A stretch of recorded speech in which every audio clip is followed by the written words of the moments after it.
Great, are we good? All right. Okay, good morning everyone. Welcome to the auIGF for 2025. My name is Donna Austin and I'm very nervous. And I'm the chair of the auIGF Multi-Stakeholder Steering Committee. It's an amazing group of people, mostly volunteers responsible for organising this annual event. On behalf of the MSSC, it is our privilege to have you all with us today, either in person or on the line. It's my great pleasure to welcome Uncle Mickey from the Kaurna people.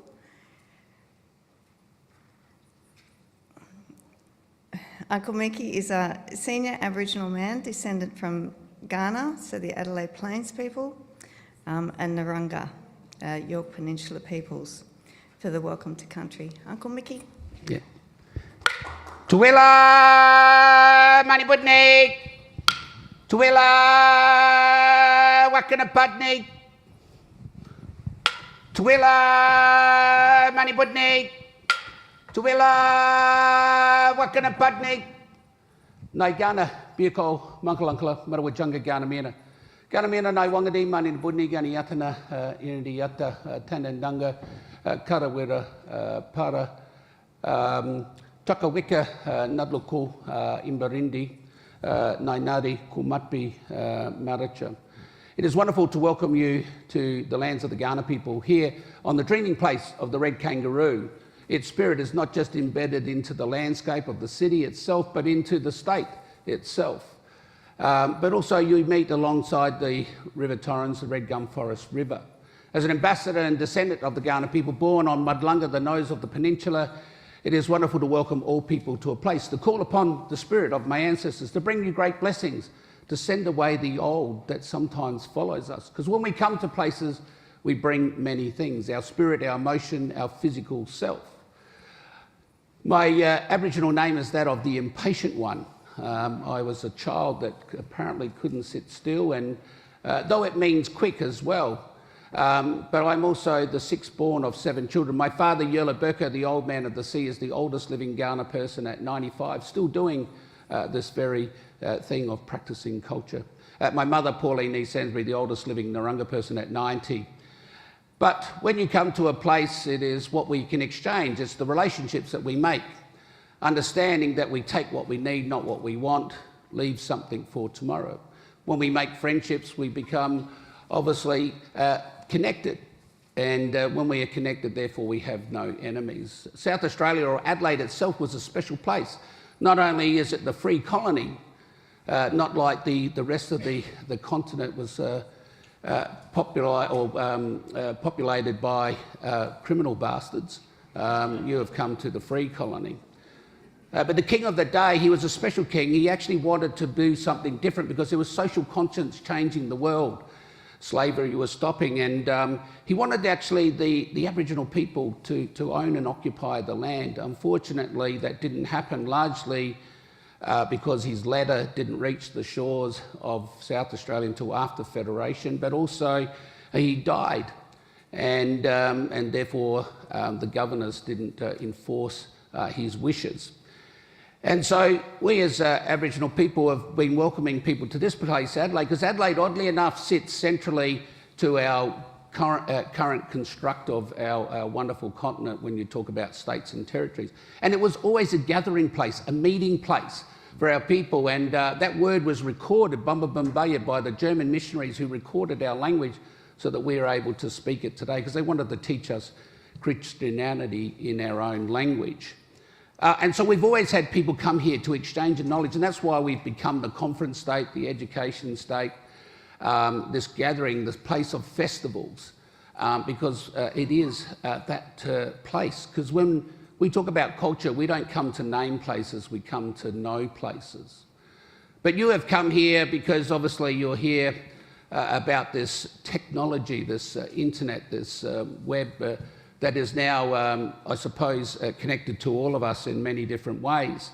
And it's not a word that's really familiar to we, the Aboriginal people, because obviously we lived off the land, we connected with the land. But the only story I really have that has, I suppose, the computer or the mukundu in it is an interesting story, and I hope it, in some ways, I can make it relative to why you're here and how you're connected.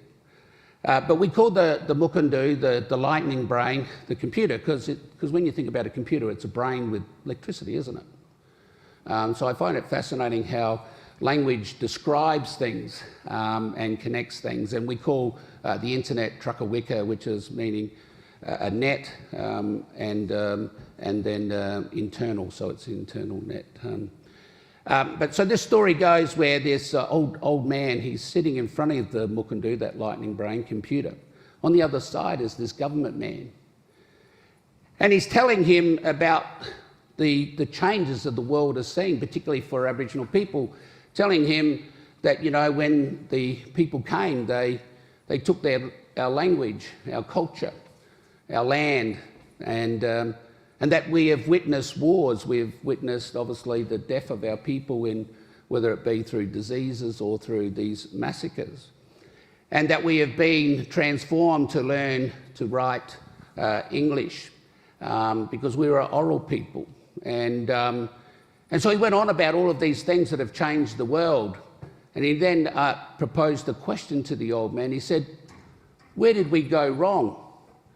And the old man, he sat there and he pondered as he looked at that mukundu, and he said, "Before you came," he said, "the land, it was free." He said, "The animals themselves roamed free." He said, "The food, it was free. The medicines were free." He said, "Our women would bring life to our children and care and teach. Our men would hunt and gather and provide and protect for our families. And at night time, we'd make love." He said, "What idiot would destroy a system like that?" And so today we are in a world where sometimes we're not in harmony with the world. We serve the world rather than we, in some ways, are in partnership with the world. Our people understood that for tens of thousands of years, understood that if you put all things before you, all things exist. And so today we live in a different world that not only gives us global connections, but also in a way that demands of us. And so I suppose the story is really telling us that we sometimes create things that sometimes makes more work for ourselves. And it is a challenge in life. And so it's wonderful to have you here in a place, and that you have these challenges of obviously understanding how to protect this beautiful internet that we're now so connected to. And so I say to you, Nachi Yukandaya, Nachi Yakandaya, Padniya do it, saying, let us continue to walk. Let cultures bring us together, not divide us. Our people never had a word for goodbye, which is quite interesting because we believed in welcoming all people to a place. And so we say nakara, which is saying see you later. Because we don't believe we can just see you in the physical, we see you in the spiritual. Because it's the things that we leave with each other.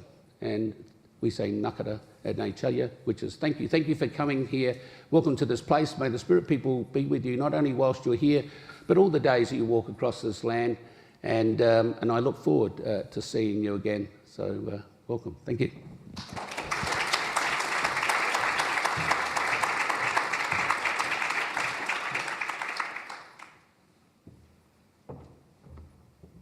Thank you very much, Uncle Mickey. It's interesting that this is a knowledge place, and I think that's what we're here to do, to share a lot of knowledge amongst ourselves in a world where technology is kind of outpacing our normal thought processes, and we're just trying to keep up all the time. Okay, so I'm going to do a run through of some admin stuff, some opening remarks, a little bit about our program, and then we'll have our first panel. So if folks could keep their phones on silent during the sessions, that would be greatly appreciated. I think I've turned mine off. The location of the bathrooms, hopefully you've already found those, but they're out and around the corner. And in case of an emergency, I don't know what that would be, but we'll turn to Rachel over there and she can help us out. We encourage people to log into the Zoom room, so hopefully most of you have the links associated with this event, so that not only so you can engage in what's going on in here, but also we have people online, and usually there's a fair amount of chat that goes on with these events. We're also recording this event and providing Auslan captioning, so if there's anything you missed during the 2 days, you can always go back and see what you've missed. So just a few opening remarks. As we know, the internet has provided many social and economic benefits and has virtually brought the world closer together. And as many people and economies thrive as a result, there are still significant digital inequalities. The online environment has also created some new policy challenges for us surrounding things like cybersecurity, privacy and harmful content. Multi-stakeholder forums like the auIGF, and I would note that we're one of many that happen around the world. There's the big one, the IGF, and then there's a series of regional events that are held throughout a 12-month cycle. So multi-stakeholder forums like the auIGF allow for diverse stakeholders from government, private sector, civil society, academia, and the technical community to come together on an equal footing to discuss these issues and share ideas about how to create policy that will address the harms, because as we know, there are many, but hopefully not in a way that will undermine the utility of the internet that we use today.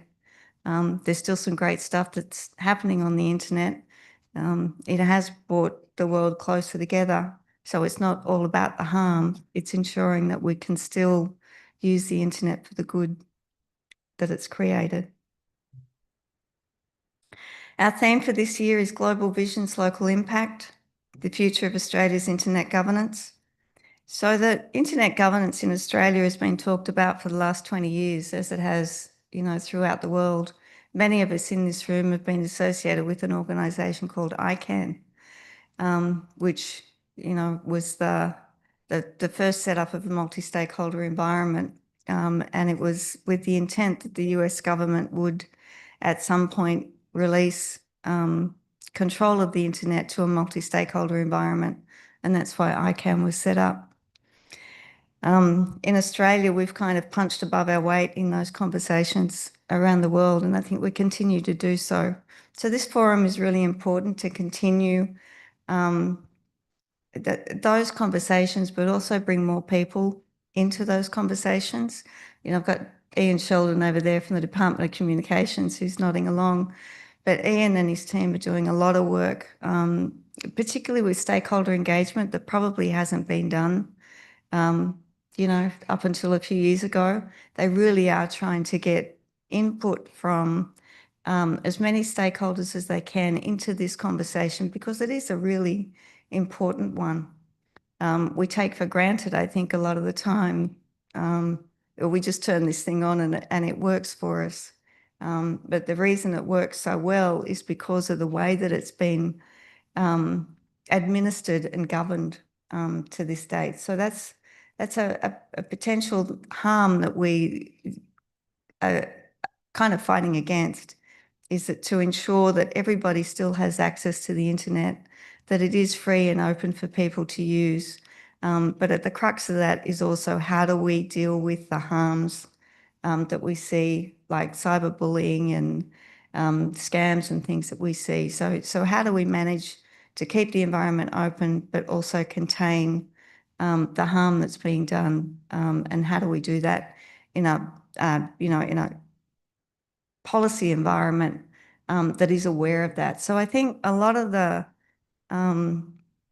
we all know how to use this thing called the internet, but I think we need a lot of education to help people out there understand how it works, and that there are some pitfalls with it, but ultimately it is a wonderful global resource that we all share and benefit from every day. So a little bit about our program. So this year the MSSC sought expressions of interest for session proposals addressing our 3 sub-themes. So that's the future of internet governance, digital trust and resilience, and sustainable digital inclusion. We received 22 proposals, which was great, session proposals from people that haven't been involved in this conversation to date. So we're really happy about that. And we've had to cram a few of those sessions into lunchtime sessions, and hopefully people can attend that as well. So it's a really packed program, and unfortunately, your time to eat and drink is a little bit short because of that. I want to draw attention to the town hall session that we have tomorrow morning at 9 a.m. So prior to this event, the MSSC published 2 papers that will be subject to discussion tomorrow morning. And hopefully the intent is that with the paper around a social contract for digital wellbeing in Australia, that will be a conversation that we continue into the next 12 months. So if we can get consensus on the idea that this is a good thing to do, then what we hope to do is in the ensuing 12 months, we'll get more people involved in that conversation and see if we can fill out a little bit what we mean by that. The second one is an update on our 2024 paper on the 20-year review for the World Summit on the Information Society. And what we hope is if we can get consensus on that update and people are comfortable with it, then we can deliver that as input. And I can't remember input to what, but I just know that the deadline is the 26th of September. So we're hoping to round that out as well. And then at 3 p.m. tomorrow, during the closing plenary, we'll be testing community consensus on those 2 documents. So a couple of acknowledgements. I'd like to acknowledge participation from the Pacific region, including our colleagues at Internet NZ and those that are joining our event remotely, whether it's locally or further afield. I'd like to welcome back our 2024 Indigenous Fellows, Jen and Susan, who I don't see in the room. Okay. Jen and Susan, who will return this year as mentors to our 2025 First Peoples Internet Governance Policy Fellows, Astrid Innes and Simon O'Toole. And I guess they're out there, they're having a follow-up conversation with Uncle Mickey. I'd also like to take the opportunity to congratulate Narelle Clark from the Internet Association of Australia for her recent induction into the ComStay Hall of Fame. Narelle.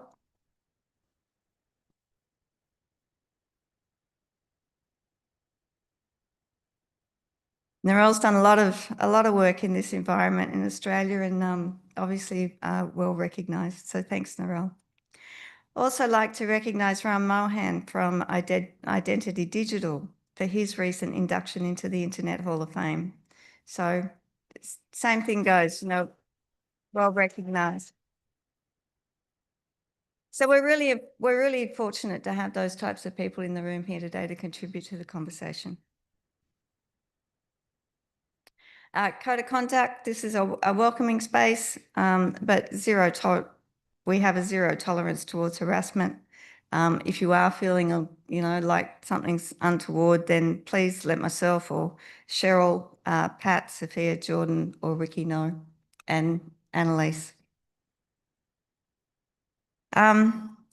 Thank you to the members of the MSSC for volunteering your time to put this program together. Hopefully folks will get a lot out of it. And special thanks from the chair to Michael, Rowan, Rachel and Jordan, who provided the secretariat for this event. And most importantly to our sponsors, many thanks to Identity Digital, VeriSign, Outer, Internet Australia, the Australian Government, Internet Society Foundation, Internet Governance Forum Support Association, ICANN, APNIC, Internet Association of Australia, GoDaddy and media partner ComStay. This event obviously would not be possible without your generous support, so thank you very much for that. Okay, we now have, hopefully on the line, our keynote speaker, Chris Buckridge. Chris is an independent consultant, advisor and an analyst working with organisations such as Centre, CIRA, the DNS Research Federation, Oxford Internet Labs and the Global Forum on Cyber Expertise. He is currently a member of the ICANN Board of Directors, a member of the Eurodig Support Association Board and the United Nations Internet Governance Forum Multi-Stakeholder Advisory Group. Recently, he was appointed to the informal multi-stakeholder sounding board assembled by the WISIS Plus 20 co-facilitators. Chris has worked for more than 2 decades in the internet technical community and engaging with stakeholders in government, law enforcement, the private sector and civil society. He spent 17 years working with RIPE NCC, the Regional Internet Registry for Europe, and the Middle East and Central Asia. Prior to that, he worked with APNIC, the Regional Internet Registry for Asia Pacific region. So hopefully we have Chris lined up and ready to go. Welcome, Chris. I'll hand it over to you. Thanks, Donna. Hopefully everyone can hear me. Everyone? Yep, we're good to go. Chris, thank you. Okay, great. And I'll share some slides. I don't actually have many slides, but I'll share the ones that I do have. Okay, hopefully that's working for everyone. So it's a real honor to be asked to deliver a keynote to kick off this year's auIGF, and particularly when looking at some of the folks that'll be speaking during the next day or so, it's not a little daunting. I guess at the very least, a keynote of this kind should engage with some of the big questions. Questions like, why are we here? But to be a little bit more specific, why are we here at the Australian IGF? What do we hope to? What can we achieve? And why is an Australian IGF so important?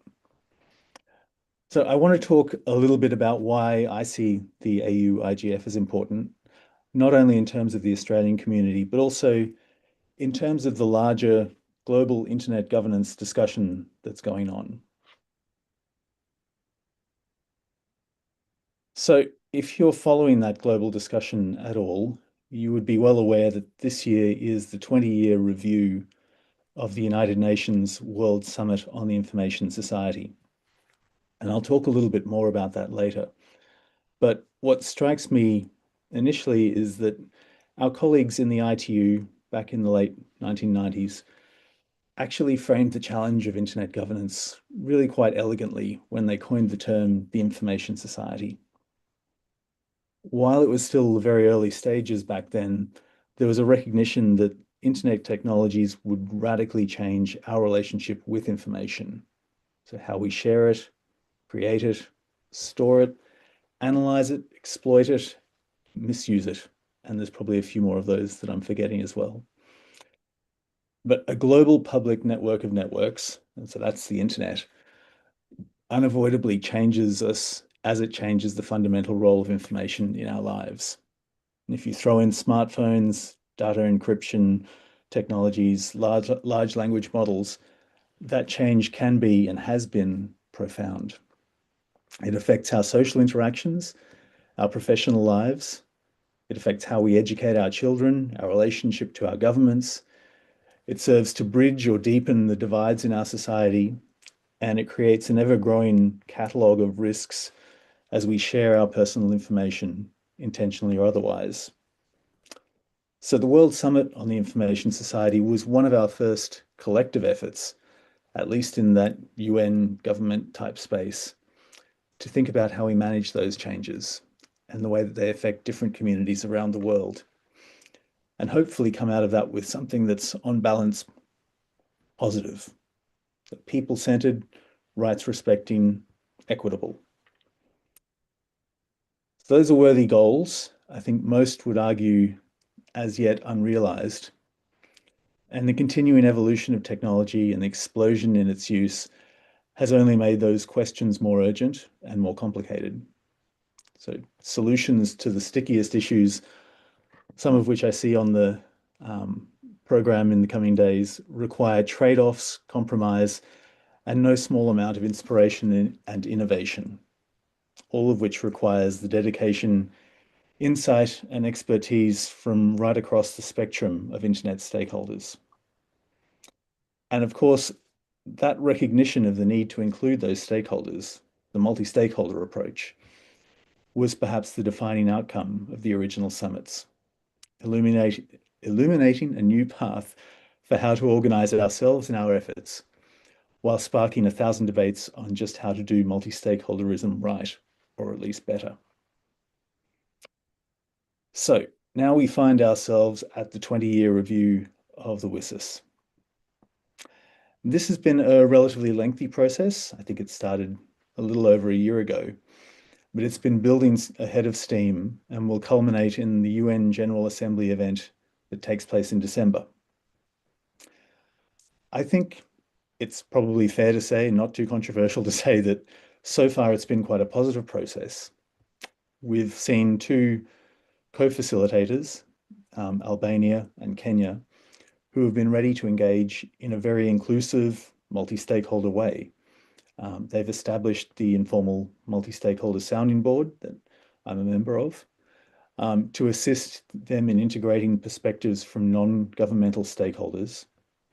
They've hosted joint government and non-governmental consultation sessions, and they've traveled themselves to events like the IGF, the WSIS Forum, and next month to an ICANN meeting to hear from and engage with stakeholders. They've also produced the zero draft of the WSIS Plus 20 outcome document that has been received very positively. It's reflecting the importance of the IGF, the need to renew that Internet Governance Forum, a commitment to the multi-stakeholder approach, and generally grounding the WSIS in the important aspects of development, human rights, etc. But also, we have to acknowledge and reflect on the fact that this is happening at a time when global governance, particularly in the UN, is struggling to maintain its effectiveness, its legitimacy, and really to extricate that idea of operational governance from an increasingly divisive political conflicts. What that means for the WSIS outcome, we probably need to wait until December to see, but the more general shifts are already evident, whether it be in relation to the decreased availability of funding for bridging digital divides, or deepening disagreements over the significance of issues like gender and environmental impact for digital policy. So this is one reason that I think we should be very grateful and energized by the fact that internet governance has not simply stayed roaming the halls of New York and Geneva. In fact, over the last 2 decades, we've seen, I think, the remarkable emergence of a global ecosystem of now more than 175 national, regional, sub-regional, and youth-focused internet governance initiatives. A distributed approach which echoes the internet itself, creating resilience, efficiency, diversity, and granularity in how different communities engage with internet governance issues. And as you can see from the maps here, which I grabbed from the IGF website, it's actually also a very even distribution of these NRIs around the world. And that map is obviously for development purposes only. At their best, these NRIs provide new spaces to bring together different stakeholders from a single community to discuss and address issues of specific importance to that community. And in doing so, they've served as engine rooms for innovation in how multi-stakeholder, non-decision-making structures can still positively engage with and influence public policy making. Eurodig, the European Dialogue on Internet Governance, has been publishing messages documents after each annual meeting, and began doing so in 2008. That practice was actually picked up by the global IGF in 2017. The Asia Pacific Regional IGF has been producing community-developed synthesis documents each year since 2015. So the AU IGF position paper is in good company in that regard, but I think also is pushing the envelope in a really positive way. That call to develop an Australian social contract for digital well-being, even as it notes the inspiration of efforts in Brazil and the EU, would, I think, represent a novel approach with some really interesting possibilities for defining and seeking commitments on key principles and goals. So I'd really encourage everyone at or following the auIGF to contribute to that process, and of course to help bring that experience to the global stage. But more broadly, I think that there is a salient point that's also worth keeping in mind, namely that this is all work in progress. And so I don't mean that simply for the auIGF, or at least not only the auIGF, but internet governance itself is a work in progress. A defining characteristic of internet governance or digital governance is the challenge it faces to keep up, not just with technological developments, as impressive and game-changing as they may be, but with the ways in which those technologies are being adopted, twisted, used, and abused, and the ways in which they're interacting with each other to create new and unanticipated opportunities and risks. Internet governance is, of course, not unique in having to deal with complex or technical matters, but the sheer sustained rate of change over recent decades sets it apart from some of the more traditional governance areas. That means from this, we require agility by operators, by law enforcement, by researchers. It requires we have responsive policymakers and policymaking methodologies. And it also means that the governance structures themselves are constantly evolving, that building on what works, identifying gaps or issues as they become apparent. An NRI like the auIGF is a chance to brainstorm and hopefully move the needle on how we do internet governance, not only in Australia, but also beyond. So bottom-up progress in the best traditions of the internet. I'll leave you with one last observation, and it, again, fits very nicely with the welcome to country and the speech we heard from Uncle Mickey, that events like the auIGF are melting pots. They're places that we come together to share knowledge. So I think whether you're here to discuss digital sovereignty or children's rights online or digital platform ownership, watch out for the intersections and the opportunities to build bridges between different issues. In the challenge to keep up with changing information, with a changing information society, the potential of putting a diverse bunch of stakeholders together in a room can be immense. So I encourage you all to take advantage of that. And I wish you all a very productive, successful, and enjoyable auIGF. Thank you.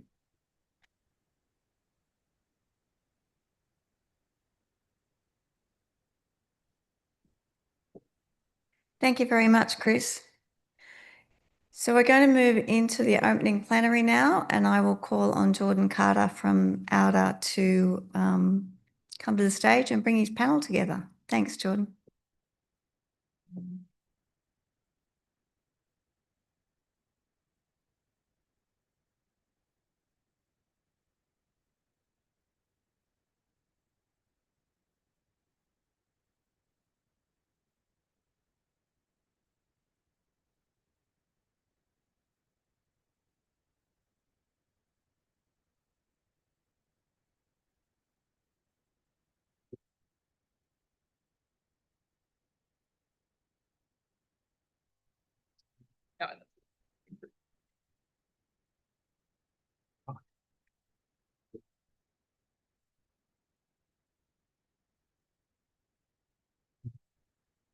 Right, these are on, yes. Hello, kia ora everyone, good morning. Sorry, my head is hidden behind the lectern for a few of you. My name is Jordan Carter. I work for the Australian Domain Administration, and it is my absolute delight to be leading, organizing, wrangling this morning's opening panel. And we've got about 50 minutes or so. We're down one of our panelists, but that will just give everyone who's here a bit more time to speak with you today. A quick round of introductions. Starting at the far end of the table from me, we've got Michael Brown MP.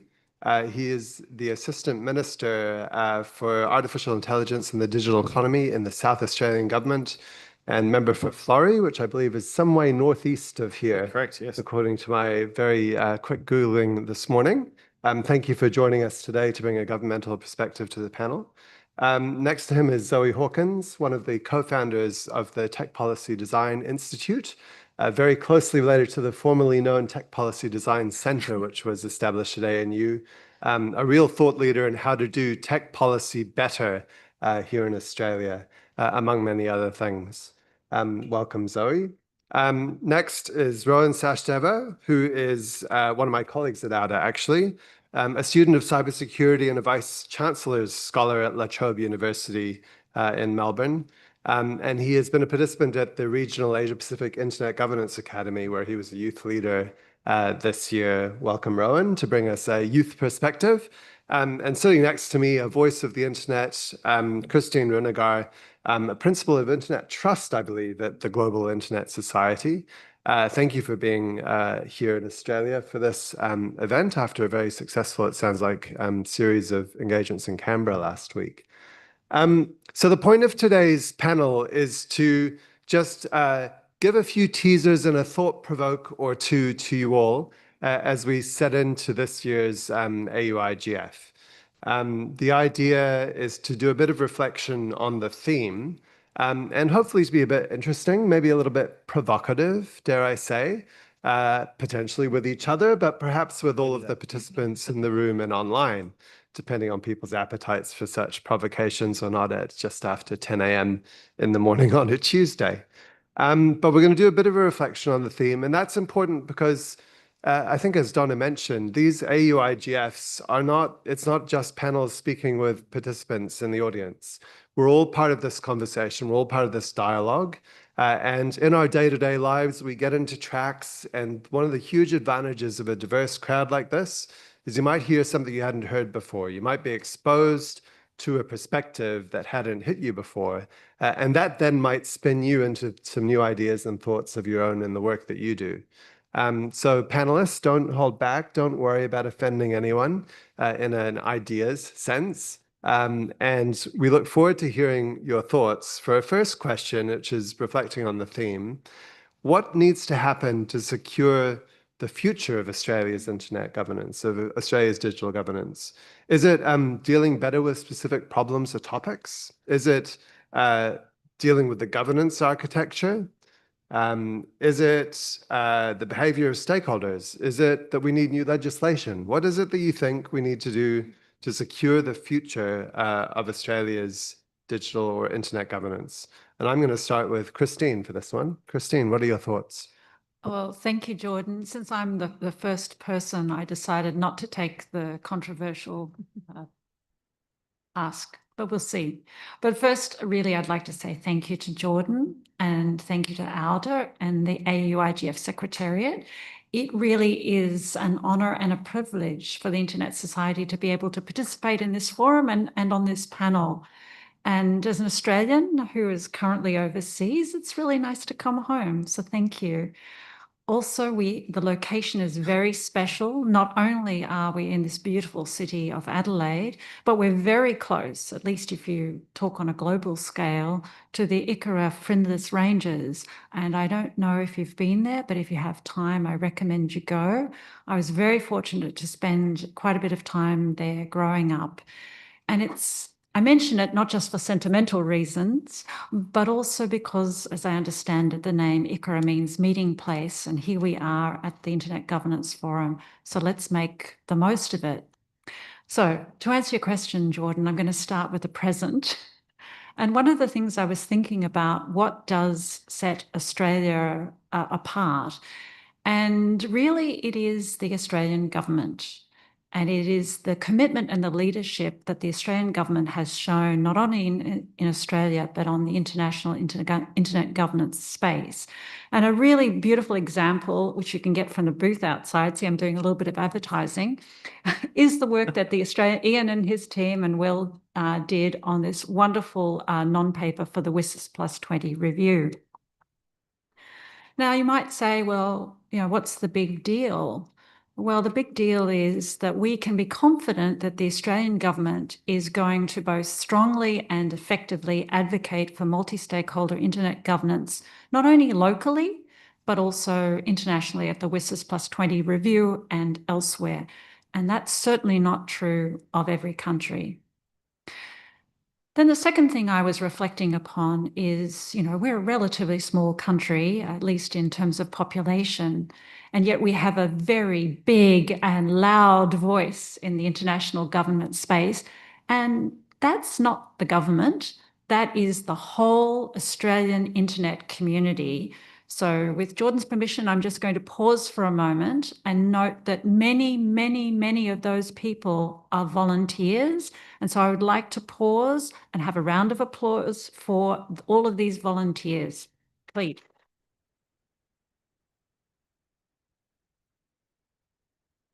Thank you so much. Okay, so going to the future, well, let's start with multi-stakeholder internet governance. We all know that it's more than just making sure that all stakeholders have a say. It is so much more than that. And it includes the ability to bring in diverse opinions, diverse interests, and very importantly, diverse expertise to make sure that we work together on a common goal. So my ask for you over the next couple of days is, what is it that we are actually trying to achieve? What are we going to use our multi-stakeholder internet governance for? And in that vein, when I look around the room, I try and imagine myself 20 years into the future. Imagine we're at the 27th edition of the Australian Internet Governance Forum. Who will be here? Now, spoiler alert, it won't be me, okay? So my point is that we need new people, we need new ideas. We need to figure out how can we make internet governance relevant and useful for the next generations. And I'm hoping my fellow panelists will have a great answer for that one. And then really just to emphasize what I'm talking about here is per people sustainability. How do we achieve that? And then what I'd also like to note is that in the 20 years since the Tunis agenda, conversations at internet governance forums have really shifted from being a discussion about the internet to being a discussion about what happens on the internet, about the applications, the services, and how people use the internet. And that's a good thing, because that's an example of how adaptable the multi-stakeholder internet governance approach has been. But it does present new challenges because it brings in new stakeholders who haven't participated in internet governance before. They bring new issues and new ideas. And then lastly, I want to make sure that we can turn dialogue into action and use the Australian Internet Governance Forum to make sure that we do provide internet access for everyone. We ensure that the internet is open, globally connected, secure and trustworthy, and that we commit to share responsibility and to work together to govern the internet for all Australians and make sure that no one is left behind. Thank you, Christine, for those opening comments. Always fun to be the first speaker on the panel. We're going to go straight to the other end of the panel, to you, Minister Brown. What are your thoughts on this theme? Well, that's tough to follow, but I'll try. Firstly, I wanted to welcome all our interstate and overseas visitors, overseas visitors to Adelaide on behalf of the South Australian government. Try to put on better weather for you, but it's not too bad at this time for this time of year. Interestingly enough, my perspective on what to do in the future, you probably expect me to say that there needs to be more legislation. As a member of parliament, when you're holding a hammer, everything looks like a nail. So there's probably not much that we think that can't be fixed by more legislation. But in this particular respect, I'm actually not sure that's the answer. I think you want to make sure that we have enough regulation to make sure that we control things that need to be controlled, but don't want to be overly restrict the private sector and also even government in innovation. I actually think that the real key to ensuring proper internet governance going forward is actually in capacity building, to make sure that there's people locally here in Australia who understand all the issues, and there's a diversity of views on topics. If we adopt some sort of small monoculture, or we become entirely dependent upon foreign sources of information or foreign opinions even, then I think we'll be in real trouble. And one of the reasons why Australia has an oversized ability to be heard in this space on a global level is because of that capacity that we have locally and that expertise. And that's something that we need to foster more. Something that governments in particular need to do more to foster. We don't do enough, I think, particularly in the research field. We're trying here in South Australia. We've got a number of very prestigious, not just the universities, but also institutes as well that do a lot of good research in this area. But I think as a country, it's important that we spend more money on research and also spend more money on internet and IT research as well. Thank you very much. And thank you for the kind welcome. Zoe, I'm going to turn to you, your reflections on the theme. What needs to happen to secure the future of Australia's digital governance? Thank you, Jordan, and it's so great to be here with everyone. I have the benefit of neither going first nor being a minister, so I can be a bit more provocative. I think it's already, I think what came up already for me this morning was listening to Uncle Mickey's point about the lightning brain. I think what that is in our community and what Australians are interfacing with in terms of what they think of as their technology interface is sort of changing all the time, right? And I think the internet, yes, remains a really important part of that, but I actually think that if you speak to the average Australian, a lot of those tools and the places in which they're interacting in their mind is shifting. So how to secure that internet governance in this forum, it's a very important multi-stakeholder forum into the future. How do we make sure that that space is evolving to keep reflecting what Australians are experiencing?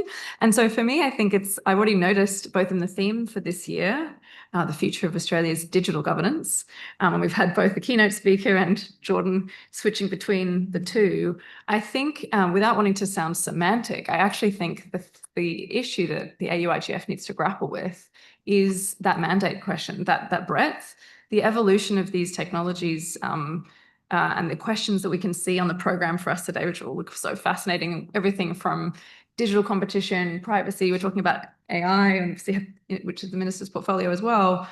So how can we make sure that we're really reconciling with the role that the auIGF needs to have? And Christine, you made that point. About how that brings in different stakeholders, it brings complexity at times, but I actually think it will really help secure the relevance as well, because I think that is where a lot of the attention for a lot of Australians is going. And I think that there's a massive gap for really constructive and inclusive, this type of multi-stakeholder conversation. People, I think, need that because, and I really appreciate the sentiment behind the position paper that's been put out for discussion, this idea of the social contract for digital well-being. For me, the thing that I think is the most valuable proposition out of that is the idea of having a multi-stakeholder dialogue in order to articulate what does good look like. Because when you're in government, you're talking to people who are in government, so often you're grappling with how to use policy and legislation to achieve a certain end. But I think what we're struggling with at the moment, from the conversations I'm having with people across government, industry, and civil society, is maybe a lack of a shared vision of what we're trying to achieve. It's hard enough to work out how to get there, but I think where we're trying to go is challenging too.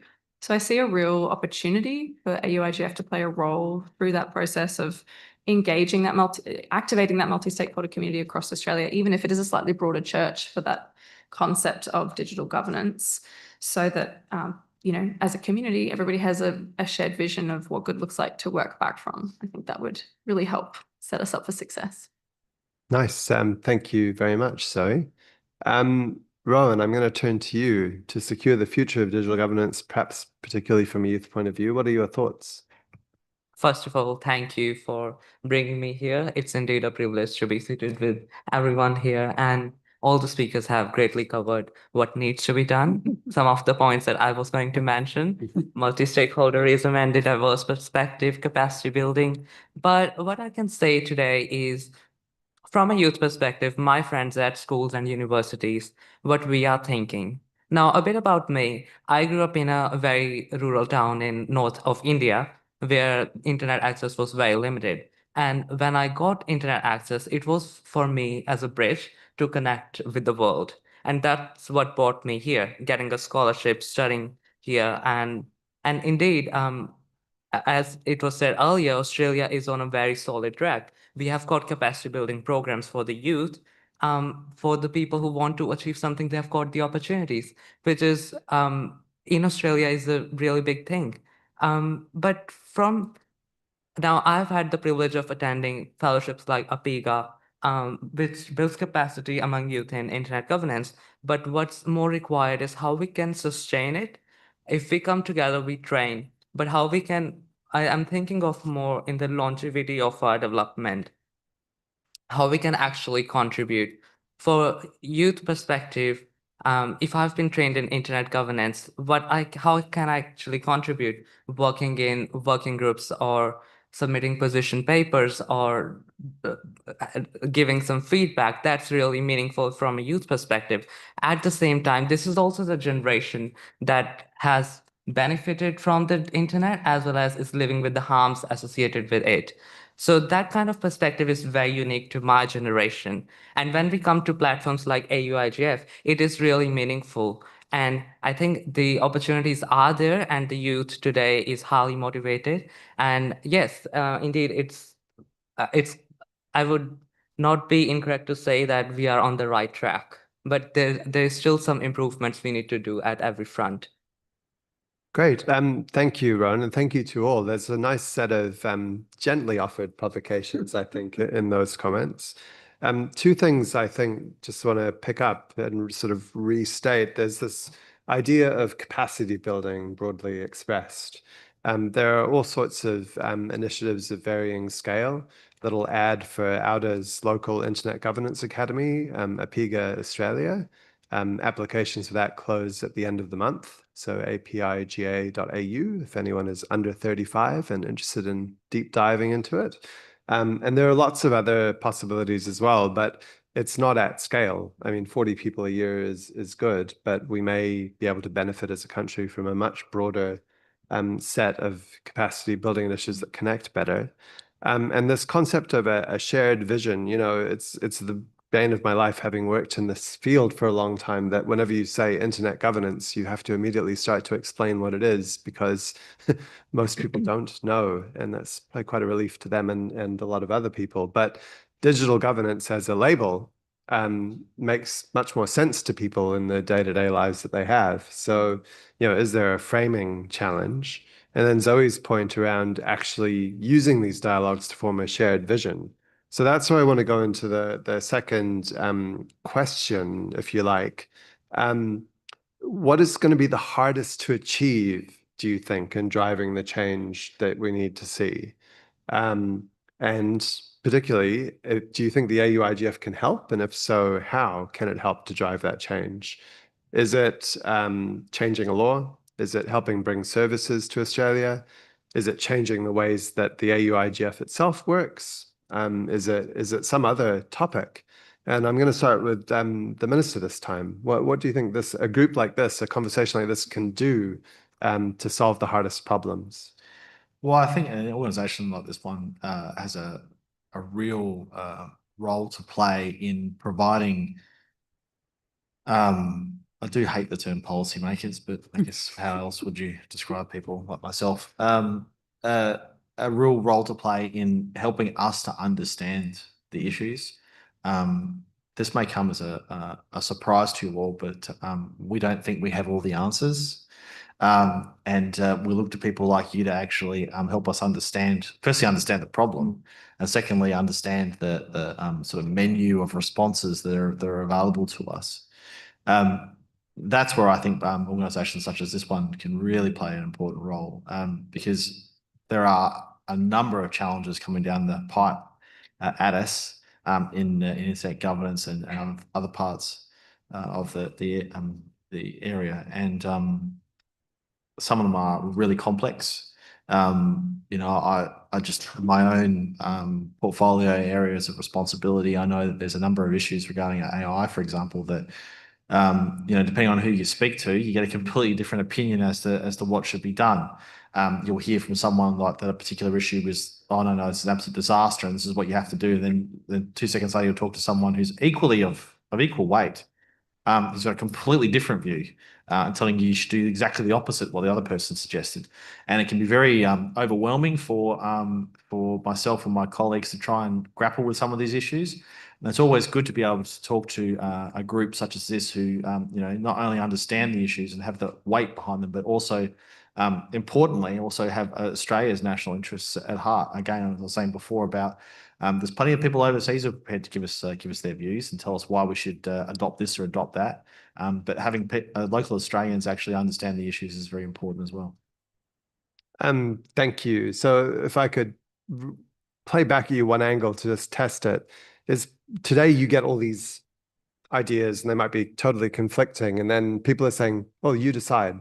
Yes. And so is it the absence of some? Well, what they mean by that is actually you adopt what I just said. Yeah. Do it my way. Yes. Yeah. Right. So is it potentially helpful for a community to argue the stuff through and come to some kind of a consensus first? Yeah, I mean, the more discussion there is, the consensus is important, but it's also good to have organisations that have a robust and open debate internally, so that we can be aware of the various perspectives and issues that have been arisen during that debate, so that we can try and understand the landscape. I won't say understand, because a lot of the stuff's a bit beyond people like me and my colleagues, but we do try and understand, and also to work with your organisation to help us to understand the issues and also what responses we can put in place. Great. Thank you. Zoe, what's your take on this? The hardest to achieve in driving the changes you think we need to see, and how the group can help? I couldn't agree more with where you were going with that, Minister. I think the what I'd build on that to say is I think often people have just completely opposing views, but sometimes it's actually even just that, maybe even to break it down as an example, if you're looking at AI policy, there's various policy portfolio elements to that, right? You could be looking at it from an economic perspective, maybe you're looking at it from a social perspective.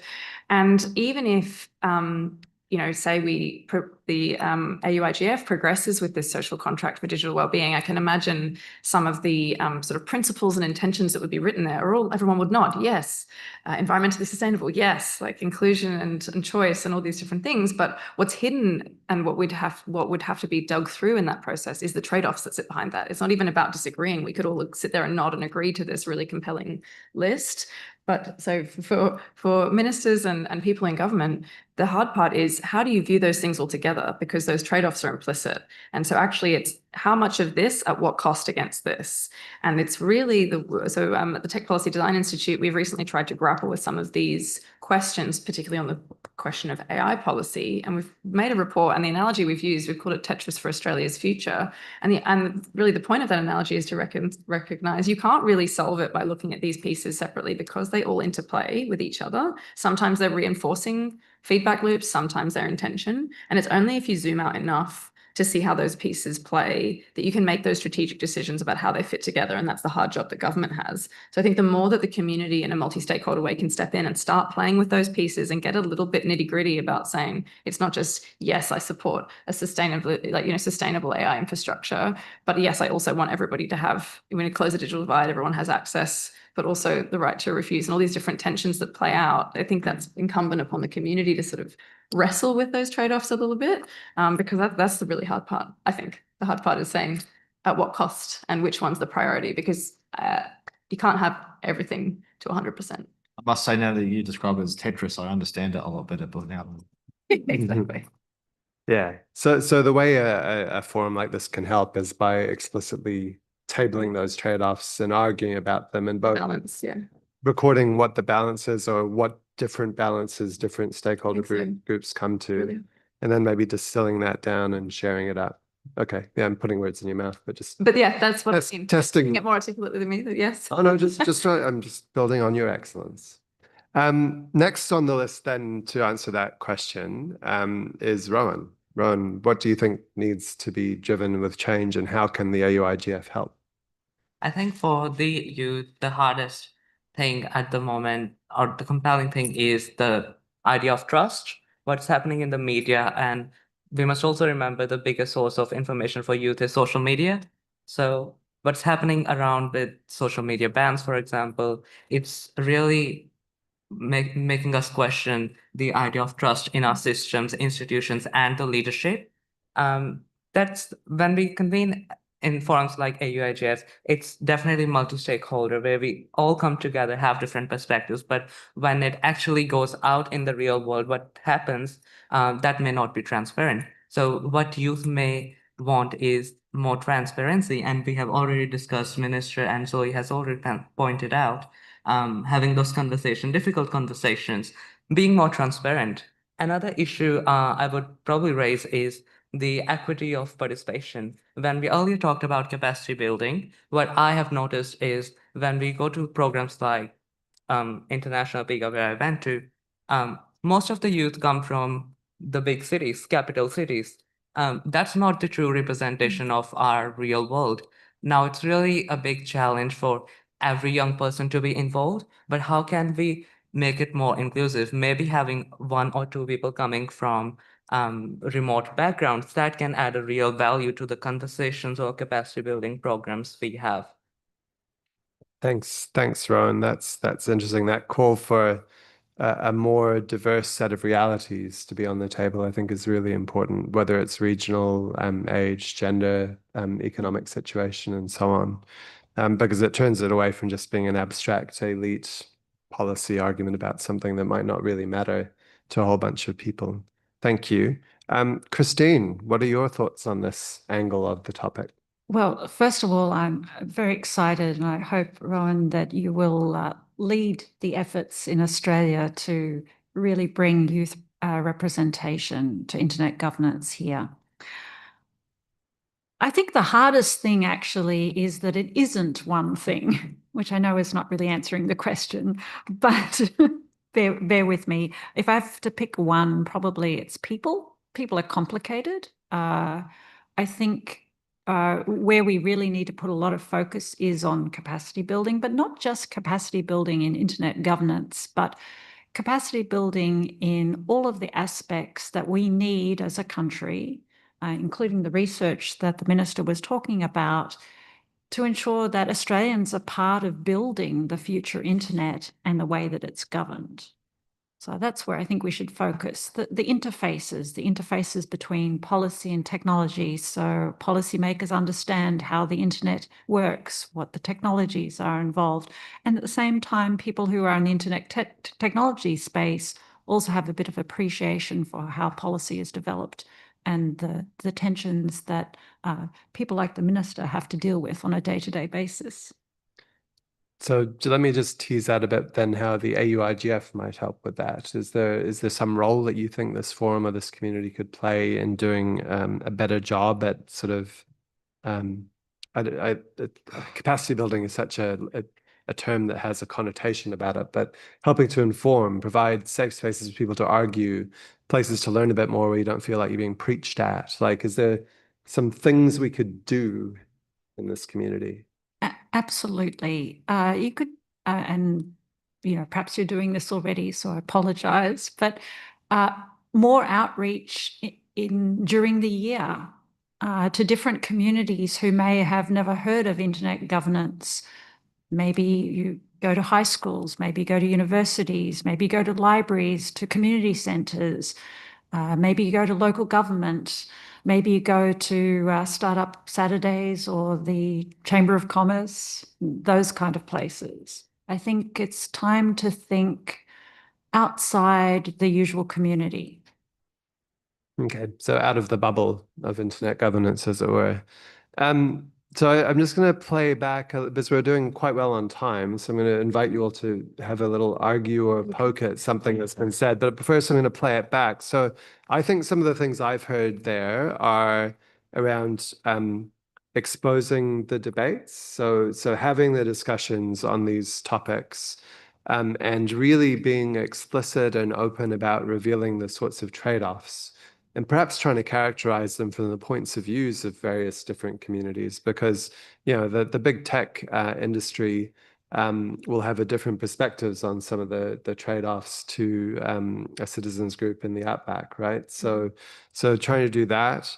I was quite struck by the minister's point of view about trying to take not a national interest so much, but a national point of view. Like, what is an Australian take on these things? What is serves our interests. We're not just sort of a component in some broader Western quote unquote community or some alliances of political alignment, and we're not just regionally aligned through the geography that we've got. So I think, what is a distinctly Australian point of view, and that itself is far from a monolith, right? So that will have a whole different set of interesting trade-offs. And expanded engagement is another thing that's come through in many of what you've said. Now, I guess one of the challenges is, certainly from my point of view, and I'm deep in the bubble, so this could be wrong, that is a list of things that's difficult to disagree with, right? So in that list or in anything you've heard, like, do any of you want to put a finger on what you think would be the hardest to do and say why you think it is? Because saying something you see as hard might help unlock some ideas about what we might do about it. Does anyone have anything on that?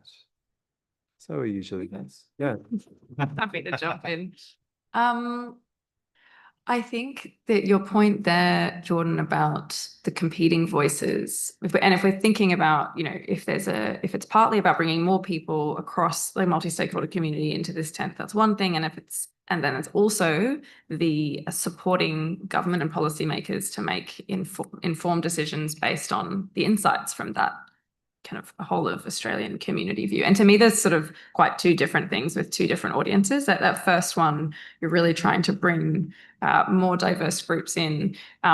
You have to flesh out that complexity and really sit in that nitty gritty. Whereas the second part is then trying to, having done that work, distill that down into something that can be presented to policymakers and decision makers in a way that is almost simplified. So I suppose I think they're two very important phases. And I suppose, obviously, ideally, it all happens at one time, but in some senses, it's kind of sequential because I think that in order to avoid that overwhelm the minister was talking about, some of it is doing that legwork to bring all those people into the tent, have those hard conversations, grapple with what does an Australian take on this look like, and then do the second phase, which is to disseminate and elevate that voice and that view to the key decision makers that need to understand it. Because I think that, as you say, if you're talking about the voice of big tech in this, they have a lot of resources, they have a lot of access. And so I think that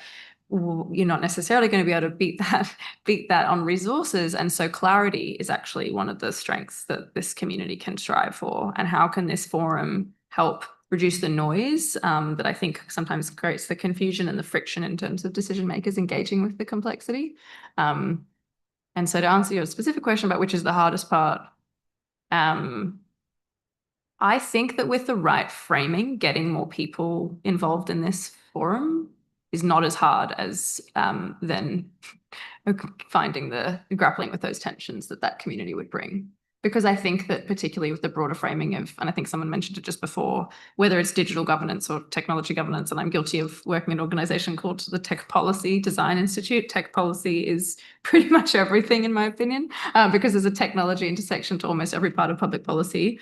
But I think that sometimes, as much as there's a bit of a breadth that can come with that, and maybe sometimes ambiguity, it also is a broad tent that allows people to see, okay, I understand what my role in, if it's digital governance, that maybe will bring more people in. And that by doing that, we can get a bigger view, cross-section of views. And the hard part will be distilling them down. It's hard work to distill a complex conversation, right? I'm going to give you hard work and to do. So that comes to a bit of capacity building and volunteer commitment, because most of that work, if it's going to be done here, is going to be done by highly skilled professionals acting in a volunteer way. So if any of you want to volunteer to be involved in the ongoing work of the auIGF, you can do so by just noting it on the website, send an email through, chat to any of the organizers in the room today and tomorrow. By the way, just for a quick one for the room, if you are a part of the organizing group, the Multi-Stakeholder Steering Committee, the MSSC, can you just put your hand up and wave it? So there are, that. Chat to any of those people if you want to have more to go. Now, I see Narelle Clark at the mic. We hadn't structured any floor things, but we're going well. So what do you think, Narelle? I don't know if it's, do we need to physically switch it on? Yeah. There may be a switch on the mic.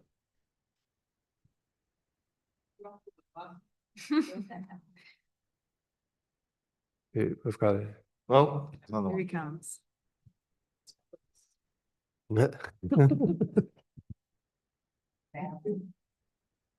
I wanted to make a quick comment that a few years ago in the IGF debate, there was a number of people wanted to bring in the robo-debt issue. And I felt quite strongly at the time that while robo-debt was, and has been proved, incredibly serious and absolutely appalling situation, that was a technology algorithm implementation. And while it's definitely a digital issue, if we broaden the discussion and bring in lots of other topics and issues and try and sex things up a bit, so make things more sexy and more attractive, then we run the risk of getting out of the areas that we need to discuss and grapple with. And that is, how does the internet work? How does the internet work better? How do we get the right policies and systems in place to manage the internet effectiveness and availability? Getting onto these topics of algorithms and digital questions and even AI, they're important issues, but do they really belong in an IGF space? You know, I want to debate them too. They're upsetting and they're important issues, but we run the risk of getting seriously derailed if we do have them in this forum, and that's something that I want to throw in here. Yeah, I'll drop in there. Good. I agree. There are very, very big issues that a forum such as this should be discussing. One of the most important ones, I think, is what is Australia's interests in internet governance, given that we are traditionally, as a nation, very heavily invested in multilateral agreements. Australia does, almost always does extremely well when there are multilateral agreements. But we have a government in the United States at the moment that doesn't believe in multilateral agreements at all. They only believe in bilateral agreements where that involves a transaction which advantages them. So in this new, brave new world that we find ourselves in that particular space, it's very difficult for a country like Australia to balance our sort of commitment to multilateralism while at the same time saying, well, actually, we need to protect our national interests at the same time.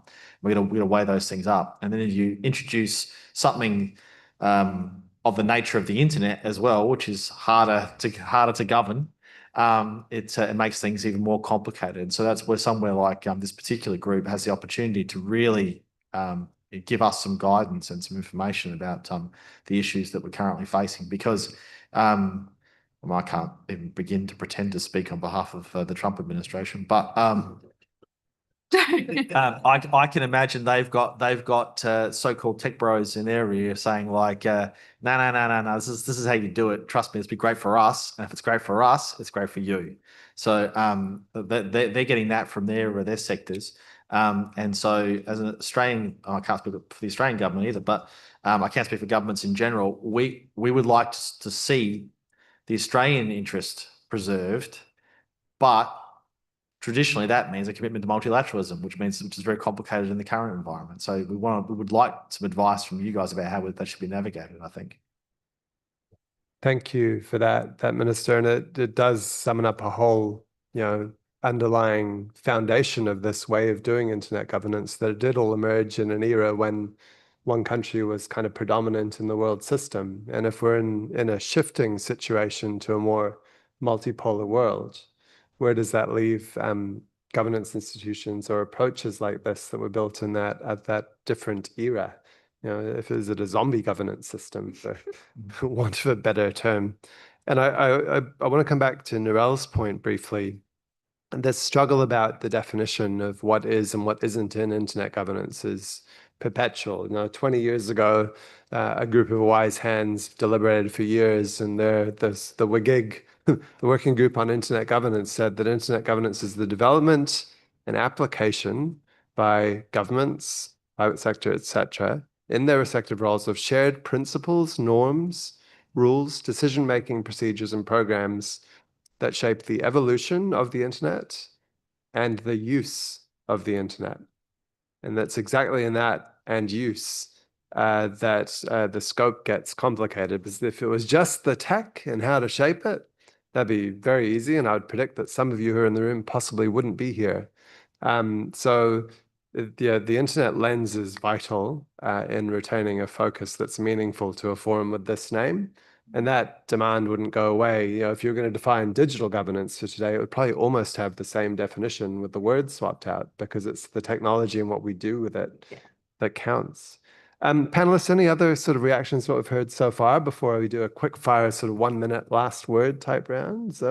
Quick follow-up. Yeah. Narelle, I just want to say I completely agree with you on that. And I suppose maybe might be so bold as to say I think that's already happened in terms of the panel, like as in the subject matter that the auIGF already is grappling with. So I think your point about how to grapple with that risk of dilution, I think maybe my point is that it's already engaging with some of those more complex, not more complex, adjacent issues that sit around it. And it's like, how do we either reconcile that it either isn't those things and brings it back in, or owns that additional space? And so I think maybe it's more of a case of clarity as opposed to saying that it that the work that you pointed to is obviously the core business of the auIGF, and we need to protect the efficacy of that.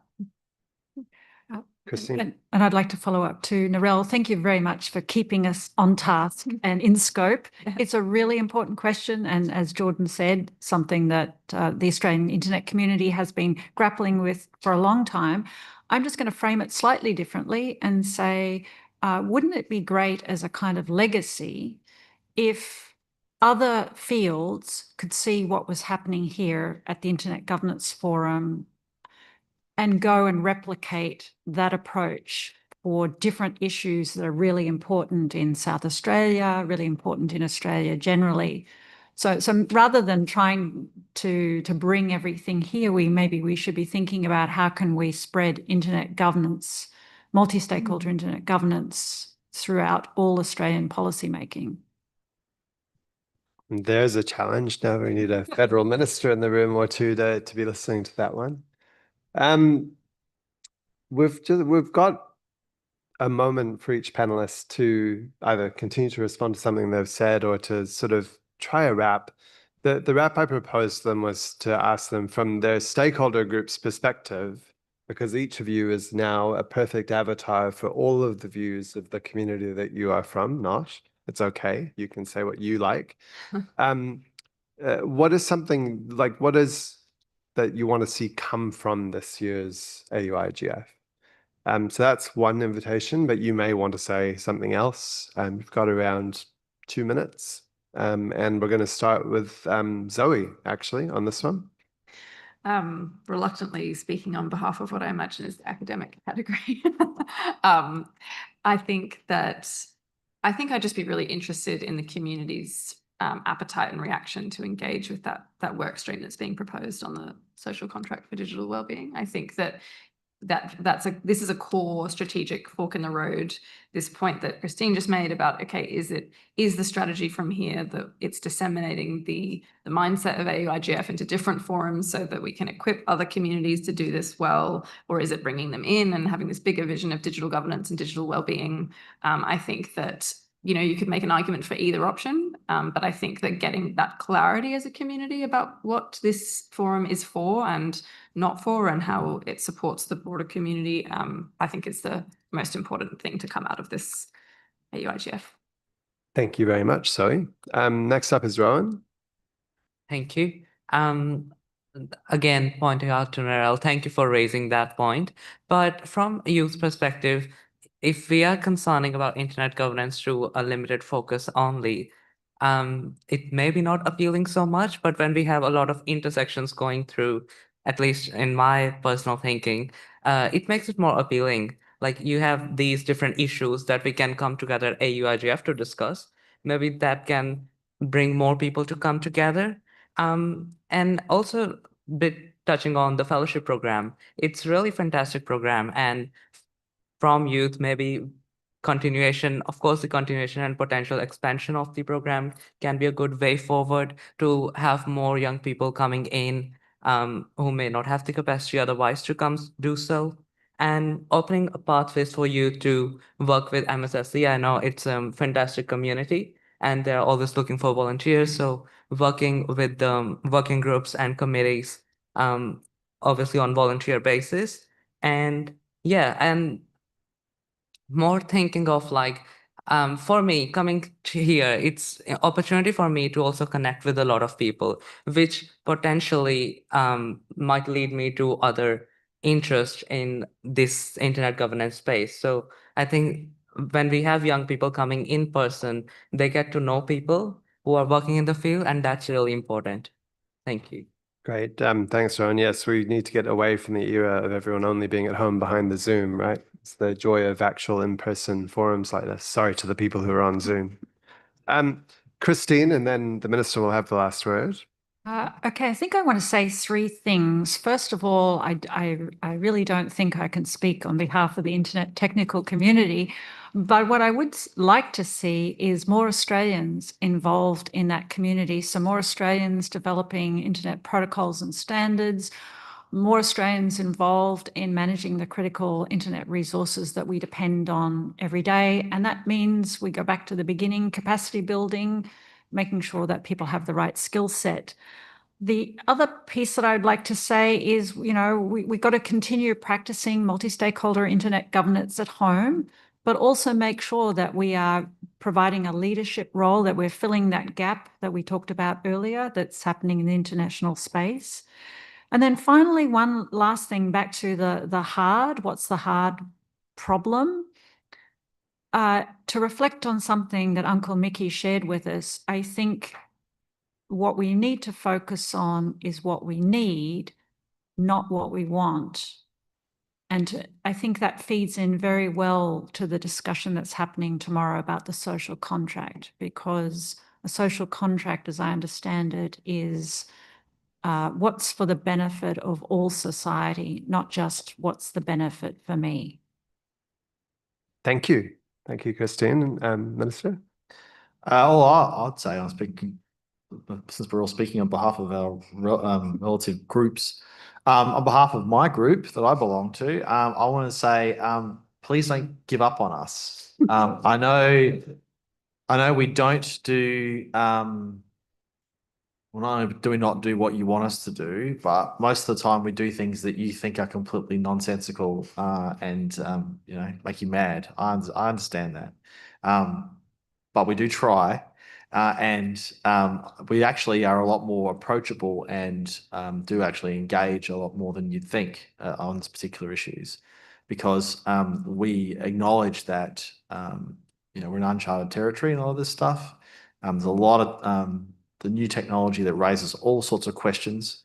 And we don't, as I said earlier, we don't have the answers. So we do want to engage with groups like this one to understand the issues that are going on. But yes, I've got to tell you right at the front, we're not just going to say, yep, no problems. Let's tick off on what you guys have come up with. There are lots of other considerations that we have to deal with. But yes, that's right. It's Tetris. And so but yes, I would say to you, look, if we do things that you don't understand or we do things that make you angry, please don't give up on us. We are going to keep listening to you, but not always doing what it is that you suggest, I'm afraid. But we will keep listening.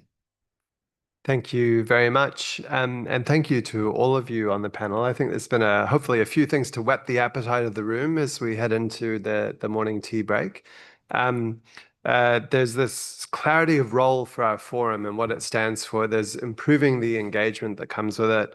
There's been the call for more ways to help decision makers be informed and across these issues.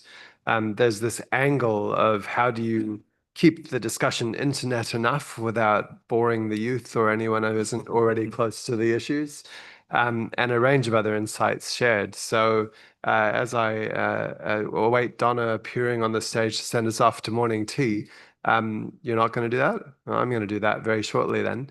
Huh? Oh, we're not. Morning tea is cancelled. All right. We've got lots of hard work to do, no time for coffee. Back to work. That's actually a good point. The morning tea isn't the next session. If I got anyone's hopes up, I apologize sincerely for that. But on my behalf as the moderator, thank you to all of our panelists for a great opening discussion. And I hope you have a lovely morning. You too. Thank you very much. Thank you. Thank you, everybody.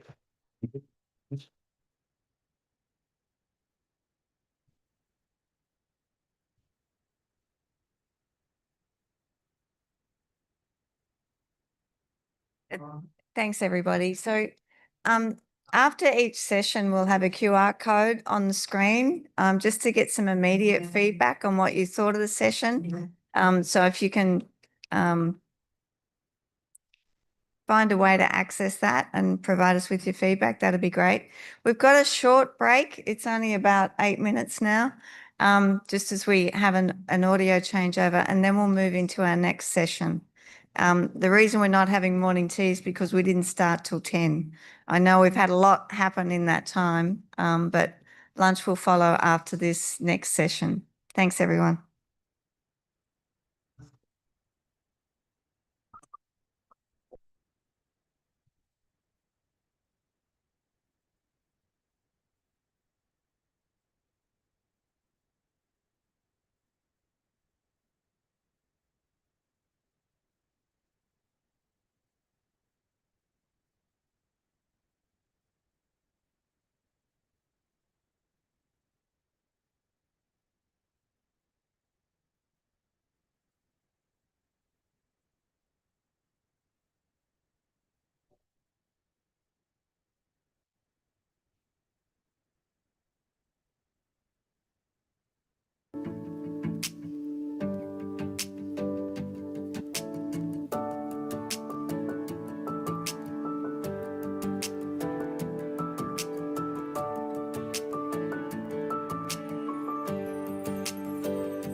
Yeah. Yeah.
We have a bell to ring to get people in from outside. How Yeah, does this I work? think we've got some people out there trying to round them up. Who's in control? Nobody at the moment. Ah, there you go. Kurt's going to go save me. He's going to make come on in noises. Well done, Kurt.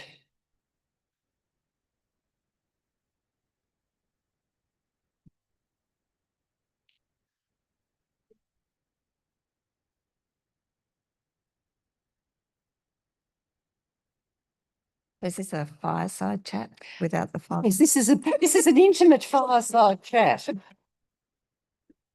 I should have one of my Zoom backgrounds up with an Yes, actual fireside going and a dragon. A few coming out dragons. of it, yes. Yeah, a few dragons.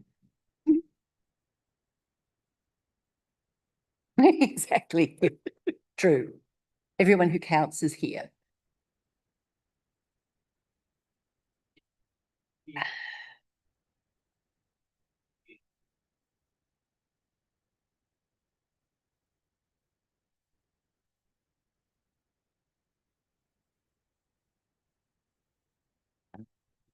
There you go, Donna. You've got silence outside. Hey? You've got silence outside and they're closing a door. It's a good Yes, sign. there you go. All righty. Okay, welcome back, everybody. So this next session is Commonwealth in Conversation, WSIS plus 20 Reflections. This session is sponsored by the Department of Infrastructure, Transport, Regional Development, Communications, Sports and the Arts. I'd hate to be on the switchboard of the department trying to say that one. All right, so I'd like to introduce our moderator, Will Lee, who's from the Department of Infrastructure, Transport, Regional Development, Communications, Sports and the Arts. And he's going to have a little chat with our dear friend Cheryl. So I'll hand it over to you, Will. Oh, thank you. And Cheryl and I thought we'd just have an opportunity to have a bit of a chat. I'll hand over to Cheryl. I guess a little bit about me. So my name's William Lee. I'm Australia's lead negotiator for the WSIS plus 20 process in the United Nations General Assembly this year. And Chris has done an excellent job at giving you a little bit of a flavour as to what this thing is about. So if you haven't heard the acronym, hopefully by the end of this hour, you will have.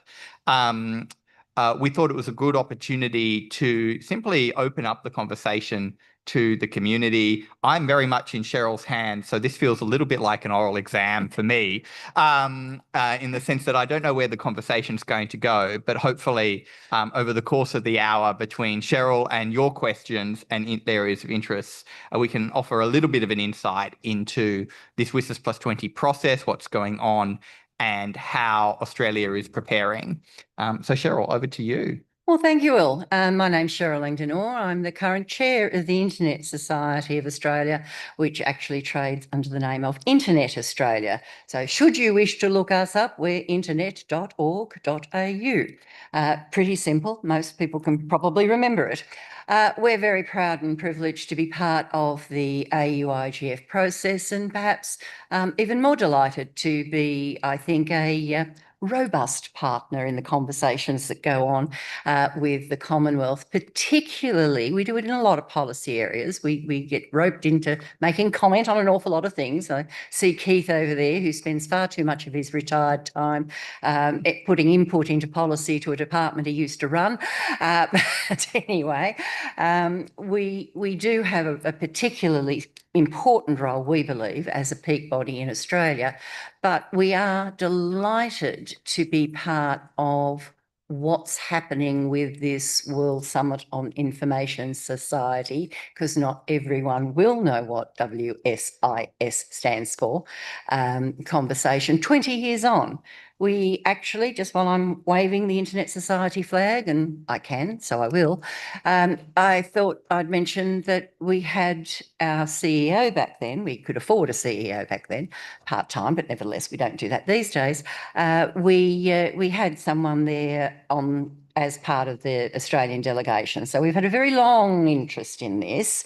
So rather keen to find out from you, and more importantly, as Will speaks, if you've got any questions, just stand up at the mic, or if you're in the Zoom room, please feel free, if you don't feel like standing at the microphone, feel free to pop your comment as a question, and one of the team, fabulous AV support team over there and the secretarial staff will come and stand and read your question out for you. So if you've got a burning question that you really want Will to answer, then, or just in general, we'll have a new conversation that way, please put it into the Zoom room. It will get to the microphone via proxy. If you want to stand up at the microphone, just do it. There's no time to do it. Just do it when the urge takes you, and we will have the conversation go perhaps where your question will take it. But let's start off by what on earth is all this WSIS stuff about? And 20 years on, why do we care? Really good question, Cheryl. And so I think it's probably best to start as to the why do we care part of that question, because I think it helps frame what it is and why it's important. So obviously we have been talking already today, and we'll be continuing to talk about this multi-stakeholder model of internet governance. And I think it's fair to say that this is a fairly novel idea for governments, the idea that different stakeholder groups participate on an equal footing in internet governance. And so the WSIS, first and foremost, one of the things to think about is that recognition from governments that this multi-stakeholder model is important, that these national and these regional initiatives such as auIGF, the global IGF, the role of the technical community, the role of civil society and academia all play an important part in keeping the internet working. And so for this community, I think the key focus is that the WSIS protects or guarantees or safeguards this idea that governments accept this status quo as the way the internet should run, as opposed to attempting to try and run the internet ourselves. And I'm sure many in the room will have views about whether governments could or could not do that. I'll leave that question open. But I think the other key element of the WSIS is that it is a digital development and digital transformation agenda. It really started, its genesis was as this information society was being born, as the internet was being rolled out to the global population, and more people started to connect online. And so the WSIS has what we call the 11 WSIS action lines. These use language that probably reflects early 2000s optimism in the way that the internet would work. But really at their heart is about how do we benefit from this digital revolution?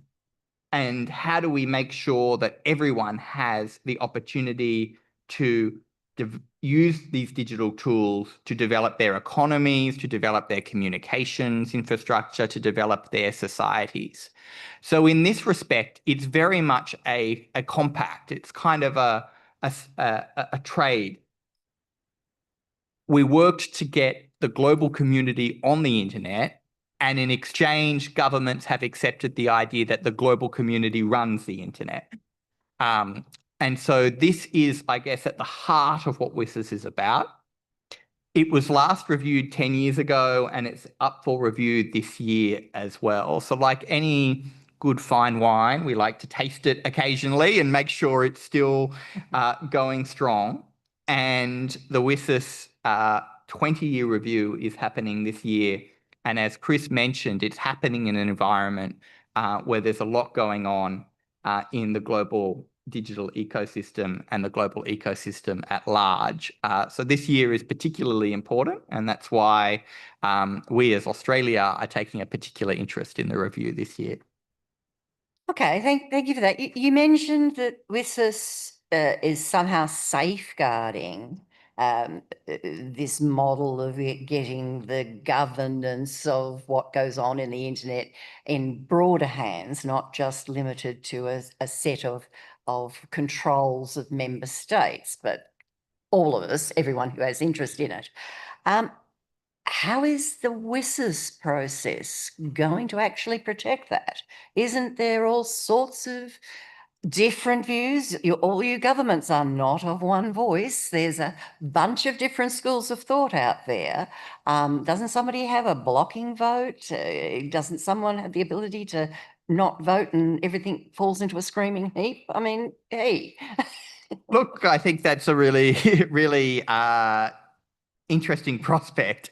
I think the WSIS does a couple of things. One is it picks up on what internet governance means, and there's something called a working definition of internet governance, which was developed tortuously, perhaps over many years by the community and governments, and that is incorporated into the text of the WSIS framework. It also defines the roles and the responsibilities of each of these different stakeholder groups. So it's the only document, I think, that you can actually go and find and say, well, government, your job is this, technical community, your job is that. And those things, yes, are probably fairly antiquated, fairly old, but nonetheless, they are starting points on which to build other conversations, on which to build other structures. So it's very much like those foundation stones. You don't see them very often. You don't talk about them very often. But if you tried to hold up the building without them, then you might find that the building is on pretty shaky ground. So that's really what WSIS is doing. As for the question of how different governments or different stakeholders are interacting with this, I think there is still, once you strip away all the geopolitics and an understanding that the internet, that digital technologies are fundamental to every member state of the UN's economy, every citizen's experience, every citizen's ability to access information, education, health, social connectivity, government services, etc. So we can have an argument about kind of at the superficial level, in a sense, how these things should work, how we address harms, how we address negative externalities. But I think really at the fundamental of the WSIS is a global consensus that the internet should benefit everyone, and everyone wants access to it. Everyone wants to be able to enjoy it. So there'll be a lot of argy-bargy over the next few months as these things are negotiated. But I think that core, that kind of consensus is something that still remains 20 years on, which is a pretty remarkable feat. Let's hope so. Yet to be seen. I think we've got till the end of the year before we work out whether that is actually the case, Will. But I'll cross my fingers. Okay, talk to me a little bit more. I have a question. I'll pause my thought and go to you, Simon, please. Cool. Simon O'Toole. On the previous panel, there was a mention of, I guess, the global community participating more in, development of, things like protocols. And you just spoke about the working definition of internet governance. I imagine the possibilities and I guess the boundaries of responsibilities in terms of government, tech community and society in general is shifting given the advent of distributed tech. Where do you think that we will see those boundaries be redefined going forward? Yeah, sure. Really good question. I think so governments have always been responsible for internet-related public policy, whereas the technical community has largely been responsible for the protocols, standards, and structures. And there's probably an argument to say that those things have never necessarily operated in unison. It's not like governments pass a proclamation that says, public policy is this, and then the technical community works out the standards to achieve them, right? I think they are always in some level of tension, but also in some level of balance and harmony.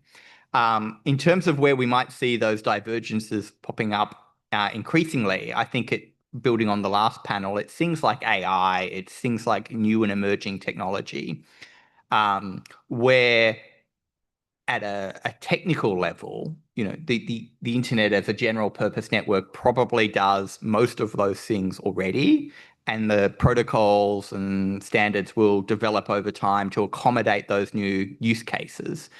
But I think for governments, many governments around the world have a slightly different philosophy, which is more both how do we maximize the benefits, but also minimize the harms. So things like harm minimization and a focus on things like deep fakes and other things are really at the fore of people's minds. So where we kind of see this dichotomy now is governments far more focused on the content layer of issues and looking towards technical solutions to solve those problems, which may not necessarily match up with kind of what is most technically logical or most technically feasible or most technically practical to keep the kind of digital ecosystem working. So that is, I think, an area of tension and one that WSIS is trying to balance in the sense of not interfering with that technical independence while trying to show that solutions can be found in a consensus manner or a shared manner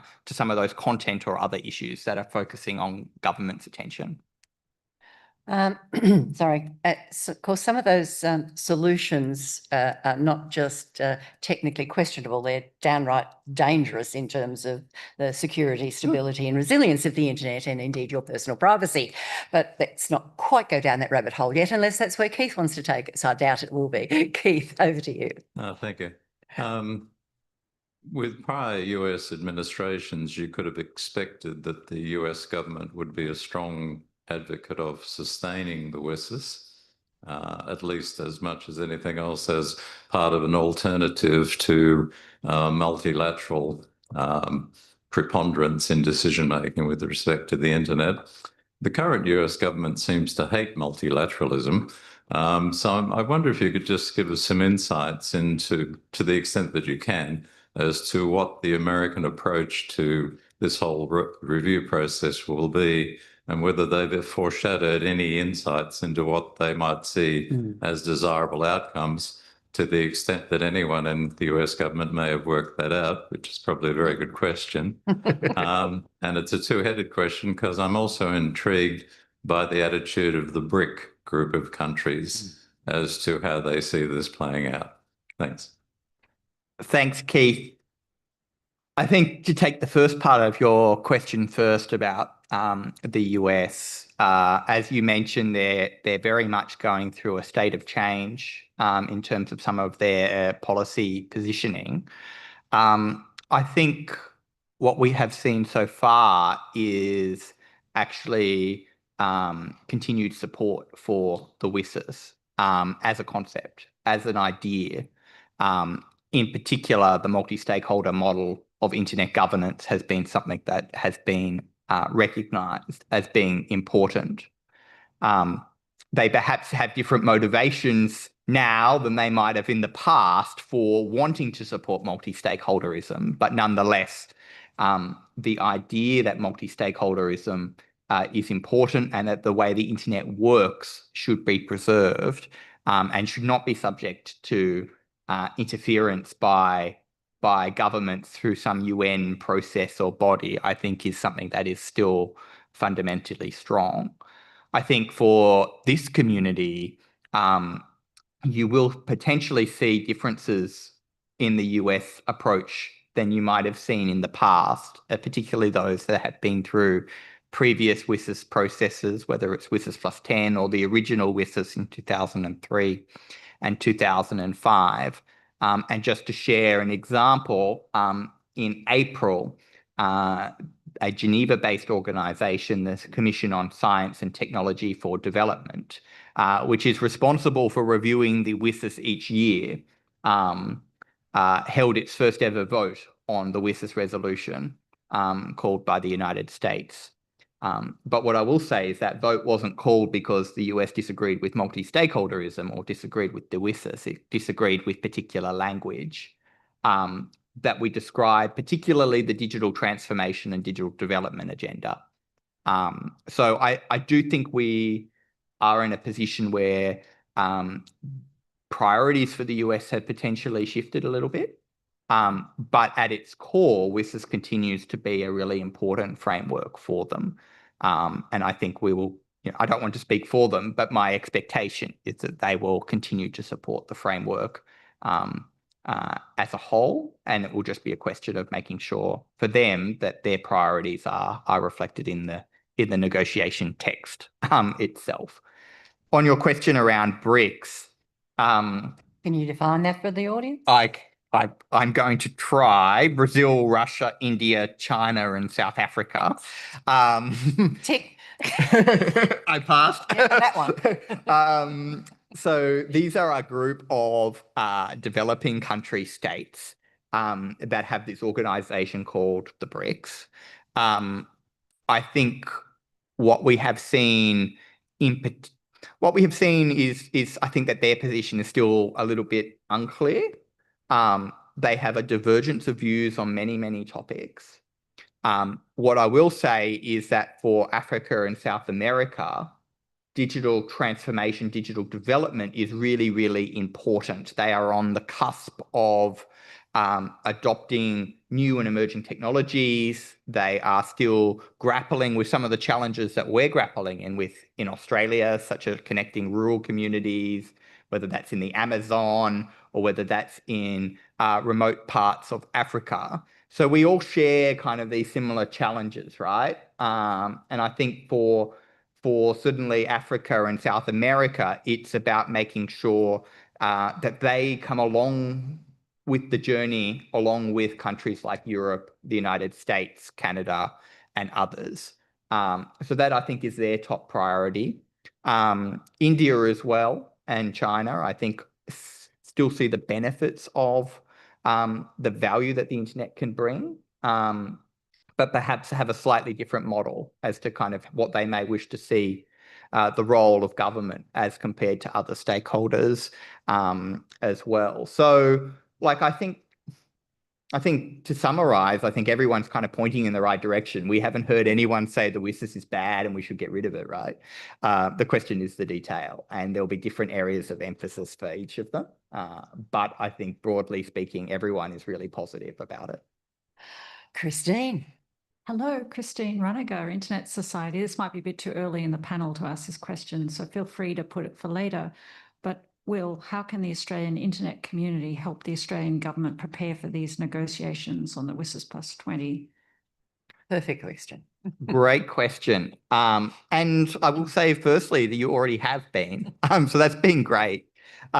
We've had for almost 9 months now a informal multi-stakeholder working group that has been supporting us with ideas, with reviewing materials, with sharing documents. And I think that has been really valuable. And Cheryl, you've been a part of that, as have others.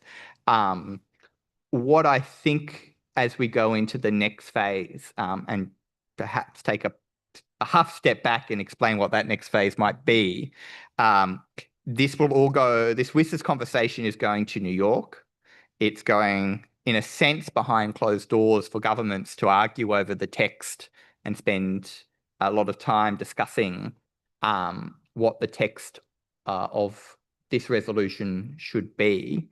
And I think what will be really valuable for the Australian community is to continue to articulate your priorities in the conversation. Just because governments are in the room doesn't mean the conversation outside the room has stopped. We will be coming out and sharing kind of the progress of this as it goes forward. So insofar as you have an opinion, we are very much open to hearing it and feeding it into the process directly, but also making sure that as a community, your voice is being heard. We can only do that in the room if the voice is being said outside the room. So I think continuing to be engaged in this would be really useful. And you can certainly find some more information about this process and how to get involved and all of that on our website. Pardon me. Thanks for that, Will. You mentioned that you described that activity that's been going on, and I certainly won't deny that I believe it is a successful tool, and I think it's a great model, and I'd like to see it continue. But you described it as a multi-stakeholder model, and as a working group. It's not a big group. It's not this size. Is that actually a real multi-stakeholder model? Aren't there barriers of ability to engage with it? I mean, my Aunt May can't just come and make her opinion directly to you, can she? Look, if she wants to. You only have to ring the switchboard and get through our enormously long name, and then you can get in touch with me, right? So good to know. I'll let Aunt May know that. Look, I think, we very much, in terms of there is barriers to participation. I'm not going to sit here and deny that. I think that's barriers in terms of time, in terms of ability to participate. But I don't think any of those barriers are something that we have tried to put up, if that makes sense. We have not tried to be exclusionary. We've tried to be inclusionary. And insofar as we can, make it easy to participate. So one of the opportunities for coming here is to make sure we do get other voices other than just the community. We know that those that do participate in that working group have your own networks and voices and kind of are bringing a range of voices to the table. And if we have missed someone and someone wants to share something, as I said, we'll be around for the next couple of days. Feel free to get in touch. We've had material on our website for whole of those 9 months. So I think we are trying to be as accessible as possible. But unfortunately, I don't know what I don't know. So I can't invite people I don't know exist. But if you are interested, we do really want to hear from you, because what we are aiming to do in the conversation is bring a whole of Australian perspective to the conversation, rather than just the perspective of me and my team. Okay, I just have an image now of this mass number of people in Australia waking up first thing in the morning, picking up their device, and the first thing they check is the Department of Many Names website to see what the opportunities are for engagement with you. I mean, I take that point. It's undoubtedly top of mind on every Australian's wake up. I think you might have to do some outreach to get some of us interested. But anyway, that's for another day. Well, it's all right. Okay. Again, back to this multi-stakeholder model story. There's different concepts of what that means in different parts of this international view. I think we understand that we probably agree almost on what a healthy, robust multi-stakeholder model is in Australia. It is those individuals who wish to be engaged in the progress of discussion, particularly on policy, but not limited to policy, about the internet, because they are internet end users or some way involved in it. So it doesn't matter whether you're a state government, a local government, mum and pop group. If you've got an interest, we think that's kind of where it fits. That's not where everybody does. So we want to come back to that, but I want to go over here first. Over to you. Thanks, Sylvia. Hey, Sylvia Cadena, W3C. I just can't stop myself of making a comment around incentives, as what you mentioned, barriers for participation. I guess it's probably very overwhelming for people to try and figure out, okay, in all of these layers and layers and layers, not only on the technical aspects, where can I make a contribution? And for companies or organizations to actually put the budget to be able to fund that participation. Collaboration is not in the budget. Participation is not in the budget. People tend to think that is just a kind of like a travel agency that you need to sort out to be able to follow all of these processes globally. And unfortunately, we haven't managed to move Australia closer in terms of time zones, which means people from Australia and New Zealand have to participate at ridiculous hours of the night where we don't have our brains with us. So our contributions might be a little bit more clouded, I would say, if we were participating in a more, humanly friendly time zone. So that the barriers are many. So I guess I think it would be really important to try and figure out what is the incentives that companies in the private sector, startups in Australia, researchers, universities have to be able to engage and maintain those processes. In our case with W3C, unfortunately, we had the sad news that the Australian National University decided not to continue the chapter for W3C in Australia. That I mean, it is an implication for my own organization that works in open web standards. But if we consider that only 5 organizations in Australia are members of the standards organization that does standards for the web, and a small number of Australians that participate in the ITF or ISO or others, then you think, okay, how, in my little part of the internet, which is one of those layers that you were talking about, how do we get more Australian views and participations? And I honestly don't see the incentives. it's very difficult for people to do that. So if the Australian government can do anything to promote and generate incentives in that space, I would encourage you to figure that one out, and happy to work on how to make it happen. But I think the standards and domains and anything else needs a clearer incentives approach and strategy. Really good question, and I think it's not a unique question. I think every country around the world is asking that same question. And while we have the challenge of distance to some of these processes and the challenge of resources, many other countries also have these similar challenges, whether it's resources, whether it's experts, whether it's levels of interest from their communities, or whether it's a host of other barriers and gaps.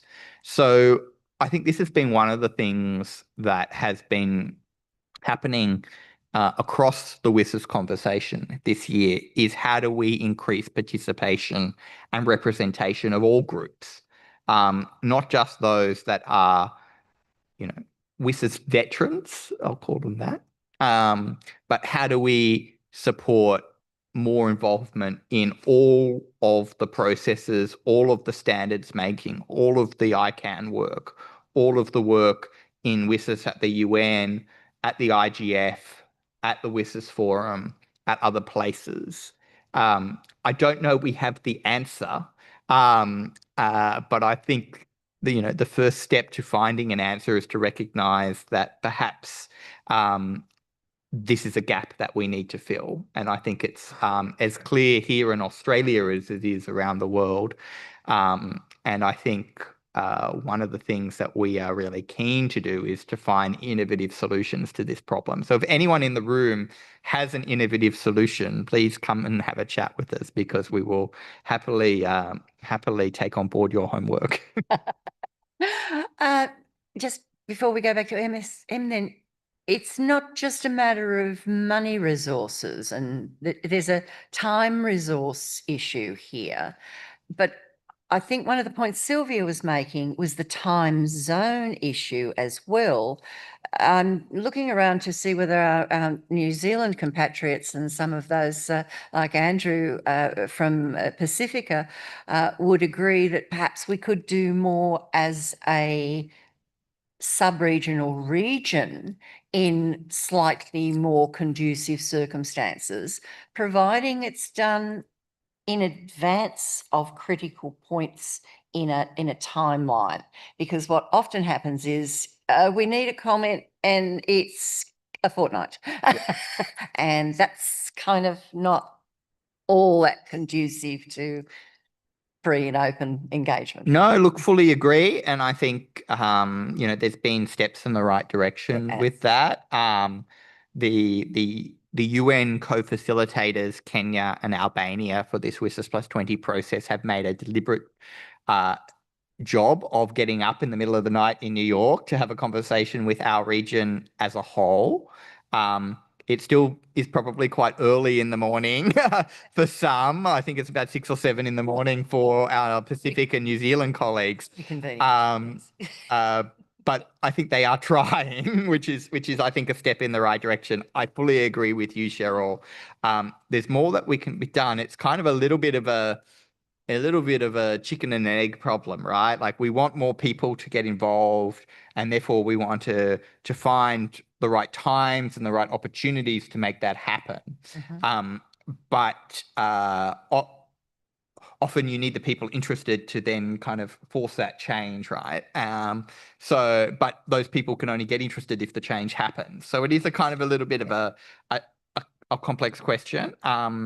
But I think one of the things that we've been trying to do domestically, at least make sure we capture as many views as we can, so that when we're up at 2 a.m, we've at least got those notes.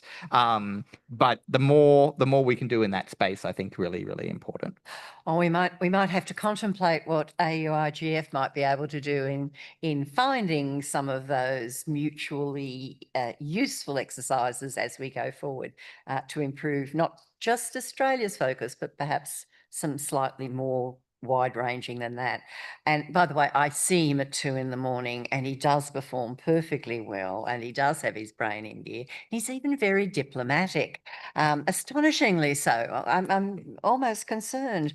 While I'm talking about diplomats, who is behind the closed doors doing these negotiations of all of these pieces of moving part that's in this WSIS document? Yeah, so look, I think this is where we are now, right? Like the WSIS plus 20 process has resulted so far in a 0 draft. And for those that are not vexed in UN processes, a 0 draft just simply means a first cut. It's a set of words on a page that we'll now spend 3 months discussing. So this document is available online, and the co-facilitators have invited comments. All of those comments will then go into this closed door discussion among governments. And most of those officials will probably be diplomats from New York, who cover many, many different things, including digital issues, but also cybersecurity, also disarmament, also humanitarian assistance. And you can imagine there is a wide divergence between the technical elements of some of these conversations we're having in the digital space and, for example, humanitarian issues in the UN. So these diplomats will be in the room, and we will be discussing the text as we go forward to try and find an outcome that works. So I think it comes back to my earlier point about the conversation outside the room supporting the conversation inside the room. And the more that the community is able to present really good ideas, really good proposals, really good things that can be just kind of copied and pasted, the easier the conversation will be inside the room. From an Australian perspective, I will be in New York doing those negotiations, which is, I think, a real positive for us as Team Australia, in that the sense that we've got a little bit more of the pool of the community's voice to take with us. But as we go through those conversations, not just supporting us as Team Australia, I think it's really, really important that we get all of the New York system engaged. So I would encourage everyone here to think about how your networks might help in that regard, to engage in other countries, to get other countries' governments, to get the advice that they need to meaningfully participate in this process, whether it's from our Pacific family or whether it's from our broader Asia-Pacific region or even further afield. I think every government I've spoken to is looking for advice and expertise on which to build upon for these negotiations. Okay, I can't resist this one. You beautifully and appropriately geographically, and I would have thought, sociopolitically, pigeoned us as Australia as part of Asia Pacific and Oceania. Where are we in the UN model? So the UN has a different classification, as you're rightly pointing out, Cheryl. We end up in a really odd region called Western Europe and others. Yes. And we're in the others box. So take that what you will. I will say for these negotiations that the different UN regions don't necessarily play too much of a role, in the sense that there's another grouping in the UN called the Group of 77, or G77 for short. And you can Google the group of 77. I think there's 120 something members now, so it's kind Makes of perfect sense. so in all good UN logic. But like there will be different groupings involved in these conversations, both on geography, based on socioeconomic status, based on traditional partnerships, or even new non-traditional partnerships as well. So Tell me more about those, please. about non-traditional partners. And traditional ones. Yeah. Who are we partnering with? You have one? So Australia will be negotiating with Canada. So As in against? no, with Okay. Canada, Okay. with Canada. Okay. So we'll be load sharing with Canada. So our Canadian colleagues and us will be working together, and that's a traditional partnership in the UN context. But there'll be non-traditional partnerships as well. And for us in our region, working with Southeast Asia, with ASEAN, with others, really important. Working with the GRULACs, another acronym, but the group of Latin America and Caribbean countries, and also working with the Pacific. So I think we'll be working very closely with them, as well as traditional partners in such as the UK and France and Europe and others. But as I said, kind of in relation to Keith's question earlier, we are all starting from a base that the WSIS is a good thing, which is a great starting point. Mhm. And the question is, where do we take it from here? And that's the question that we'll be working through over the next coming months. And hopefully by December, we'll have a consensus outcome. Fingers crossed. Donna. Thanks, Cheryl, and thanks, Will. So, Will, you said that you negotiate on behalf of Team Australia. So, I'm sorry if I missed part of the conversation. Does that mean that the Australian government of the day has to approve whatever your talking points are or your position? And my understanding is the Australian government for many years has been very supportive of the internet governance space, but how does that work in practice? Yeah, look, and this is kind of the dark arts of government and being a public servant. But ultimately, I work on behalf of what the government of the day wishes to see occur. We have a thing called a negotiating mandate. It's a fairly lengthy document, but it covers a range of issues and provides, I guess, a strategic direction for where Australia would like to see the conversation to go. And that's agreed by government at the ministerial level. And that guides us in those conversations. But it's very much a strategic framework. For example, I think my government would be very surprised if we were to agree to hand over the internet to an individual, for example, and be like, Cheryl is now the internet czar. So, it prevents me from doing that, even if I think that's a good idea, right? But I think what it does is provide those guardrails. The kind of manifestation, the public manifestation of those negotiating principles is the zero draft that the non-paper that Christine talked about in her opening plenary, this document here. You can find it either online or copies at our booth today, which is a document that has government's endorsement and explains in many respects where government would think that the solutions might lie. But that's not to say that it limits us in many respects. It provides that strategic framework, but what that looks like on the ground, what form of words are used to describe that, is where we have a lot of, I won't say latitude, but we have a lot of flexibility as the negotiations develop. And that's where I think as a community, we have lots of opportunities. The other thing I will say is if we get further along in the process and we find that we need to go back to government and say, well, look, we think we should reconsider a particular position, and here's the case for that, then traditionally government is very receptive to that advice. So we have some markers or some guardrails, but I wouldn't say we don't have an ability to deliver on an outcome that the Australian community wants either. Oh, that's good to hear. Right. I'm so sorry to interrupt, Rowan. We do have an online question that's been waiting. We'll go online first. So I won't be reading it up myself, but we have Kiki Fong Lim who's raised a hand. Are you happy for that? How do we give him the audio? Sure, she can come on in if you can. Kiki, you're good to go. Thank you so much. And I love the energy between our two panelists today.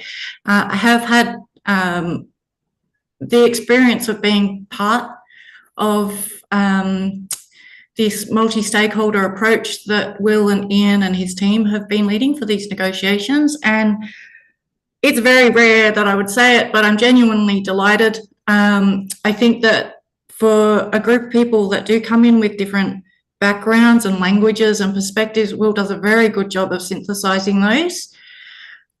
Even where I have perhaps brought in the scope a little too wide, I have found that the responses have been articulated as to why we may not bring that into this particular, say, negotiating document, and other areas where they have incorporated some things that would operationally allow us later to be able to make those points. Cheryl's got really great knowledge of, I guess, from domestic into the Asia Pacific region and up those UN systems, and I have found that also very useful, because the domestic internet governance in Australia is something that we need to work on, as well as that how that interfaces, and all the post-structuralist community development people out there would love this, but how that then works in from local to global processes, and how we contribute as Australians in this region with historically odd relationships, as Will has said. So Cheryl, again, great question. Where do we sit in that UN system? What that brings me to is one of the concerns I had around the UN processes was it seemed very performative somewhat.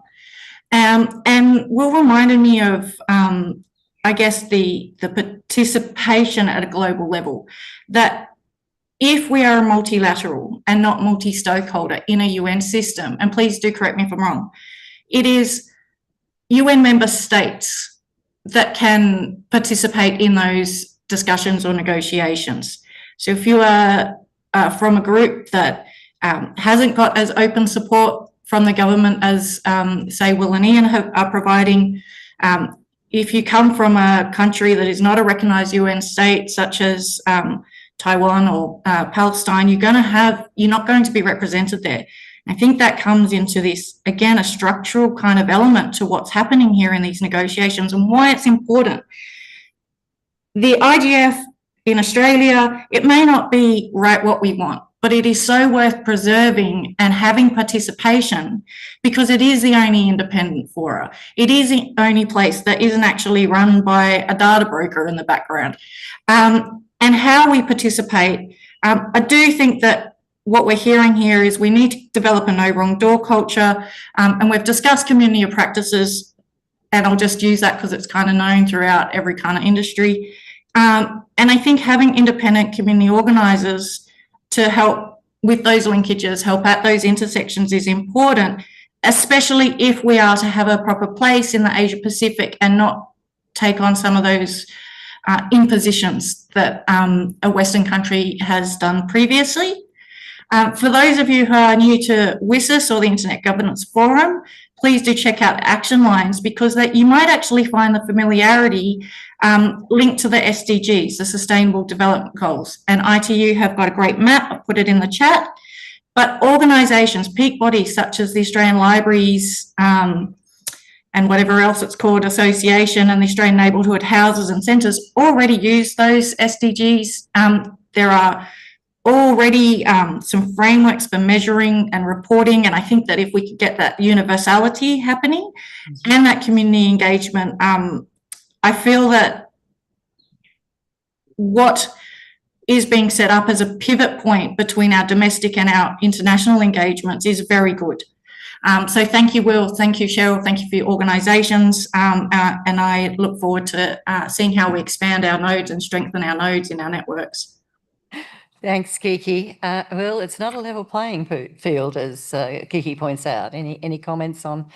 Look, absolutely. I think, and it builds back on Sylvia's question before, right? Like there are barriers to participation.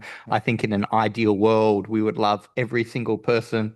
The 7 billion or 8 billion of us globally, I've lost count as to where we are now, but to be able to participate in these conversations, and I think it's important we get as close to that as possible.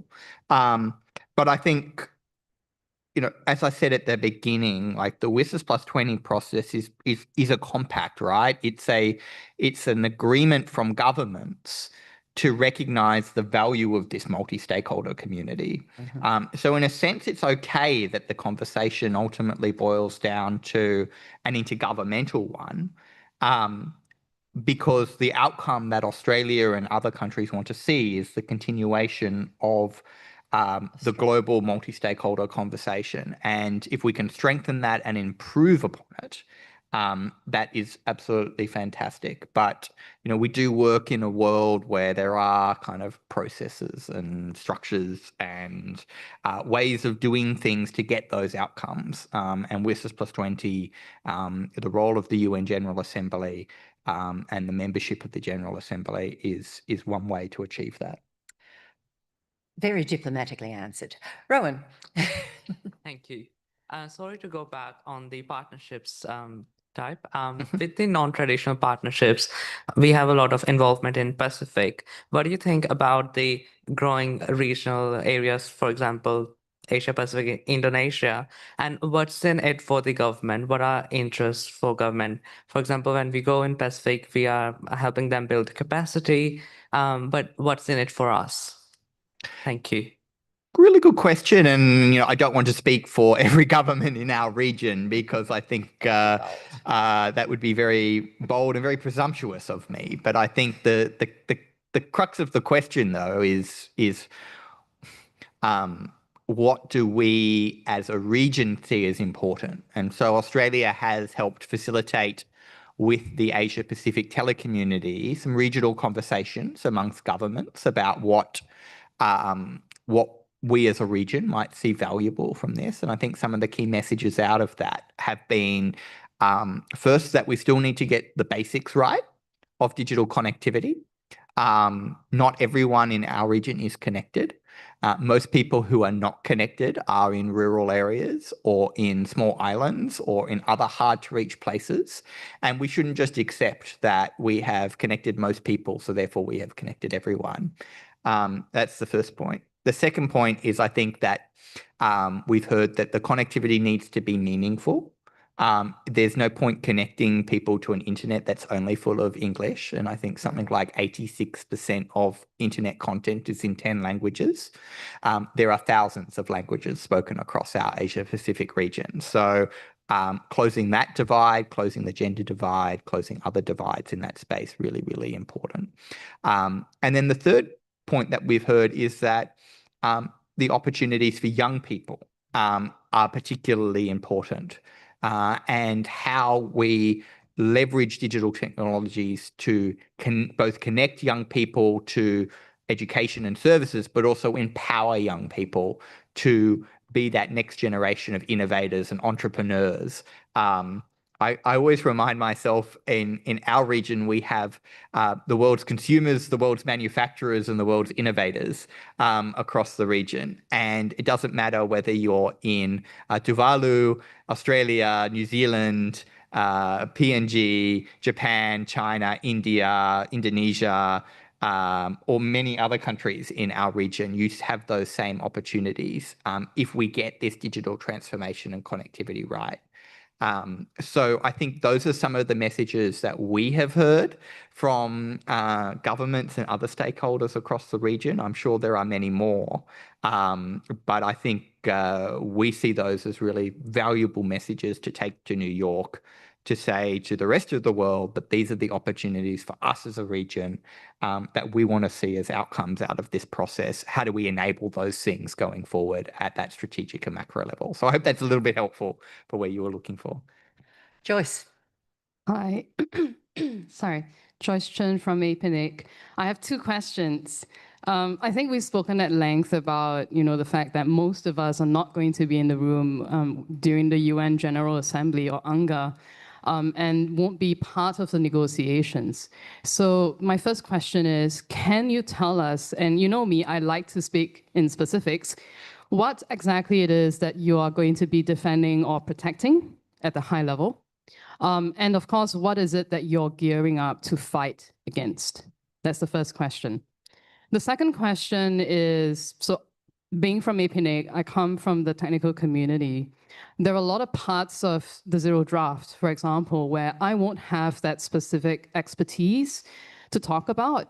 So my second question is, what do you think about the fairly large section on human rights in the zero draft? Oh, lead with the easy ones. Why don't you? It's just while Will's drawing breath on that, the human rights section in the zero draft is the largest number of paragraphs of any of the sections, and there is a huge number of sections. Over to you, Will. Thanks, Cheryl. Look, what will we be defending? I think I think the short answer is I hope we're not defending anything, and I hope we're not fighting for anything. And I say that not because we don't have a view on anything, but I hope that we have a conversation that is consensus driven, and a conversation that builds on 20 years of progress, right? But in saying that, there are things that are important to Australia. And multi-stakeholder internet governance is one of them. Improving gender equality is another. Supporting the Sustainable Development Goals is another. Supporting the closing of digital divides is another. And I think we would be very concerned if we walk away from some of those ideals and some of those values. I think, I said WSIS is very much a development agenda. And one of the things that when you have a 20-year-old car, you sometimes need to give it a service and set new targets and new goals and new objectives to reflect the modern world. And so that's something I think we would really want to see as valuable across a whole range of issues, not just simply a digital internet governance, but also, digital transformation, e-business, so on and so forth. So that I think will be really important. What I will say is we are just finalising our government remarks to the zero draft, and the co-facilitators have kindly committed to publishing all of everyone's comments. We'll know. So you'll know what we have kind of been agreed, but it goes to Donna's point, like we have a process that we have to go through to agree those. But I think broadly speaking, we hope to see that, and I hope we have no fights. On the question of human rights. I'm going to hold you on that. Okay. This is your lifeline. You only get one. This is it. I'm cautious of time, and I definitely want to give our final speaker a moment. Please, Jenny, over to you. Hi, my name's Jenny Fraser from Cyber Tribe, and in the last week or so, some Aboriginal leaders have called on the Australian government to honour the United Nations Declarations on Indigenous Peoples. So it's been about 16 or 18 years since signing it, and the government has not implemented the recommendations from that. And they were one of 4 countries who refused to sign the thing in the first place: Australia, Canada, New Zealand, and the USA. So as an outgoing fellow, and in the interest of the incoming fellows for Indigenous internet governance, I would like to hear directly from the Albanese government about how he will support Indigenous internet governance from this country. Thank you and good night. Thank you. So first, first comment would be Almost a question with notice. no. I think the first comment would be, let me take away the question around the convention itself. It's not something that I have direct responsibility for, but I will make sure that we get through the organisers or grab your details afterwards and we can make sure you get an answer as to where we are with that. But I think the broader question is around WSIS and internet governance and Indigenous cultures and Indigenous languages. And there is a recognition in the Zero draft of Indigenous peoples and Indigenous cultures and Indigenous languages and their value to the digital conversation. I think as Australia, we would like to see that strengthened. And I know many other countries around the world would like to see those references strengthened, and not just simply references that kind of acknowledge things and move on, but make it meaningful. So it is certainly on our radar, but let me get back to you on that other point. And then I can do 30 seconds on human rights. And You're then pushing it. I'm pushing it. Cool. I'm holding people between here and lunch, so I'm in trouble, right? Human rights, very important for Australia. I think we were really pleased to see that there was such an emphasis, as you said, on the human rights section. Human rights are increasingly important in the digital environment, and for Australia and many other countries, having the same human rights online as offline is really, really valuable. And I think we were pleased to see that point recognised. Human rights is one of those areas in the UN that has a long and vexed history, and I do not purport to be a human rights expert in this space. But I think, broadly speaking, the recognition of human rights as they apply to the digital environment is something that's increasingly important and something that Australia is keen about. Well, ladies and gentlemen, I don't know if you all understand what it takes to sit up here and just expose yourself, as Will has done today on behalf of the Commonwealth in conversation. But I think he's done a bloody marvellous job and deserves a round of applause. Thank you, Will. Thank you. I feel like we're in pretty safe hands. So over to you, Donna. We might even be in a safe lunch space yet. Yeah, thanks, Will, and thanks, Cheryl. And Ian, I hope you've got Will on a long contract. Yeah. There's a lot of knowledge there that it would be a shame to lose at any point in time. So we should have a QR code that folks can provide their feedback for this session. That would be greatly appreciated. We do have lunch now, but in 10 minutes, and I can't get my lappy to work. Here we go. Simon O'Toole, who is one of our First Peoples Fellows from this year, and Simon and Astrid unfortunately weren't in the room when I announced that this morning, so that Simon and Astrid wave at people. Wave at people. There we go. It'd be great. We're very, very happy to have them here with us. But Simon was actually submitted some session proposals to the MSSC, and unfortunately we couldn't give him a dedicated time slot during the agenda. So what we offered was a lunchtime session. So I hope that folks can come back into Simon's sessions. I think it's been cut down to like 40 minutes. So the plan is to start back here about 12:50.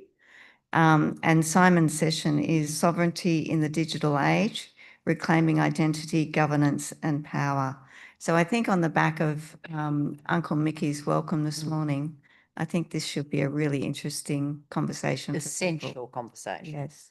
Yeah. So thanks, Simon, for putting it forward. Sorry, we've had to shorten your time, but hopefully folks can come back into the room and participate in Simon's session. Donna, people are allowed to bring our lunch back in. So yes, absolutely. Perfect. Yep. No excuses then, is there? Yeah. All right. Thanks, everybody. So Simon will be starting back here about 12:50, and the lunch break goes for about an hour. Thanks, everyone. Thank you, Cheryl. I know we are in good hands. Oh, thank you. Thank you.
How do you turn this off? Hello.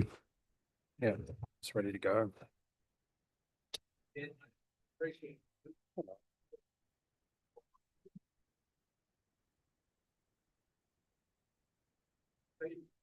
All right. Can you all hear me? All right. Thanks for coming and listening in your lunch break. I really appreciate it. And I think that we're going to try and keep this a little bit different. I don't know if those microphones are on, but if you are to not interrupt your eating, I'd love if you participate as much as possible and call out, and I can just repeat, your comments and questions, or Alexa can as well, so that if anybody's listening online, that they can hear it and know what we're responding to. Just making sure they don't choke. I don't know about insurance payout. Well, let's hope everybody is covered. You're inviting them to. Yeah. Cool. So my name is Simon O'Toole. I'm going to start with a bit of an introduction because this talk is about sovereignty in the digital age, identity, governance, and power. And identity and governance is key to power. So I'm going to be talking about my identity to start with. So I am a Gamilaroi and Yulia man on my father's side, as well as Irish. So I call myself Aboriginal Irish, and Aboriginal and Irish people have had a very long and historied, close relationship with each other. But I didn't grow up around my culture. And why is that? Because we have a gap in Australian Indigenous society. In fact, most, if not all, colonised First Nations societies around the world. So my father was in prison for a lot of my childhood. Now, it was proven in a court of law that the crime that he was sent to prison for didn't actually happen, but it was proven in a different court of law that he was still sent to prison anyway. Now, that wouldn't have happened with, I feel, any other. Is there feedback? Oh.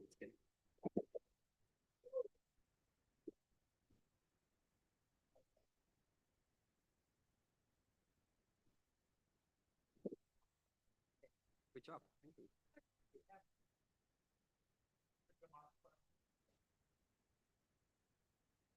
Yep. Yeah, good. Yeah, right. As the ringing in my ears subsides, I'll just try and get back on track. I guess what I'm trying to say is that First Nations people have a very different relationship to society than and the structures that govern us than other people, and it's that identity that we have with our indigeneity that really often puts us into harm's way. But I think I was just having a conversation this morning about how our identity is important to us. So we make sure that we put that first, even when we know that that's bringing us into harm's way. I grew up in a very interesting environment compared to other First Nations people. I grew up on a computer, and that might not sound too foreign to some of you, but I still, to this day, have not met any First Nations people that their first memory was using a computer. In fact, all of my friends didn't have computers ever in my First Nations community. And then when I got to university, I found that that was still the case. I was the only person in my university, which is the Australian National University, that was First Nations in the engineering and computer science faculty. And I started calling around other universities when I found that out, and I found that this was not a isolated experience, but the digital divide was a massive, massive problem. And this was only 8 years ago. Today, it hasn't gotten that much better. So ensuring that we participate in the digital economy and digital policy is incredibly important. So today, I lead a tech consultancy, Alliance ICT. It's committed to bridging the digital divide in Australia and the South Pacific. The Leap Foundation, which is a charity that also has the same mission, and Dreaming Machines, from what I know, is the only Australian Indigenous deep tech innovation company in Australia that actually creates products from scratch rather than just, I guess, integrating them from other solutions. Alexa. Thank you, Simon, for sharing some personal stories. I don't usually refer to my background or personal stories because it's usually not relevant to my work. However, the topic of this talk, I think, makes it very relevant, potentially. At the moment, I lead one of the longest lasting Linux user groups in the world. Started in Victoria around the time Linux was announced for 30 years. And also have a private business as well, pursuing manufacturing and renewables in Victoria. So my personal background is that I came from Iran, and when I arrived here for the first time, in contrast, I was noticing a lot of things, understanding a lot more about the notion of culture, history in itself, and also my culture, my history. And leading to this session, as with Simon, we both discovered we have a lot of thoughts about sovereignty and exploring those thoughts, which was very interesting and informative for myself. That notion became a lot deeper. So in this very city in 2021, there was another conference in May. It was called South Start. I don't know if how many people are from Adelaide here or South Australia. Yeah, there's like a quarter of the room. One of the very best startup conferences brings people together. I believe that was the first year.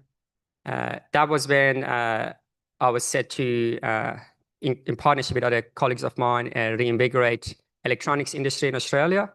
When I left Adelaide to Melbourne Airport, basically to come back in a few days' time to visit some factories, South Australia closed border to Victoria. And basically that kind of put an end to all the conversation that had to happen, basically, which you couldn't do it virtually. My next plans were a road trip. We had scheduled travel in all cities in Australia, including Cairns and Perth and Canberra and Tassie.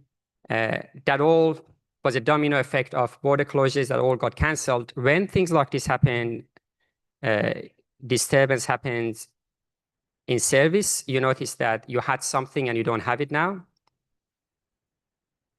Recently, also very timely to this talk, Optus failure happened as well, which was very tragic, unfortunately.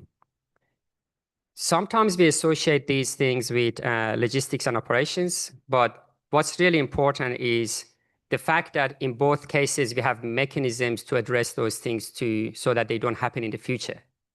And that's what really, really matters. And those mechanisms that are in place is not something you can touch or interact with until you realize that you don't have those mechanisms. In both cases that I mentioned, we do have those mechanisms here.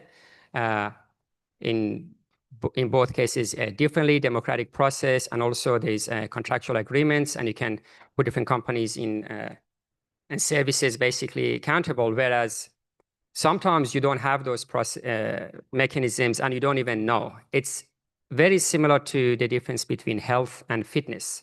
Health itself is something we forget we have until we lose it. But fitness is something that you can't even reflect and consciously know. And you only know it when there is an incident and the amount of time it takes for you to recover. Even mental fitness, similar, how long it takes you to recover. Very important when it comes to digital sovereignty. There would be a lot of things that we may take for granted, such as connectivity with Optus. But I want to point out how miraculous it is. I'm techie myself. How miraculous it is that we live in a world where internet is a flat network and it works. And it doesn't really have to be this way, and it may not remain this way. And the IGF session we're at today is a very good reflection of how internet works, where all players are basically on the same footing next to each other. IGF itself reflects that. I believe, well, my experience of coming to IGF, people from different sectors and stakeholders, so to speak, are in the same forum talking about topics, maybe not binding, but the fact that it's a UN mandate, it adds an extra weight to that. And recognizing this and making sure that we maintain this so that if anything goes wrong later, we have a mechanism to respond to that. And it's not something that it just would necessarily remain this way. So I think just to pull out some of the, I guess, themes of what you've just said, is that when I guess when we don't have governance over, I guess, the systems that we have and that we use, when there is some kind of failure or interruption of that, we lose power. Yep. We no longer have access to those systems. And I feel that that is really core to the First Nations sovereignty movement, is that when we have systems that don't meet the needs of society, whether that's be through interruption, that failure to provide that service, or whether the service isn't designed to meet the needs of the people, then we need to take back control and power of those services and resources to make sure that they are designed to be able to support our needs. When there is an interruption, that we have the agency to be able to do something about it. The Optus 000 interruption was a perfect example of how when something happens, we no longer have the agency to be able to resolve that issue. We've handed over the power to someone else entirely. And we don't identify with that power. It is a organization that is not really a part of the public good, and is definitely not representative of us. But we have given over that power. So by bringing in that power into within what I call the bounds of identity is the key to sovereignty. We need to ensure that we have the control over the domains of our identity, and the governance to be able to protect and enforce and respond to issues that affect our identity and affect our needs. And without that, we lose power? I want to expand on a particular point, like a word you mentioned, agency. When we lose agency, because it's painful, then we start paying attention. However, if we don't use that pain and attention into making sure the framing that gives us agency is not also under our power, then it will happen again. In the very same year that I mentioned earlier, 2021, we had floods in Lismore. So there were a lot of observation for me and lessons, I believe, for New South Wales and Australia.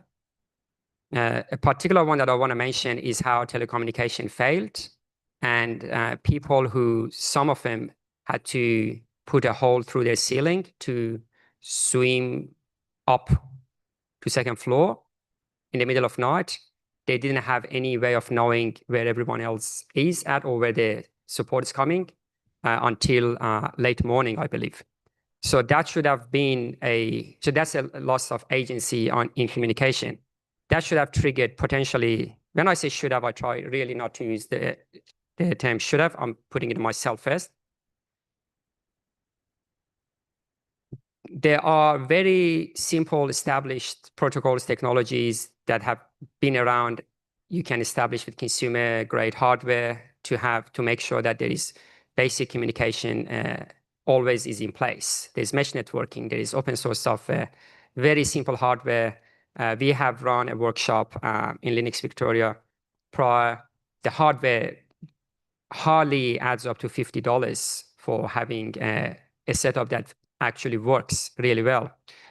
But when we lose agency and that pain doesn't reflect into how come we could not help ourselves, then that happens again. So I'm hoping that this is very nuanced and everyone's observations and perspective is very different. The hope that we have from this session is that we all think about those more abstract layers that are not painful on their own. And if they're not attended to, they leave the exposure point for future pains. And the way technology, this is 2025, we're recording this. We all have seen how scary it is, that how fast it could evolve and grow, and how geopolitics can escalate really quickly. We can't expect the cycles of politics, 3-year, 4-year, and the very strong mechanisms of policy making and lawmaking, but they're slow necessarily to respond to the exposures that we have from the technology providers. That you can never blame. Every entity has its own mandates. The corporations have mandate to shareholders. Policymakers have their own mandates. Whereas when the playground is very unfair right now, the technology is moving really, really fast. And it's really important for us, all of us, in our own capacity to talk about how we can take control of the framing.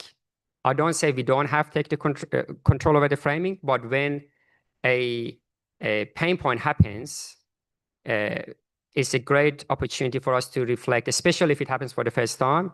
How come this happened for the second time? And we weren't able to respond to that after the first incident.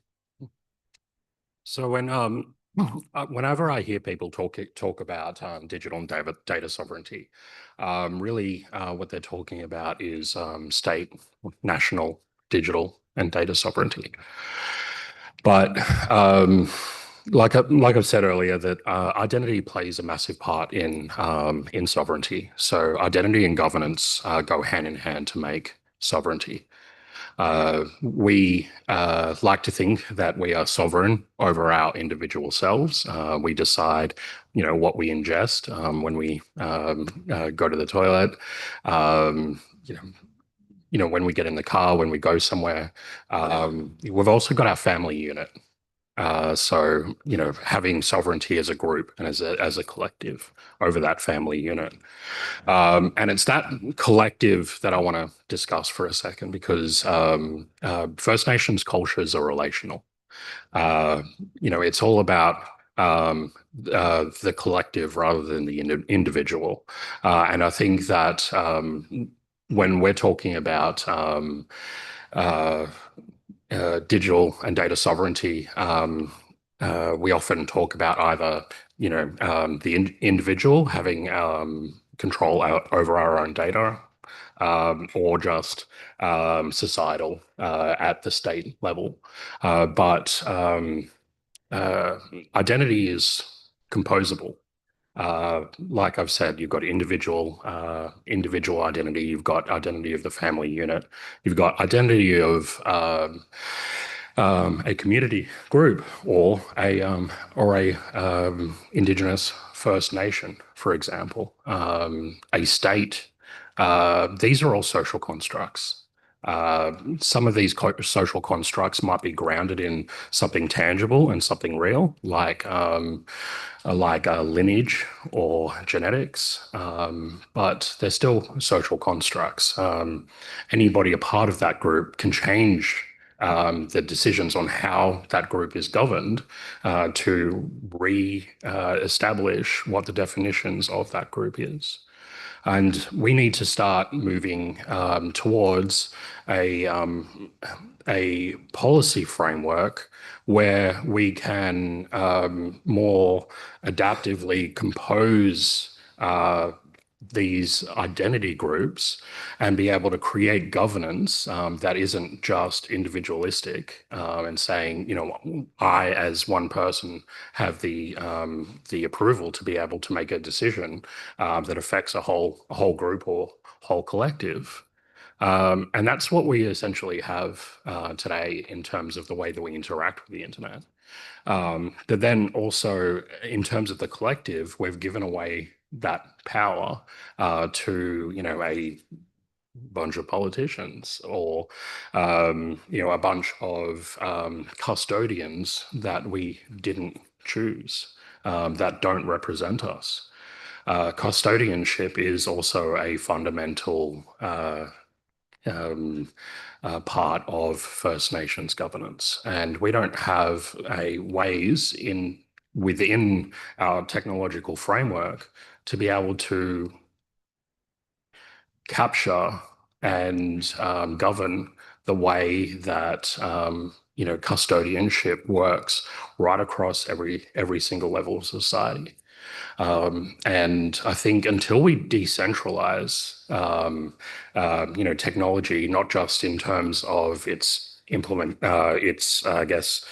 tools that we have access to, but also taking responsibility over our implementation of that technology in society, we're not going to solve that problem. And I think, Alexa, when you were talking about having access to simple tools and simple devices and open source software, these are the things that we have at our disposal to be able to take responsibility and take agency over the way that technology is implemented that governs the boundaries of the individual, of the family unit, of a country or a First Nations clan or language group. No, these are really thought-provoking. Again, when incidents happen, we realize how much we might have already become dependent on providers that we don't have control over. Recently, there have been legislation around the use of social media for teenagers in Australia, and follow-up for that has been the notion that YouTube itself counts as a social media. So when it gets to points like that, you realize that we have, this is not something that it's unique to Australia. The way tech has entered our lives, it has exceeded from being a tool, and basically now we live inside technology. A lot of aspects of our identities, our ways of living, our aspects of living especially for younger people, it happens inside technology, and allowing the infrastructure providers to be foreign corporations, it leads us to basically impossible situations where we would expect our lawmakers to solve a problem, whereas this is beyond their area, as if there is a virtual reality that the engines of it is elsewhere, and we're expecting, and any time there could be any change to that physical world, and we're expecting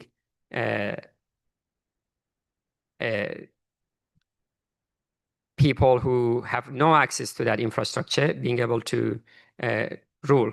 So in cases like this goes back to what you said, Simon, about family and groups. If someone wants to protect their own, as on the family, the values of the family, the way they want it to be, there is no means for them to have any control over that, because without realizing, we have allowed for technology to become very dependent on technology. The reason this is very timely and we have to speak about these things very directly now is because, again, we put in the title, in the age of AI. A big part of AI is, as we know, the reasoning and the thoughts. If we make mistakes in the processes where decision making happens, we may not be in a position to be able to course correct in 2-3 years' time. And with everything else, we are still in a position to do that. However, allowing technology that shapes our society to be provided by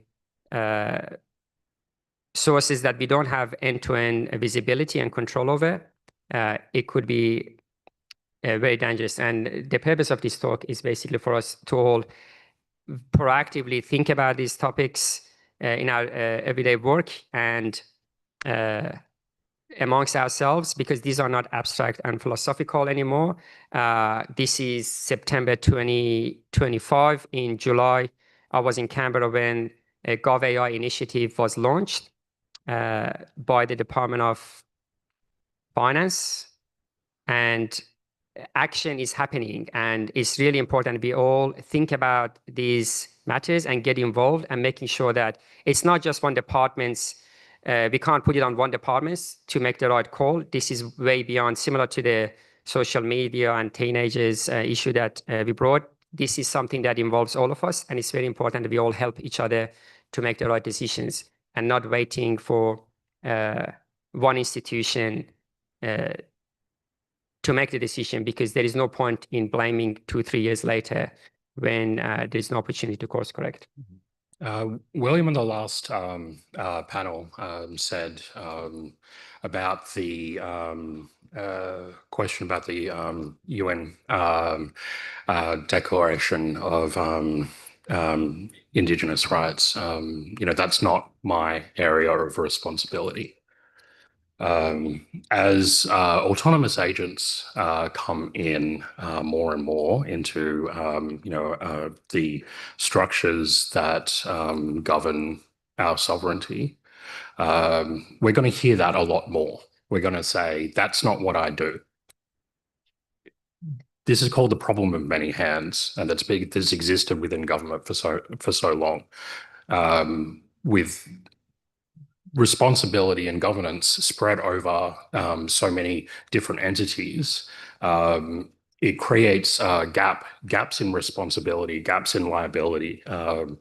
And that's only going to happen more and more as we move towards the age of AI and autonomous agents. And if we don't act now, we're not going to find that things are getting better. We're going to find that things are going to get much worse, because what consent do we have over an autonomous agent being used? And I want you to think about what consent really means, because if you can say, yes, I consent to this, is it really consent if you can't revoke that consent? what mechanisms do we have within our governance to be able to revoke that consent, to be able to say, no, I don't want this? Or every time we use a digital service, is that we get a privacy policy, we get terms and conditions, we click a checkbox and we go submit, and all of a sudden we've given what they call consent. It is not consent because it can't be revoked.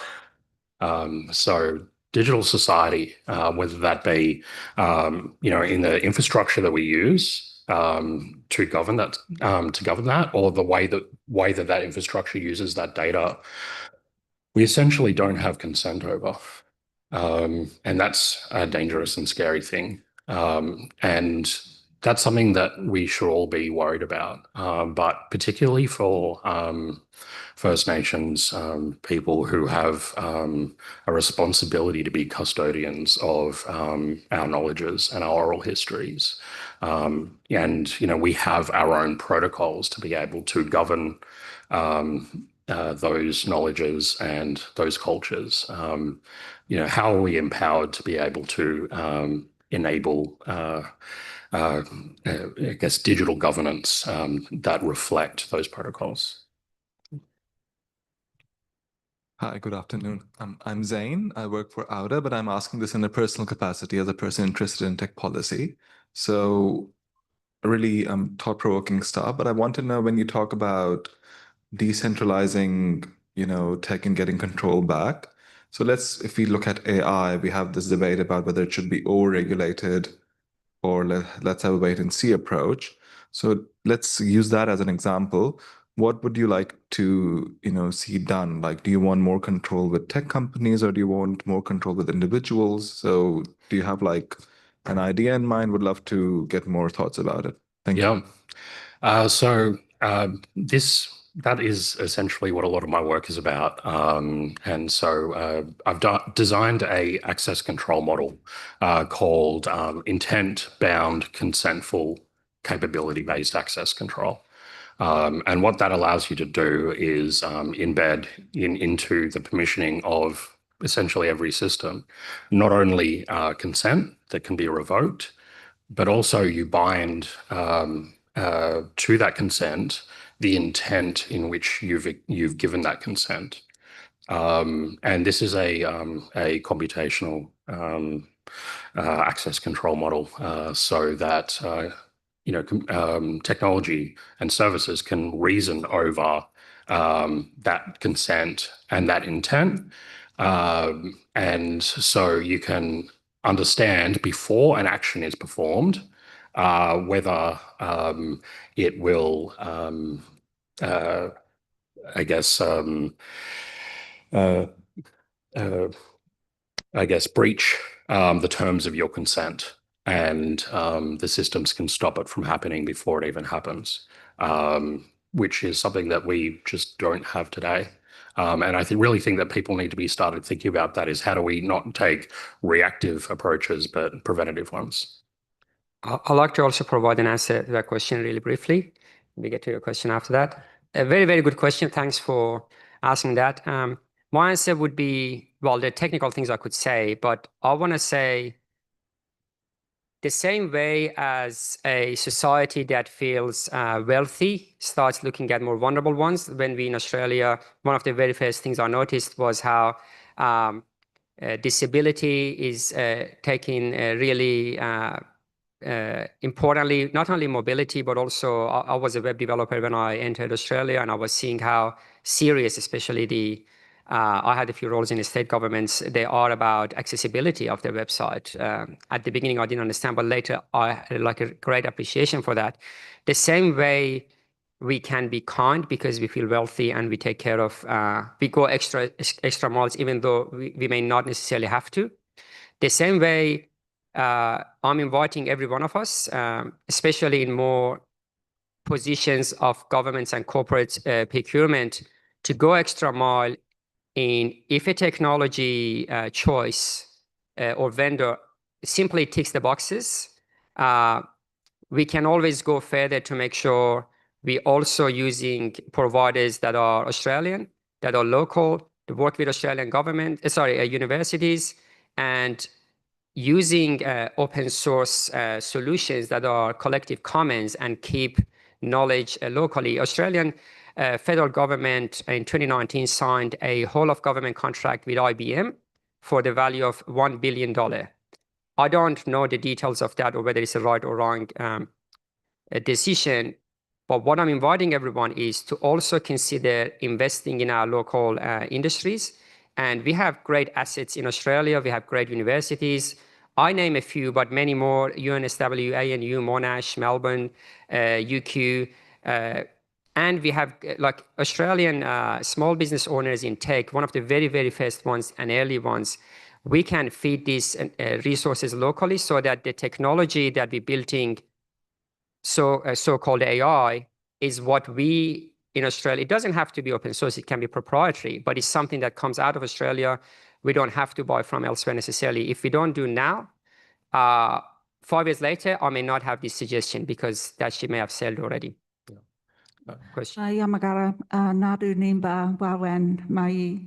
My name's Susan Beats and I'm an Nimba woman. I'm also a computer scientist and I've been working in this space since the 1980s.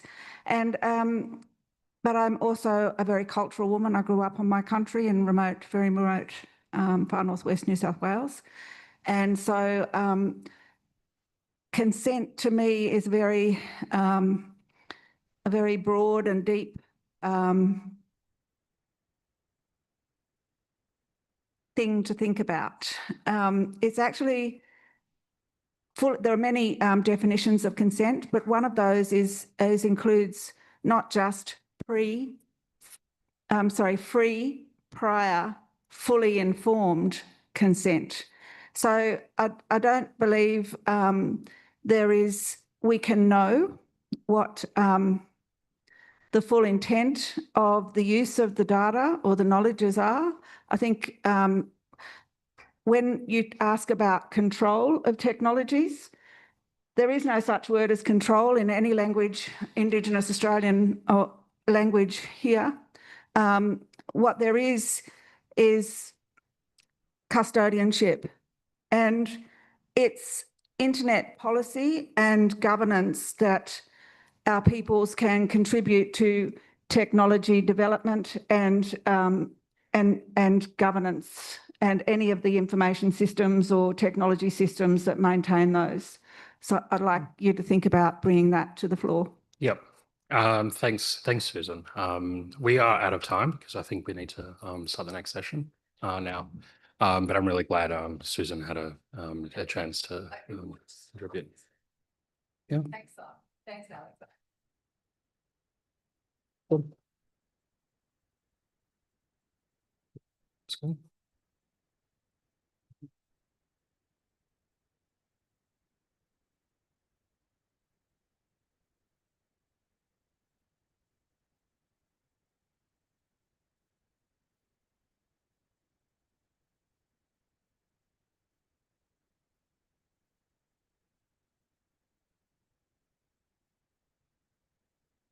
I guess everyone's outside finishing their lunch. So we'll have to get people to round them up. They're ringing the bells now. They're ringing the bells. Maybe people don't understand what the bells mean. Maybe that's the problem.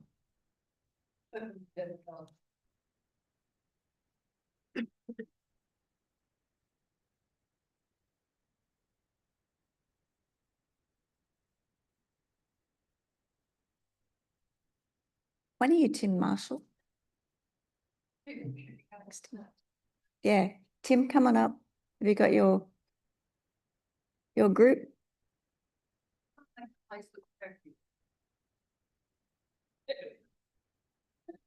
There's two online. Okay. And the friends. All right. When I go here.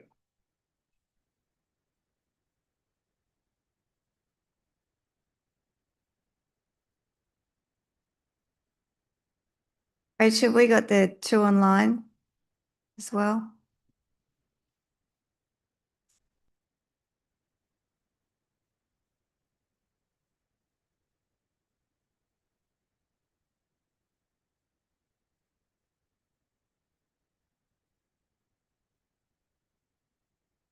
Feels like a job interview at this level, doesn't it?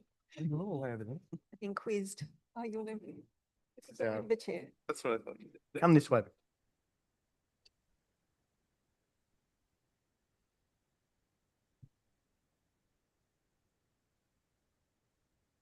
All right, I guess we'll get started. So the title of this next session is No One Left Behind. And this is a session that is sponsored by ICANN. So thank you to ICANN. And I'll introduce Tim Marshall from the Australian Digital Inclusion Alliance. Tim, and I'll leave it to you to introduce your panel. Thanks, Tim. All right, terrific. Thank you. Have we got our panel colleagues online? Hi, Tim. Oh, excellent. Thank you. Good afternoon, everyone. First of all, I missed the welcome to country this morning, so I wanted to pay my own respects and acknowledge that we're on the lands of the Kaurna people here in Adelaide, and pay my respects to elders past, present and emerging, and all those First Nations people in the room today. I'd also like to note that First Nations people experience a unique set of circumstances when it comes to digital inclusion, and this is core to Target 17 of the Closing the Gap framework, which goes to access to information and services, from the concept that digital inclusion can actually be an enabler for a whole range of other important things for getting by in life, and actually is an enabler for a range of other targets in that framework. My name's Tim Marshall. I'm a co-convener of the Australian Digital Inclusion Alliance. We are a peak body of community organisations, academics, researchers, and businesses and other organisations working to raise awareness and advocate on behalf of the broad issues and sector of digital inclusion. We're about connecting, advocating and providing a common voice. Many of our members are community organisations that don't have a lot of resources to raise up the various issues relevant to their own organisations or the sector as a whole. So we try and play that role as best we can, recognising the intersectionality and broad challenges and opportunities across digital inclusion. It's great to be here. This is an important forum, and it's a vital topic, sustainable digital inclusion, and great to see that forms one of the foundational themes of the event over this next few days. I think the quote for that one in the program is ensuring everyone has access to the internet and the skills needed to participate in the digital world while protecting rights and managing risks.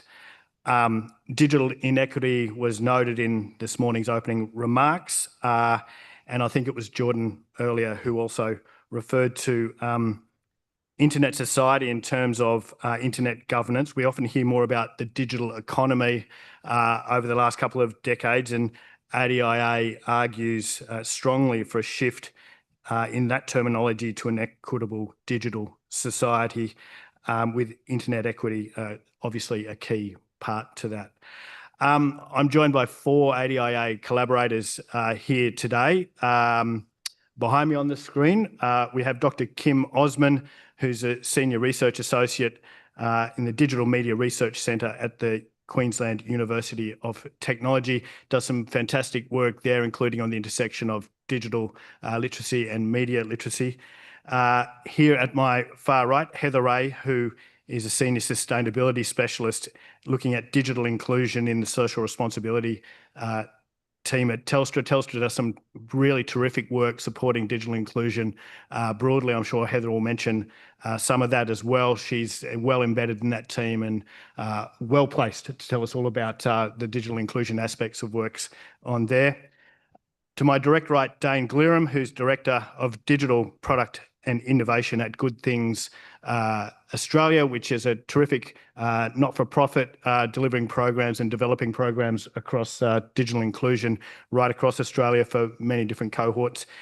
And again on the screen, we have Nicole Rossini, who's Program Lead digital inclusion strategy at the New South Wales Telco Authority with responsibility for implementing the recently announced about 3 or 4 months ago New South Wales Digital Inclusion Strategy. Before we go to the panel, I did just want to do a bit of a scene setter on digital inclusion. Broadly, as a sector in Australia, we think about digital inclusion in terms of 3 main pillars: accessibility, affordability, and ability. So accessibility, going to the way products and services are designed, and the way one has access to internet and an appropriate device. Affordability in terms, again, to internet and appropriate devices, how we get hold of those and get those into the right hands of those who can't afford them. And ability, we're looking at skills and literacy. Obviously, digital inclusion has an intersectionality, and digital exclusion can be a combination of those factors. We reckon most Australians would be pretty shocked to learn that 6.6 million Australians, or 1 in 4, is one way or another digitally excluded. That's according to the Australian Digital Inclusion Index, which I'm sure Heather will speak to a little more a little later, which last came out in 2023, if I'm right, and is due shortly for an update. And I think you'll all agree it's pretty intuitive. Without effective digital engagement, life's far more difficult, to say the least, let alone learning and work. I did just want to give a little insight on some of the scores that the ADII did put out in 2023. These are scores out of 100 for various surveys points across the community. For access in Australia, we score 72. That number's trending up, and there's obviously plenty of room to improve there. Affordability, 95 out of 100, good, but not something that can be left for chance or we can be complacent around. Ability, 64 and trending down. If we look at the fast pace of technology arriving in AI and all those different aspects, we reckon that's a concern and a need for a lot of focus. AI is one of the big themes in our space. Things are moving fast. There's a change dynamic. It brings a whole new emphasis to literacy, confidence, safety, critical thinking beyond the pressing the buttons and being able to plug in a piece of kit. Meanwhile, there's a very high profile productivity agenda nationally around AI, certainly emphasising the need for digital inclusion to be built in as a foundation to some of the big decisions being made now. Meanwhile, we exist in a sector that's naturally fragmented. This is because its digital inclusion is intersectional across many and all areas of disadvantage, and we have organisations dealing with different cohorts with different specific issues. Meanwhile, challenges are far more pronounced in some key communities, such as First Nations, people with disabilities, elderly people, long-term unemployed, and others. It's for those good reasons that the sector and government policies and responses are pretty well fragmented across the board. And it's why we as ADIA advocate for a national approach with accountability and coordination in this space. There's places to draw inspiration from, including the UK Digital Inclusion Action Plan, some of the work that Nicole and her team is doing in New South Wales, other successful programs such as the First Nations Digital Inclusion Advisory Group being run out of the Department of Communications federally here. Yes, digital inclusion is a matter of social and economic equity and a social good. Some say human rights. Some people on my steering group constantly remind me it's a matter of human right. But it's also about economics and opportunity.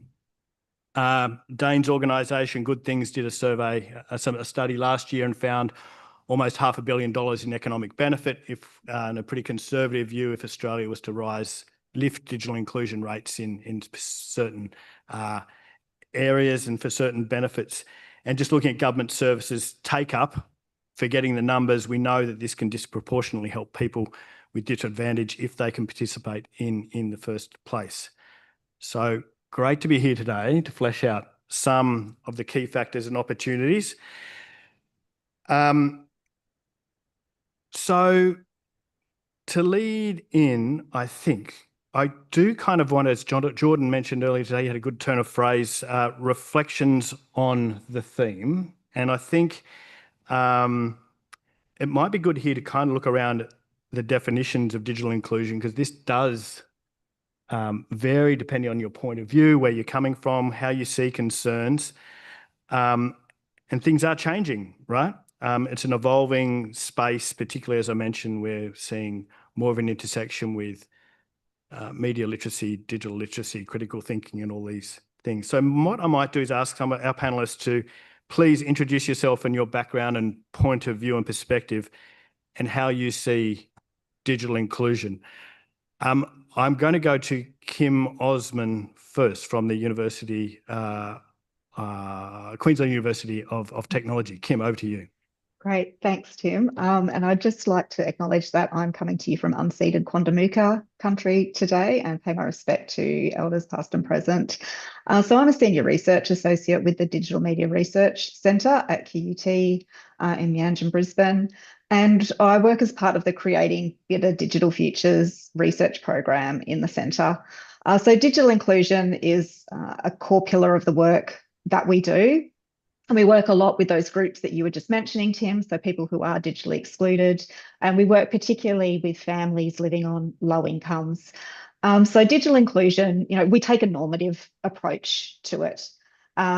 It's a system, that some people might not choose to be part of, but we think that a better society and a better digital society is one where everybody has the option and indeed the right. They have a right to be included, especially when you consider accessing other rights, so the right to health, the right to information. It's very hard to do that if you're not digitally included. The other thing that you mentioned, Tim, was that ability gap. So this is a really key part of digital inclusion for us. For the families that we work with, this is one key group where the ability gap is actually widening. So we've got families, and importantly for us, we've got children who are getting left further behind than their peers because they don't have the access to the technology and the connections that they want and need to be able to participate. And this is through an economic lens, absolutely. It's through an access to services lens.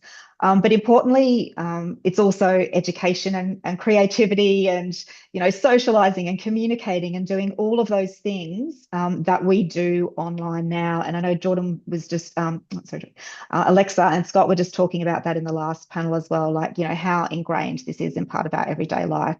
So for us, it's about enabling families to make the most of opportunities through being digitally included. Terrific. Thank you, Kim. Heather, I might come to you. Thanks for joining us. Sure. Yeah. Thank you very much, Tim, and thank you everybody for having us and having this actual topic on your agenda today. So I work in Telstra's sustainability team and I lead our digital inclusion program of work. And as Tim has alluded to, one of the key components of our work is the provision of the Australian Digital Inclusion Index. And it's something we have partnered with RMIT and Swinburne universities since 2015 to develop and provide. And so we really now have about 10 years of data that tracks progress on digital inclusion in Australia. It looks at access, affordability, and digital ability, and it's really trying to understand Australians' capacity to be able to benefit from the digital age. And digital inclusion is that idea that everybody should be able to be online if they choose and making the most of it. So Tim gave us a few opening remarks about the data. I would echo that in explaining that the rapid digitisation that we're seeing in Australia and indeed in the world is a positive, and it means digital inclusion is also improving with lots of people doing more things online. But the challenge with that is that those people who are not online or who struggle to have a quality, consistent connection are even more disadvantaged than they were before. If you can't apply for a job online, if you can't find the ad to even apply for to start with, if you can't turn up at the interview online, employment is a challenge for you. If you don't know how to enroll to go into hospital and have an appointment, if you can't track your medical records online, All of these things are becoming an increasing challenge as there are fewer offline options as well. So this is where digital inclusion really is a big challenge and something that we need to work together to address today. Access is improving. Still some challenges in regional Australia and particularly very remote parts of Australia. Affordability, while Tim explained, is pretty good overall. For those people who can't afford it, it's pretty terrible. And I think actually that could be the big game changer if we could address affordability for the internet in this country. Ability, I think it's improving, Tim. I think it's improving, but I think what's different is that the sorts of skills we need to do the things online we need to do are changing because we're doing different sorts of things online. I think a lot of people are skipping over Microsoft Word. We don't need to know how to use Excel spreadsheets and write Word documents, but we do know how to download an app and use the functionality within an app these days. And that's a different sort of skill set that needs to be generated. So the new report of the ADII is out on the 5th of November. If you look up the Australian Digital Inclusion Index online, you'll find the details, and you are very welcome to join that event online and hear what's coming. We're really anticipating there'll be some good data in there to take us through for the next few years. Thanks, Heather. I'll be there. Good. And you pick up on a really important point that was made in one of the earlier sessions today, that with each technological shift and adoption throughout services increases the risk of accentuating and increasing the exclusion for some cohorts. So it's something really important to keep in mind. Nicole, it's great to have you here representing the view of one of our significant governments in Australia. What thinking has helped to inform the New South Wales government in the formation of its digital inclusion strategy that you're working on now? Thanks, Tim. Hi, everyone. I work for the New South Wales Telco Authority, and the New South Wales Digital Inclusion Strategy was launched in May, and it defines digital inclusion as ensuring all individuals have the opportunity to access, afford, and engage safely and equitably with digital technology services and online resources, regardless of circumstances. So our strategy is guided by 5 pillars, a little bit different to the 3 you were talking about before. And these 5 pillars have been designed to implement across government. And we came up with these 5 pillars through a lot of consultation that was done last year. There was a lot of community consultation and peak bodies, and we also surveyed the people of New South Wales to make sure that it was lived experience of voices that we could build this strategy out from. So the 5 pillars of our strategy are connectivity, and this ensures all individuals can access fast, reliable and affordable internet, as well as mobile services, and particularly in those underserved regional and remote communities where it's a lot higher. Affordability is about addressing financial barriers that prevent people from getting online or maintaining connectivity, including costs of devices and services. So it's great to hear that affordability is not a bigger challenge, but it is still something that, as Heather just said, if you don't have the funds for that, it just makes it really hard. The third one is digital ability, and that's about building confidence and capability through education and training. So helping people to navigate our online platforms and use the digital tools, as well as staying safe online. And then lastly, accessibility. So obviously supporting equitable access to safe, fit for purpose digital devices. And this really enables everyone to be able to participate in the digital world. And the last one is our digital trust and safety. So making sure that everyone has the awareness and tools to protect their privacy and security online, especially with a particular focus on our vulnerable and digitally excluded groups. And another key component of this is that we in New South Wales will always make sure that there is face-to-face opportunities, because there will always be groups that cannot be digitally able to get online. Terrific. Thank you, Nicole. Dane from Good Things Australia, over to you. Yeah, sure. Thanks. Look, I think probably for me, sitting here today, listening to the group, it was really interesting where we start to hear jargon from someone from the outside. So one of the words I picked up on for the governance forum was multi-stakeholder collaboration, which I have to confess isn't a word that I use a lot in my day-to-day work. but for you here, it's just something that's rolling off the tongue. So my work has always focused on using technology to connect people with positive social outcomes, which is at the core of pretty much what Good Things does. But as I got closer to digital inclusion and trying to understand exactly what digital inclusion is, someone from our board, Manisha, who's probably online, so I can't shamelessly steal her analogy, gave me a good one that might be helpful when we think about it. So when we talk about inclusive design, there's a lot of inclusive design principles, but one that's really easy to understand is inclusive playground design. So that's based around 3 core tenets. So can I get here? Can I play here? And can I stay here? So that idea of can I get here? That's that affordability. Like, can I get online? Can I actually get to the playground? Can I get to the space where we're having those conversations online using the technology or the barriers that are in place? Can I play here? So how do I participate? Do I have the skills and the knowledge to actually click on the button, to make informed consent, to understand what I'm signing up for, to know how to do those things? That is rapidly changing as well. And then there's, can I stay here? So that's that idea of confidence. So how do we make sure we build the skills that people know how to stay safe online? Like, is this a scam? Is this not a scam? How do I stay in this space? So I just wanted to share that because I think that's probably a good lens to think about it for those of us who haven't spent all our time in the inclusion space. Yeah, that's terrific. Thanks, Dane. And I think that there's a theme that's developing here. And for me, it does come back to the skills, ability, literacy piece. I see it written into some of the language around the governance forum, that it's about managing risks and safety. And I think that skills leading to confidence is such a big factor in that. The weight of responsibility shouldn't lie with the individual entirely, or perhaps not at all. However, we do know that by lifting skills and literacy, we can make an improvement there for people. Our panel topic asks us to address AI equity in this context. We'll come to some of the key considerations to address AI for digital inclusion shortly. But first, it seems to be everywhere. It's a really fast-moving environment. As I mentioned, we're seeing the national productivity agenda based on AI. I note this week the ABC is running a series, a major article each day about the opportunity in AI. I think today's one is subheaded the AI gold rush.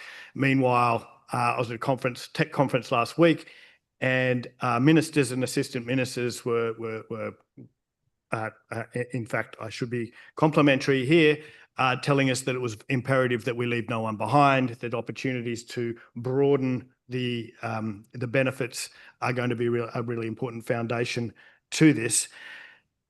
This goes to the theme that you'd picked up, Heather, and that is that each technology has the risk of accentuating the problem. So how is AI making action on digital inclusion more urgent?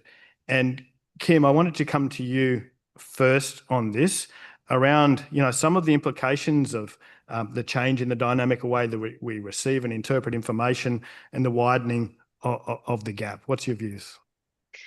So I think one of the biggest issues for us at the moment, and this is not just the digital inclusion research team, but it's our wider research centre, is mis and disinformation and the role that AI has in producing mis and disinformation. And the implication that this has on things from scam and frauds to the decisions that people make around their health. So actually, having access to the correct information, having the literacies to be able to navigate, recognise mis and disinformation, and make decisions about the kind of things that they're encountering online and in a digital space. So we work a lot with parents and with families, and we know for parents that navigating things around social media, particularly the upcoming social media ban or delay, however you want to refer to it, can be difficult. So AI, again, is something else that parents are having to navigate, not just for themselves, but to support their children and their children's learning. Because again, anybody that does have a school-age child here will know that the kids are all over AI. They're using it in their classroom and for their education and for their schoolwork. So making sure that we've got strategies to support parents, to support families, and we're not doing some of this rushed kind of ad hoc policy making in response to those technological changes as well, so that we're actually, you know, really thinking about AI from the outset. And these people who are digitally excluded aren't going to be left further and further behind as we push forwards with AI. Terrific. Thank you. Dane, coming back to you, because I think you've got a really interesting perspective on this, coming from that accessible design perspective. How is AI making action more urgent, or what's the flavour on it there? Yeah, look, I think for me, like, there's bigger brains in the room around the disinformation and media need for media literacy. But for me, it's the change we're seeing in technology and the way people interact with technology. Like, if we think, probably everyone in this room remembers when the internet used to make a noise, or at least it lived in a room, and you would go to that room and you would book time in, and then your sister would want to use the phone and you'd have to put the internet down. That doesn't exist for a whole generation of people now. And that took 20 years. The shift with AI is we're seeing new interfaces come out every day.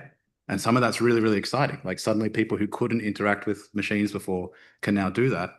But it also means it's constantly changing. Like, we saw Meta just did their AR glasses. There was a little bit of a flop in terms of the AI demo, but having a pair of glasses that you wear, that you talk to, that is going to interact with the world, is a product that they're pushing out there that people will interact with. And that's going to completely change how people interact with machines. And for us, we're just starting to build confidence around using Excel, using tools to apply for jobs. Suddenly the whole world looks very different. So I think we'll have a cohort of people who felt comfortable with the technology they currently use, suddenly find themselves in a space where they're far less confident. That's great. Thank you. Nicole, back to you. And I'm just curious about how the New South Wales government policy factors in that it's being implemented in an environment that's moving so quickly, and generally how you would look to design policy in a fast-moving space like this. Yeah, so I suppose from a New South Wales government perspective, we must be ready to embrace AI, but we must also do that in a safe, ethical and responsible way. And transparency about information and approaches we use is critical to maintaining public trust in government. As part of the digital inclusion strategy, our role is to make sure we're delivering on the initiatives we've captured in the action plan. And a couple of things that we're doing in this space is exploring partnership opportunities with MNOs to expand on community access to connectivity literacy programs. So that's ensuring people not only have access to internet, but also have the skills that are needed to understand how to get and stay connected to reliable and affordable services. And that meets both their needs and their budget. Another initiative that we're currently working on is our device bank pilot. So we'll be partnering with a vendor to donate end-of-life New South Wales government laptops, which will be refurbished and distributed to communities in need. This will allow more people access to devices and in turn access to AI. So how do we make sure that they get the devices, but then also get the skills to be able to keep up to date with all of this as well? And we need to make sure that we do this in a safe, responsible way. It's important for us to remember that AI also poses new risks around consent, privacy, and comprehension, which can be compounded for people with disability, low English proficiency and low literacy. So it's important that we not only seize opportunities, but we also safeguard digital inclusion and ensure that the progress does not come at the expense of equity. Thanks for that. I'll just come to Heather to finish off this thought around the urgency of AI before I come to the question on the floor, if that's okay. Heather, you had some thoughts on the role of industry in this space. Look, I think our fear is that technology is shaping society, and we really want society to shape technology. And I think that's where industry has a really valuable role to play in the future that we want. That's where we've got to provide tools, digital tools that are safe, fair, accessible. It's where we've got to bring in that inclusive design really clearly. Digital safety matters. Back to what Kim was saying, we have all been scammed. Our resilience and ability to bounce back from scams, I think, is diminishing. It would be much better if we didn't have to face them in the first place.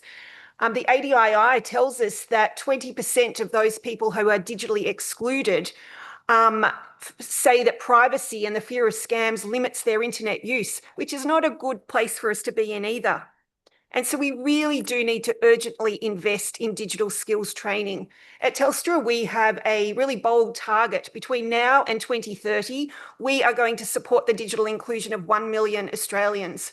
And we're going to do that through programs such as partnerships with Good Things Australia and Microsoft, where we want to build AI literacy for vulnerable communities. We also have another great project where we're partnering with Justice Connect, and it's called Smart Assist, and it provides a safe environment where people who have very low digital skills can go in there and interact with AI in a safe way and build their confidence in doing so, in the hope then they can take that out into the real world and feel a little bit more empowered. So, yeah, industry does have a valuable role to play. Couldn't agree more. Hi, how can we help? Apologies, sorry, Simon, to interrupt. We do have a question from the online participants, just before you get started. Okay. So Dr. Jelena Haynes says, I've worked with marginalised communities, predominantly with elders, for over 21 years in regional South Australia. Digital inclusion, access and sustainable internet access infrastructures, as well as affordability and skills training, can help assist them, especially when it comes to health emergency support. In this case, how can Telstra and AUDA support them? I'd say that's probably directed more towards you, Heather. Sure, I'm happy to give that a go. And it's I'm really pleased when I can share good news. And really positive that we have just launched a new digital skills program with the South Australian Government, with a real focus on building digital skills for adults in remote and regional parts of South Australia. We know you need to have the access there, people need to be able to afford the service, but if we can come in and also bring that digital skills work, I think that can really contribute to a great uplift. It's a program that will be run through libraries, but also with library staff taking training out of the libraries into community organisations, because we know not all people like to visit libraries, despite the wonderful role that they play in our communities. So we're trying to reach a lot of people, is what I'm saying. And that is underway now and will run for the next financial year. And we're hoping to train at least 4,500 people through that initiative. Great news. Great news. Thank you for the question. Coincidence, yeah. And from an ADIA perspective, we look at a range of cohorts that we know have high, if I can say this, high needs around in digital inclusion, or there is a great opportunity to lift that digital inclusion. Elderly is certainly one of those. I love the mention of libraries. They play such an important role, and there's some really important research going there to help reinforce the role of libraries in our community across a whole range of things relative to digital inclusion. We also work with the Seniors Computer Clubs Association of Australia and the Council of the Elderly in Australia to help advise us to be putting those arguments to government as well when it comes to digital inclusion, if that helps to answer the question online. To the room. So digital access and skills are inextricably linked. So especially for I guess minority groups, given that there is very little representation within AI services on kind of minority groups, but we won't see that representation within AI until the skills increase. So essentially, skills are a prerequisite to achieving full access. What metrics do you have to be able to capture that interdependency between skills and access? Let me give a preamble, and Heather, you might have some comments here from an ADII's perspective, and it could be something that Kim could comment on as well. The intersection is real. There's another factor in there, right? You need to get the most appropriate device into someone's hand, and if they can't afford that, then they're not starting. The research shows that once you get someone the right device, they're actually more inclined to learn the skills just through practice or whatever. I think there was a study with some kids in the last 18 months. In 1 year, they had no device. Guess what? They weren't doing their homework. In the second year, in the year of the program, they were given a second-hand laptop and were able to participate. The survey result that 95% of them did their homework. It seems to be a no-brainer. We can say alongside that, they learnt various digital skills that sets them hopefully on some other pathway. Is there much that goes to that intersectional piece in the ADII? Heather? Well, I think you raised a really good insight. It's the people that are not online are also challenged when it comes to interacting with AI, and we now need to expand what basic digital skills look like to ensure that people understand what AI is, how to interact confidently and safely with it. And it's a challenge we've got as Australia. AI is moving ahead so quickly. We too need to be there with them and moving along. And I guess it's programs like the Good Things have that are supporting that. We've worked with them for a few years now around this. And I mean, maybe you want to speak about it's quite timely as well, Yes. actually. So we have a program called AI for Good, and one of the key programs in that is Digital Sisters. And the goal there is essentially to partner with community groups. So we're a community-based organization, so we make sure that that voice is front and center so we can have the chats with these guys and actually then put the information in front of community. And that's based on AI literacy. So we worked with migrant and refugee women in a community center where they delivered the training to bilingual mentors who then went out and taught their community on basic AI literacy. So not how do I do coding with a chatbot? We're talking about how can I use Google Translate? How do I use Google Lens and tools like that to take a photo of something, have meaning, and then share that? How do I help my kids with my homework was one of the top ones that came through. And that was a big one for confidence. If you want to go to the goodthings.org.au website and have a look at Digital Sisters, there's a brilliant video that brings it to life. But essentially, there was a mother there that said, I didn't know what my kids were doing on their phone. Now that I understand AI, I can have a conversation with them about how to stay safe. So my point is that programs like that encourage AI literacy, which then leads to participation, which then leads to representation in the data set, and then the change in inherent biases that we see, which I think is what you're driving at as well. So absolutely, it's key to have access and skills to participate, to be represented. Terrific. Kim, did you have anything to add on that? Yeah, I do actually. So I'm probably just taking a step back to something that Heather said before around those skills around Word and Excel and phones. So, you know, what our research has found is, well, it's not really not groundbreaking, but you know, digital inclusion is very different for everybody, and it's very different for families. And what it means to be digitally included is so different among the different types of families that we speak to. But one of the key things that parents have been struggling with is the types of technologies that they have access to in the family. So oftentimes an iPad will be needed for school, which is great, and you can get things done on an iPad and that's fine. But then when you go to university or when you go into the workplace, you know, it's really hard to do the kinds of things that you need to do on spreadsheets and on documents and presentations on the iPad.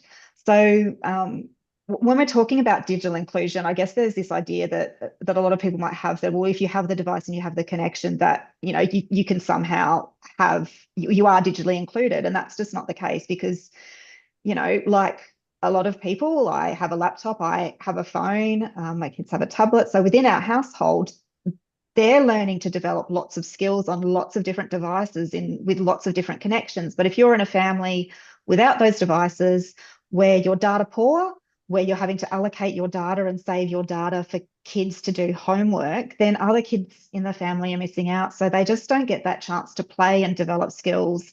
So to me, I think it's, you know, when we start thinking about AI, it's, you know, the kids without this kind of playground to experiment with digital technology, they are going to get left further behind if they're struggling to still develop those kind of foundational digital skills as well. And so we just need to keep in mind that digital inclusion is a very wide spectrum.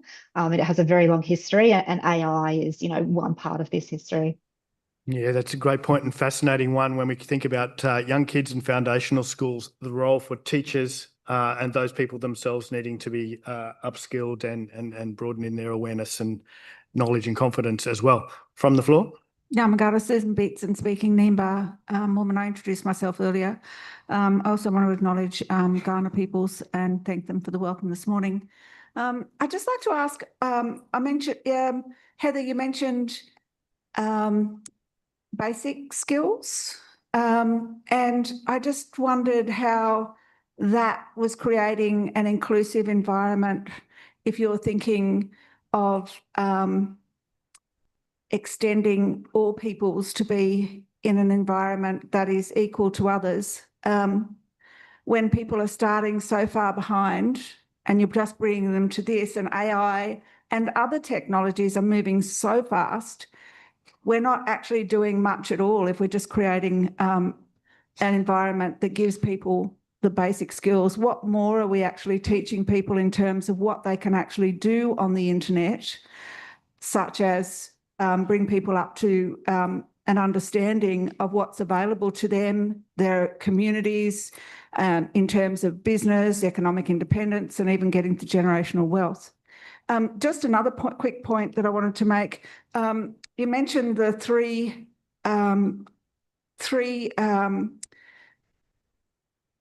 acts of play. Oh, yep. What I wondered was, how can I be me, my authentic me, in that space? What are you actually doing to ensure that in terms of, because I come from a mission town and inclusivity for me means assimilation. So what I'm hearing when you talk about what inclusion is, it means that I have to cut all my bits off to be in this space. Oh, okay. And I have to be that way. So yeah, that's, I'm an academic as well, so I'll just leave that with you. No, I think that's a good one. I'll cover that and then maybe Heather's piece. So I think that idea of like inclusive design, meaning that you can stay there and feel comfortable and confident. You shouldn't have to cut all your bits off. It's quite the opposite. So for us, it's confidence. Like, how do I feel more confident to be here, and that my lack of skills compared to the larger cohort isn't a blocker. So the bit that comes to mind is, so from people we talk to in community, 1 in 5 said that they weren't confident to do something online by themselves. And the impact is they then don't do it. And so for me, that means it's often easier to not participate in something. So people then become more isolated. So it's having the skills and confidence to say, be scam aware, means you can be yourself online, but know when it's a scam as well, lets you know which spaces are safe to be in and which spaces aren't. So it's a good clarification, because by all means, like, inclusive design should be about it being for everyone, and then that being available for the whole. So, and you know, be that cultural or actual ability as well. Thanks, Dane. And Heather, I've got some things to say as well on this piece around the continuum of skills development, but do you have a response on that? I think that basic digital skills are needed to operate in today's society. Like it or not, I think that's where we're up to. And I think basic digital skills include how to have an email address, as that's what you need to start with most applications. I think you need to know how to be safe online. And I think increasingly you need to know how to interact with AI. I think that Tim mentioned at the beginning, sadly, at the moment, it feels like if you don't know how to do that, it's your problem or your fault. And I think that's where, as a community, we need to come together and bring everybody on that journey and meet people where they're up to, and support them in a way that is appropriate to build those skills. But then I don't think skills after that are a continuum. I think people can pick and choose, follow the interests they have, use creativity, and the like, rather than need 100 skills. I think if you start with the basics, then I think the world's your oyster and you can pick and choose from there. Yeah, I think that's very right. The ADIA in this space around skills advocates for the design and implementation of a common language around what we mean when it comes to digital abilities, skills, and literacy. There is a spectrum. It goes from the ability to turn on a computer through to designing AI models, right, at the very high tech end. Our work is obviously focused around the very most foundational of those levels. And we're doing some work at the moment with some other organisations who are looking at the kind of skills you would need in the workplace, not just technical jobs, but any job, and how we can build the foundational skills that get people to there. So they might be the skills that kids get, but also people who've been long-term unemployed, or the elderly people who are looking to do something more in their life. And from there, once we've got that articulated and embedded, obviously being flexible for the emergence of new technologies like AI, people have the ability to self-propel as they choose or as they require. Equally, that an employer has got the ability to define what it needs in an employee Even more importantly, though, an employee has the ability to describe that they have certain capabilities to the bosses, right, or to the employer. So this common language concept is something that we're advocating strongly at federal government, and there's a few other organisations involved in that where there's some various pilot work and design work going on at the moment. So it's a positive space that we hope to build upon. Again, from the floor. Sorry, there is one question online. Sorry, Astrid. That's all right. Thank you. There's question or rather a comment by Kiki Fong Lim. Please make sure you are learning from work in community centered approaches to training and networks, so it's not top down. APC, APNIC, IAA, AUDA and ISOC have training, reports and virtual lab resources. Training the trainers means communities can recommend and support each other communities at the same time as localizing. We must ensure the core work is developmental and not service delivery. The network will provide ongoing peer support. Thank you. I think that was a good comment around the inclusive design piece as well. And I think Kiki had made a comment in the chat as well with some links that might be helpful for people to follow up on. To the floor. Nina Mani, my name's Astrid. I'm a Menang woman from WA, but I live here on beautiful Ghana country in Tanzania. I'm one of the fellows along with Simon. Connectivity is improving in many places, but inclusion without sovereignty risks reinforcing inequity.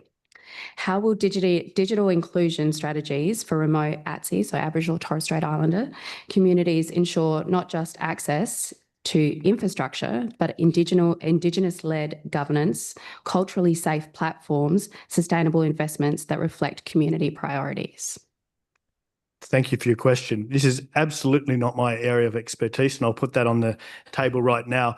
I will tell you, though, that in my understanding around Target 17 of the Closing the Gap framework, which is around the digital inclusion piece, one of the points of that is recognising some of the unique circumstances of digital inclusion for First Nations people.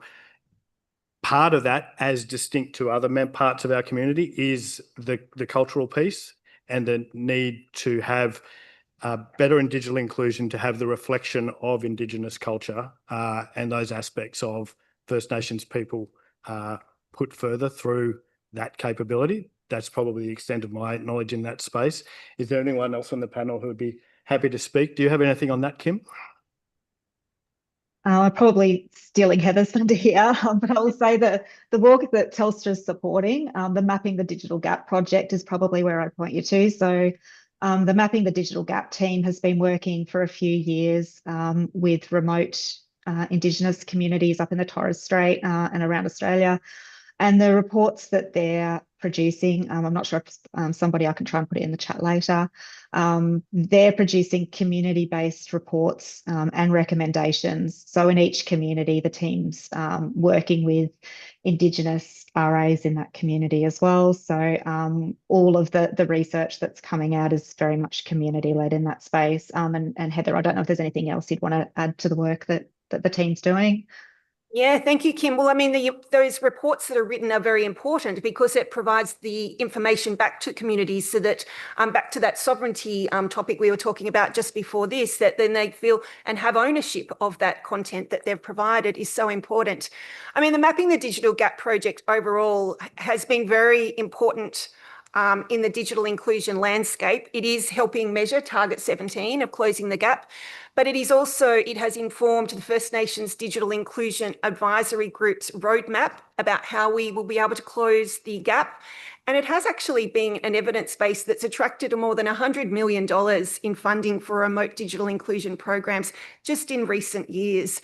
So it is just an example of where, when we learn more about this, we can then have the evidence base that then we can show what needs to happen, and then we can track whether it's been successful. So thanks for your question. It sounds like it's a topic, though, that all of us here just need to learn a little bit more about as well.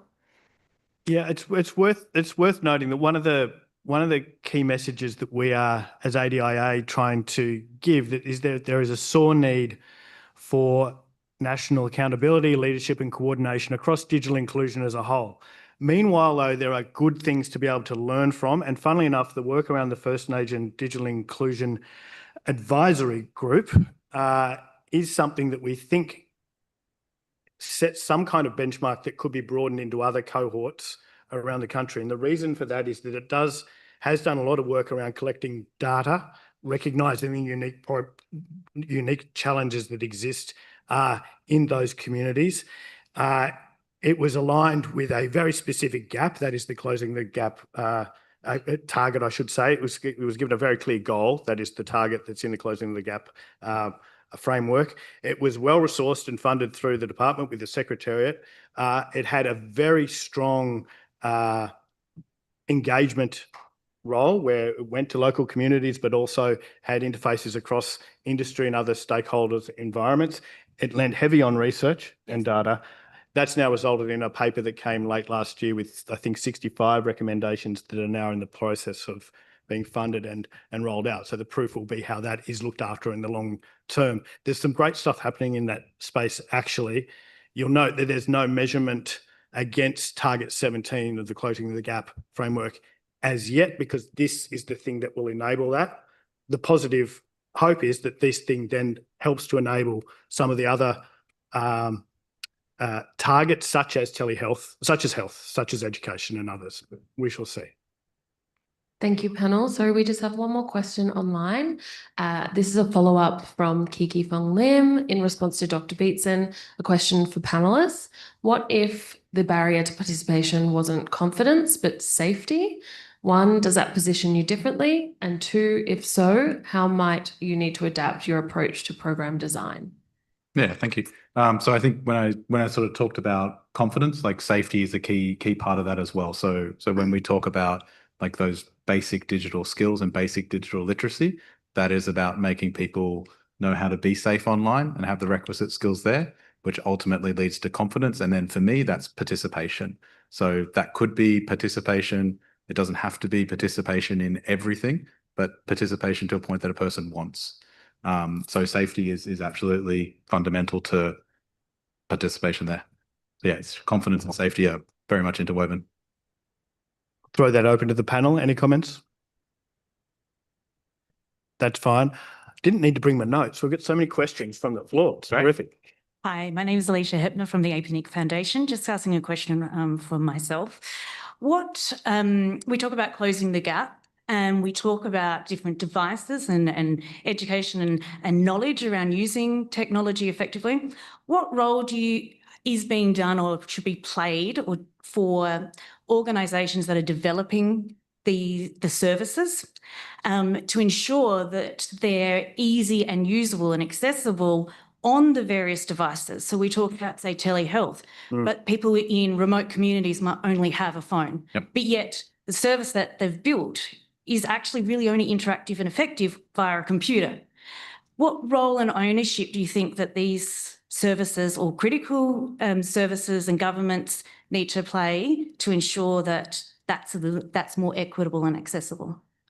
Like from my perspective, I think that like having conversations like this and having this group of stakeholders in the room is already a good step forward, because the fact that we're talking about technology and technology change and then saying we don't want people left behind, we want representation, is a key message for people to hear. So the Australian Digital Inclusion Index constantly advocating for that is an incredibly helpful talking point. The other piece that I think is at the complete other end of the spectrum is genuine community participation and co-design. So be across whatever community group or group of needs, it's not building something about people without them. So we do some work at the moment with people with intellectual disabilities, and it would be, tempting to sit here and say, oh, this is how we'll produce it. This is what this thing will look like.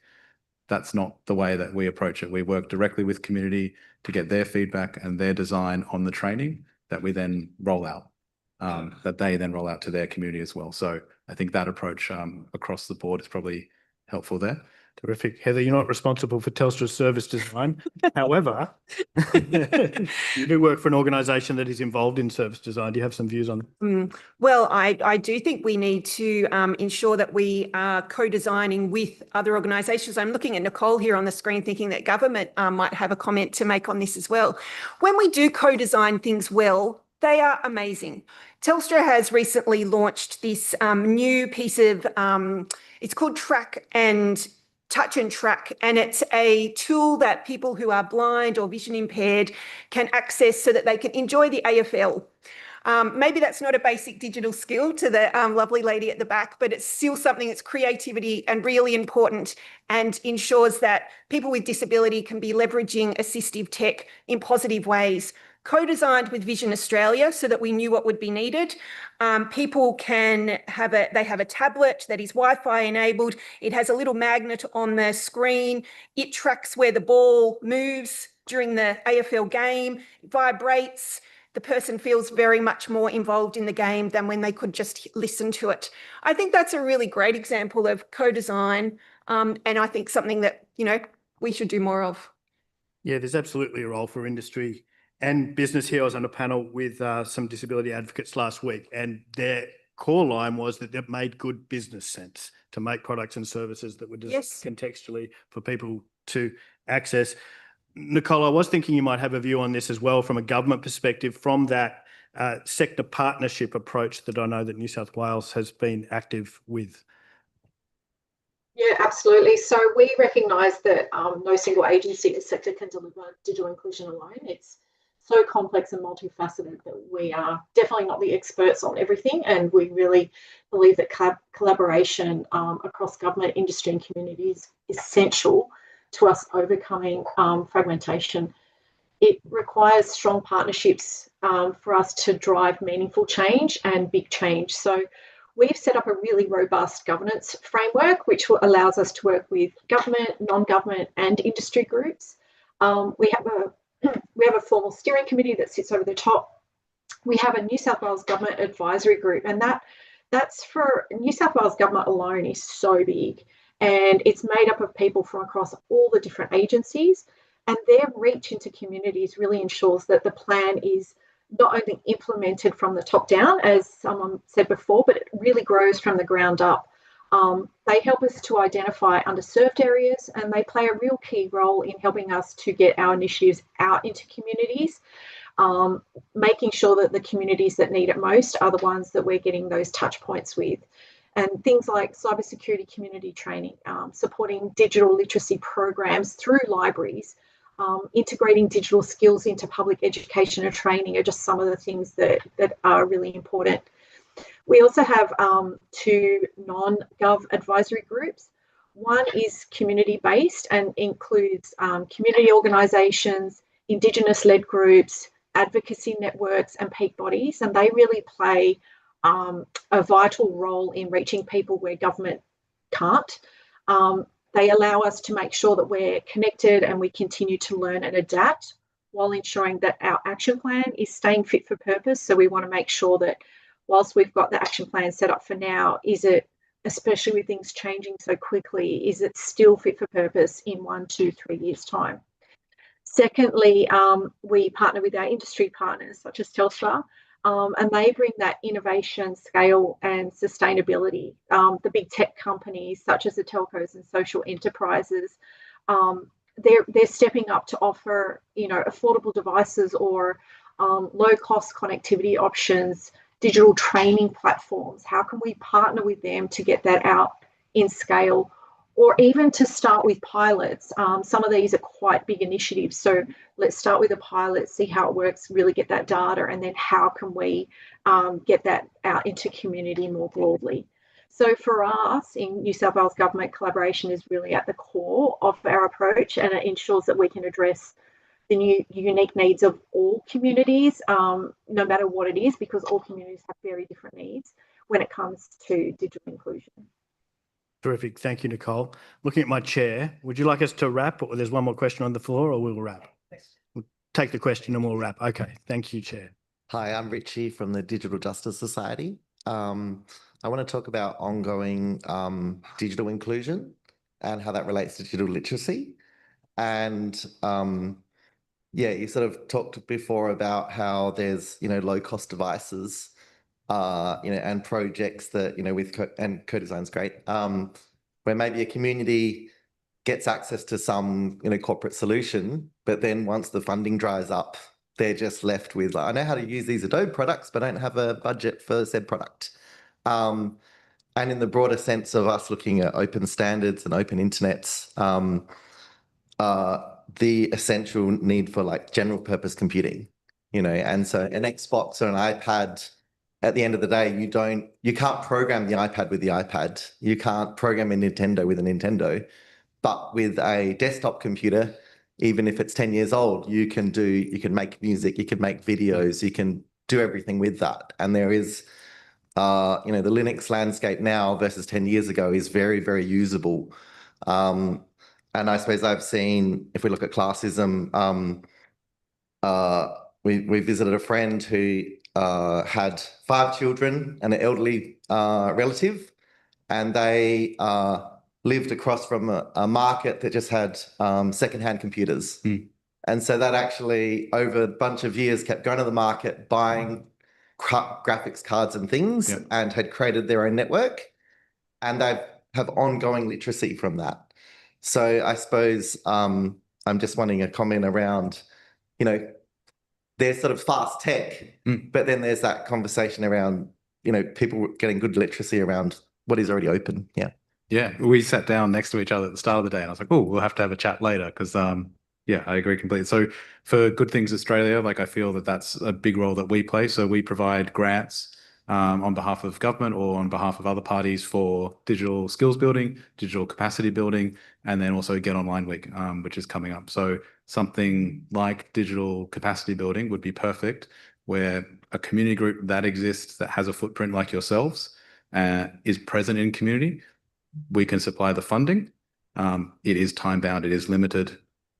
That is the nature of funding, but it means that the community group is delivering the service so that it's there after the funding may dry up. So that's sort of, for us, that's that piece I mentioned of us being present in community. And then we sometimes have the chats to the lovely Telstra or the lovely Microsoft to help some of that funding come along in programs as well. Yeah. And just a final point, I think on the devices piece, we tend to use the term the appropriate device, but it's also about the infrastructure that goes around that, right? So during the pandemic, there was a whole wave of very well-meaning device donations that came to people who couldn't afford them, as you can imagine. But a lot of those devices had problems, and they didn't have tech support, and they didn't have the basic skills wraparound that helped them to use them properly.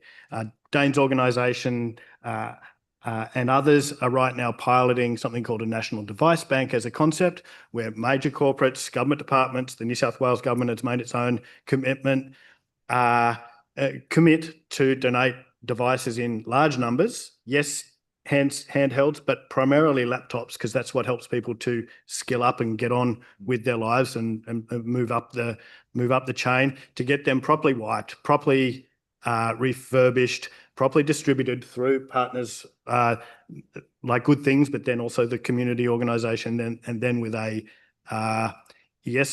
ongoing support arrangement around those, but also to integrate them with basic digital skills programs as well. So I hope that describes some of the work that would be going on, or where the sector sees the value there. A National Device Bank, as well as an affordable universal broadband product concessional to solve the affordability issue. There are two, you might call them low-hanging fruit agenda pieces that we see that the federal government could grab hold on to as part of a more coordinated approach around policy in this area broadly. Thanks for your question. Thank you. All right. Okay. Well, I think we've gone a little bit over time. Testament to the interest in the room. I think some great questions.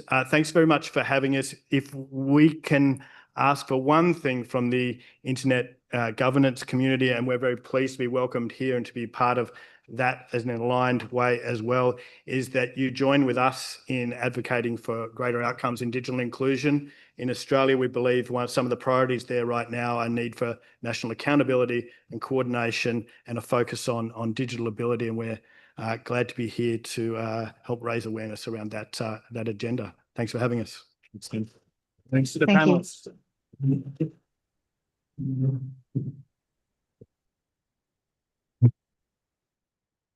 Thanks very much, Tim. Thanks very much, Tim, and the panelists. It's really, I know we've gone a little bit over time, but I didn't want to stop the discussion. So we have,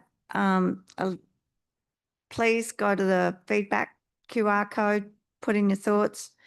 We've got a little bit of a audio break now, but we'll be back in here in about 5 minutes' time.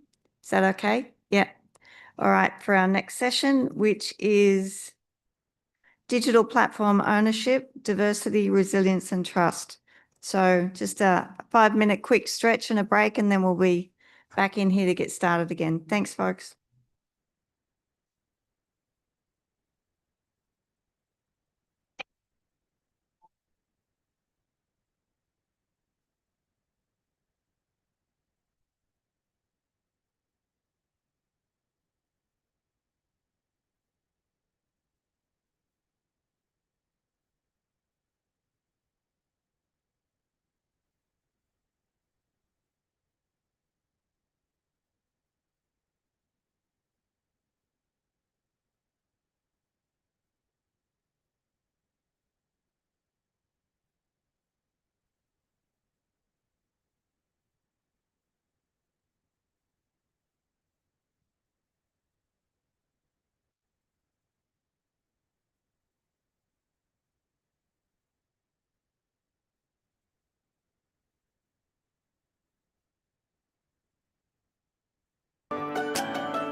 everyone can take their seats and we'll get started again.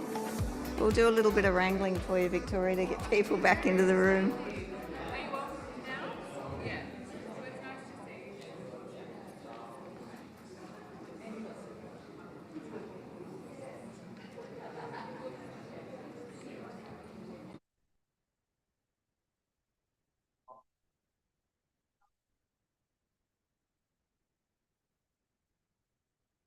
All right, so we'll get started again. So our next session, as I said, is digital platform ownership, diversity, resilience and trust. And I'll hand it over to the moderator for this session, Victoria Fielding from the University of Adelaide. Thanks, Victoria. Thank you so much for having us. I'd like to start by acknowledging that we meet on beautiful Ghana country and pay my respect to elders past, present and emerging. This session is about digital platform ownership, particularly focused on diversity, resilience and trust. I'm your moderator today. My name's Dr. Victoria Fielding. I'm from the University of Adelaide, where I research media's influence on democracy. Today we have three speakers. We have Cameron McTernan, we have Professor Terry Flew and Ram Mohan. Cameron is an early career researcher at the University of South Australia, whose work is focused on digital platforms, news and media ownership. Terry Flew is a Professor of Digital Communication and Culture from the Faculty of Arts and Social Sciences at the University of Sydney and is also an Australian Research Council Laureate Fellow. So the two of them join us today as members of the Global Media and Internet Concentration Project, of which Terry serves as the project lead. And we're also lucky enough to have Ram Mohan here, who is the Chief Strategy Officer at Identity Digital. He's a recent inductee into the Internet Hall of Fame for his lifelong championing of universal access and his work helping to develop the multilingual modern internet. So in terms of the topic today, new data reveals Australia's internet supply chain is dominated by key global tech giants.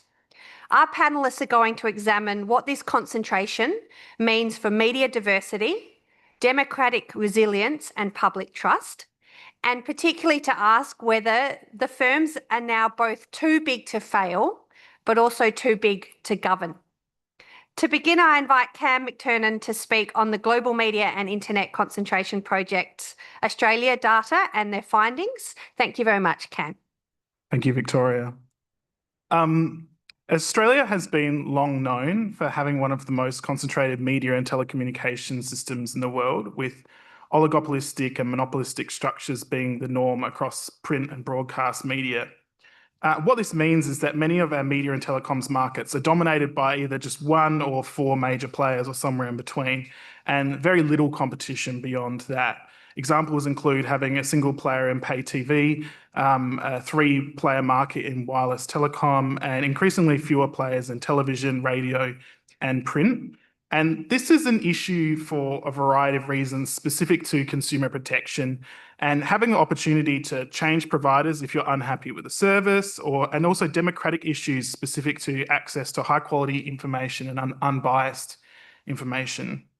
Our recent work undertaken through the Global Media and Internet Concentration Project has sought to develop an expanded understanding of internet and media concentration in Australia that accounts for digital platforms and the vertical that they have, that's framed around a concept called the network media economy. And I'll briefly share what that means. So the network media economy is defined as a comprehensive ecosystem encompassing various interconnected sectors from communication, internet and media industries with three subsectors. So that's telecoms and internet infrastructure, online and traditional media services, which would also include things like broadcast television, pay TV, online video services, radio, podcasting, magazines, and streaming music.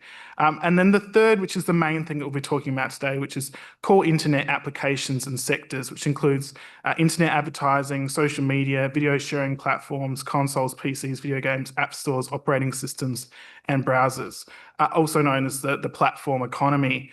And this framework of the network media economy is intended to better capture the interconnected nature of these sectors and their collective impact on the overall media landscape.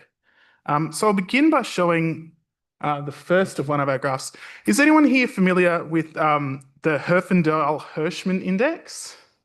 No? Yes, yeah. A couple of people, yes. Those who know, know. The Herfindahl-Hirschman Index is an econometric methodology used to examine market concentration. I know numbers are scary, but I promise I'll make it simple. It's a scale that goes from 0 to 10,000, right? It doesn't go beyond that. And the way that's calculated is you take market share and you square it, and then you add up those squares, and that can only ever go to, essentially, it's 100 squared, right? So 10,000. Most competition agencies around the world will have a threshold of around 2,000, okay? 2,000, and it's at that point that they go, okay, if a company wants to merge or be acquired, they're likely to intervene or closely examine that. Up here on the screen, I've got for you traditional media sector in Australia, the telecommunications sector, and then the core internet applications sector, which is the platform economy. You can see all of these are above 2,000, right? 2,000, if you're wondering why that number is there, that's indicative of a 5-player market or a 4-player market, and anything beyond that is well and truly into the oligopoly stage. And by the time you get to about 5,000, you're probably looking at a duopoly or worse. And so, as I mentioned before, traditional and telecom sectors have always been known to be concentrated, but we've only really started looking more closely at this platform part of the sector. Results from our report show that Australia continues to have some of the most highly concentrated telecommunications, print and broadcast sectors in the world. The average market concentration across online and television sectors of radio, newspaper, television, streaming was a HH index of 2,318, indicated by the blue here. For telecoms and internet sectors, which is wireless mobile, ISPs and wireline wholesalers, that pooled index was 4,548, indicated by the orange here. And these are numbers well in excess of those thresholds set by local and international competition regulators. However, the concentration ratios and concentration indexes for these traditional media and telecommunications industries are significantly exceeded in all digital service sectors, where market dominance by 1 or 2 players is very much commonplace. And I'll show you what that looks like. Alphabet, Microsoft, Meta, and Apple's unprecedented market dominance in the sector is evidenced by a pooled HH index of 6,231. To get these kind of numbers, you really have to have a duopoly or a monopoly in most markets, and this is evidenced here by what we can see of the user share. This is taken from StatCounter data, which tracks, I think it's about 1.5 million websites, looking at user data from people who access them. So it looks at things like search referral, but also the operating systems that are used by desktop or mobile devices, as well as what browsers that are being used here. And you can see that basically anywhere Alphabet has a footprint, it's typically the largest player, with the exception of mobile markets. And we can also see the presence of Apple here.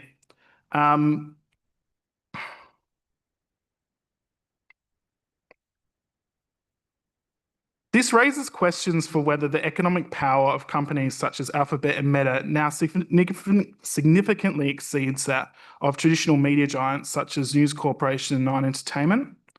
While it has long been the case that telcos are considerably larger than media companies, yet fly under the radar in discussions of media concentration and power, it's clearly now the case that internet companies increasingly compete in spaces that have historically been the focus of traditional media, most notably digital advertising, as well as providing the underlying digital infrastructures of service platforms from the content of other media content providers.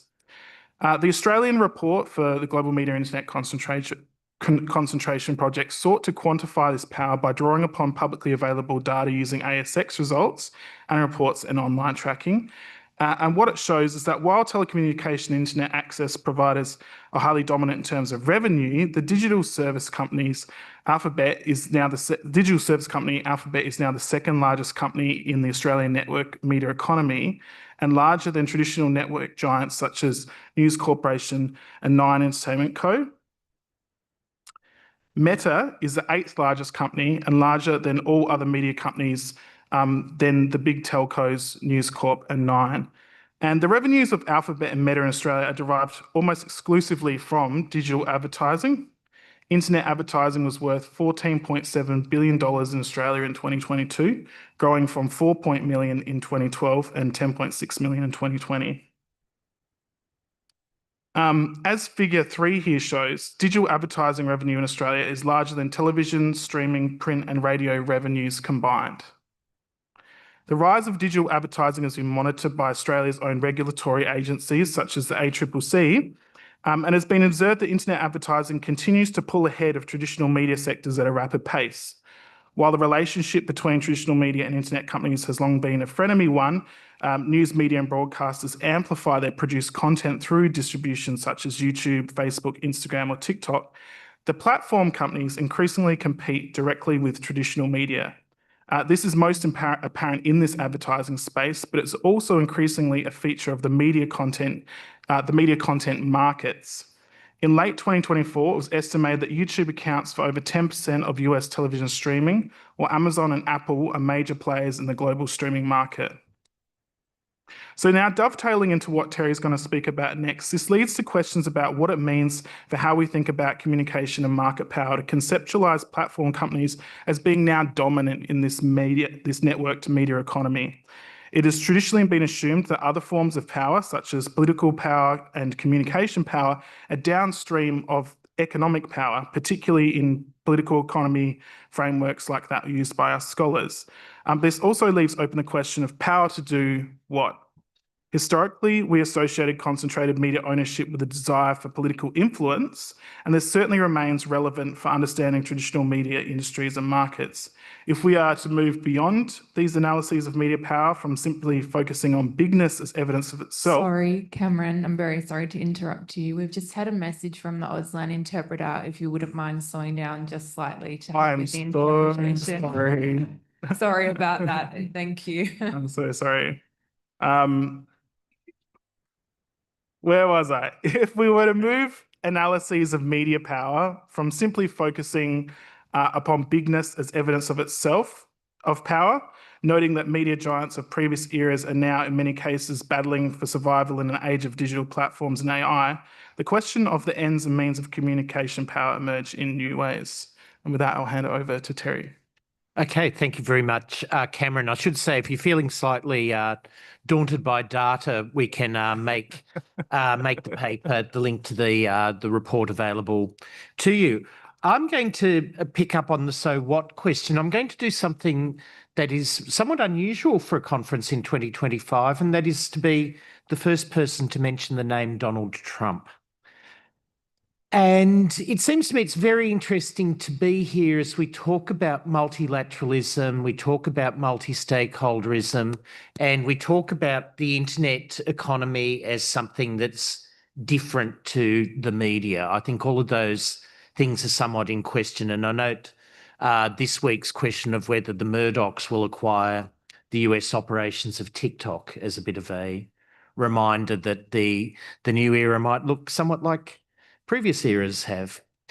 On my way here, I came across 3 quotes that seemed to me to be relevant. The first from Keegan McBride from the Tony Blair Institute for Global Change on the recently announced US-UK AI partnership, where he said, "Right now, a new geopolitical order is being built with technology at its centre. Digitalisation can no longer be separated from geopolitics. As this new geopolitical reality continues to unfold, developing and accessing hard cutting-edge technological capabilities is perhaps more important than ever. Building new tech alliances will be a key part of maintaining influence, generating prosperity, and ensuring security both domestically and internationally." I raised that quote, and it was I was made aware of it via LinkedIn, posing the question of, well, if the US and the UK are making partnerships like this, what's that going to mean for Australia? The second is from Stephen Levy from Wired magazine, from an article called "I Thought That I Knew Silicon Valley, I Was Wrong." It should be the best of times for the tech world, supercharged by a boom in artificial intelligence. But a shadow has fallen over Silicon Valley. The community still overwhelmingly leans left. but with few exceptions, its leaders are responding to Donald Trump by either keeping quiet or actively courting the government. One indelible image of this capture is from Trump's second inauguration, where a decisive quorum of tech's elite, after dutifully kicking in million-dollar checks, occupied front row seats. My third quote is from Ethan Zuckerman in the magazine Prospect, from an article called "Tech Bros Used to Be Progressive, What Happened?" And it's a bit of a mea culpa here, and I suspect a few of us might find ourselves performing this mea culpa, particularly if we're of a certain age. I came from a generation of technologists who assumed, arrogantly and naively, that technologies such as the personal computer and the internet were inherently liberatory and that the politics of those involved in the tech industry were left-leaning. The politics of most of my colleagues in the early 1990s was even more dismissive than that. We tended to assume that politics was for people less smart and less productive than we were. The 2024 US presidential election and its aftermath can, I think, be seen as marking a watershed moment in the relationship of tech company owners to political powers. And I'm not here saying that, obviously, the internet has developed in the US under both Republican and Democrat administrations, in Australia under both Liberal and Labor administrations, and so on. So I'm not making that point in a party political sense, but I would be noting, for instance, the highly visible campaign of Elon Musk in support of Trump led to the America PAC, through which Musk managed his financial contributions, spending over $200 million on the Trump campaign, making Musk by far the largest financial contributor. This investment, which is a lot, proved to be remarkably lucrative to Musk and his companies. It's estimated that the stock market boom that followed Trump's election on November 5 added $54 billion to Musk's net worth in 1 week alone through the impact of the share prices of his listed companies, Tesla and SpaceX. And as we know, even more remarkably, Trump made Musk the co-chair of his new Department of Government Efficiency, Doge, named after Musk's favourite cryptocurrency, where he had unprecedented level of access to government departments and agencies, and departments that made, and including those that have regulatory oversight of the activities of his companies, and departments that make decisions on purchasing the products and services of his companies, including the Department of Defence. Of course, while there was something of a falling out and a subsequent related decline in the share market value of Tesla, this is still a remarkable level of influence. And where Musk went, other tech leaders followed. And in the articles, I can't miss some observations on Meta's Mark Zuckerberg here, when he declared that the problem with Meta is that it had lacked, quote, masculine energy, and wound back measures to block misinformation and to moderate content so as to be less, quote, culturally neutered. Less metaphorically, Amazon CEO Jeff Bezos made it clear that the Washington Post, historically a beacon of liberalism and independent journalism, would be reorienting its opinion section in support of, quote, personal liberties and free markets, leaving some to wonder, well, where does that put the Wall Street Journal? The involvement of billionaires in politics is, of course, not new. I should add, first they came for the Tonight Show hosts.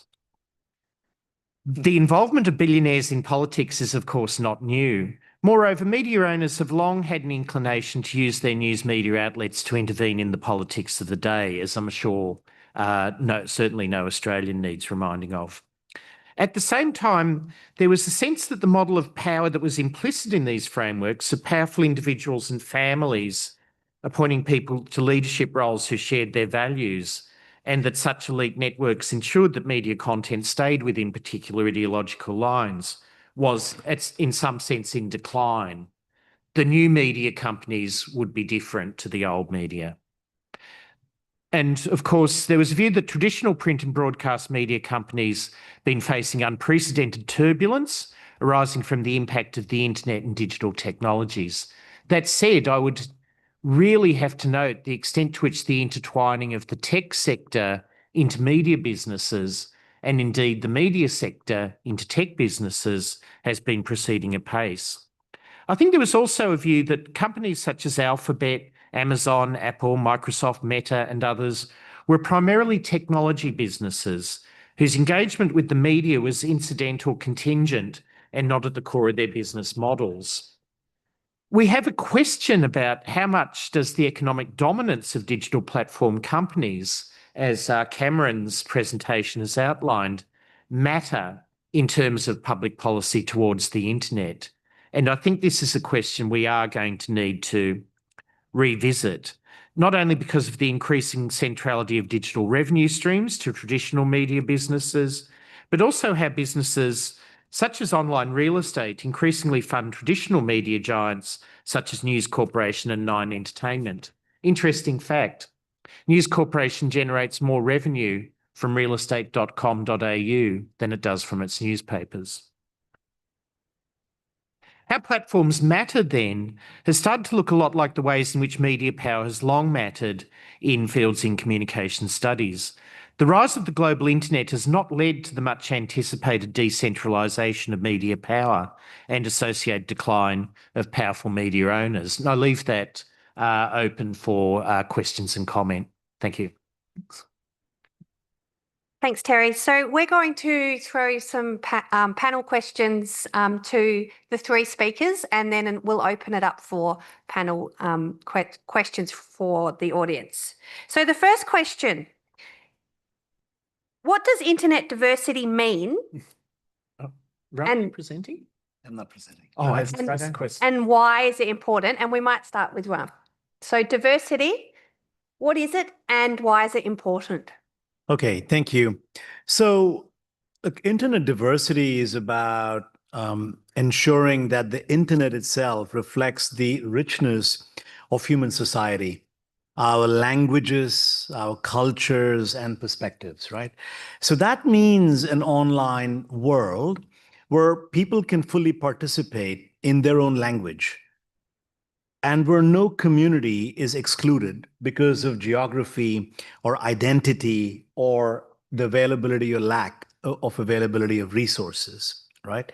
So diversity makes the internet more inclusive and equitable, but it also makes it more strong. It makes it stronger. It makes it more resilient and better equipped to build a culture of innovation, right? So that is, to me, what internet diversity means. Now, you were asking, why is it important? And the way I look at it, my viewpoint on it is that internet diversity underpins the network's security, stability, and resiliency, right? So a diverse system is less susceptible to single points of failure.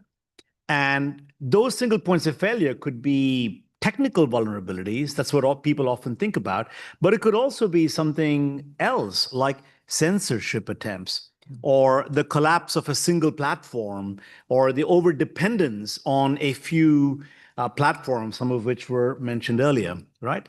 So that internet diversity ensures that if the goal is to have a truly global and open platform for communication, commerce, and culture, right? If you want to do that, then we need a diverse internet and an internet that is more centralized, I believe, will inevitably lead us to a fragmented, controlled, and almost inevitably an unsafe space for human interaction. I'm happy to go next. I think, Ram, I couldn't agree more. And I think a lot of your argument really speaks to what we call in like media and internet and communication studies, we'll call like the cultural argument diversity. I'd also like to also offer that there's an economic argument to diversity as well. And that really kind of boils down to consumer protection and consumer choice. And that when there's only a few limited businesses in control, that means if you're not happy with how the product or the service is being provided, you're not happy with the cost, you're given less opportunities to go elsewhere. But it also means things like moderation practices in the digital platform environment also create critical challenges of their own. And I think that also dovetails into what we might call a democratic perspective, and maybe that might be something Terry might be happy to talk about as well. But if there isn't a wide availability of voices or ideas, that also means that when it comes to election time, when it comes to governance time, that we're not necessarily as informed as consumers or as an audience either. Yeah, there's been a growing literature over the last decade around this notion of the splinter net. Does anyone recognise the term splinter net?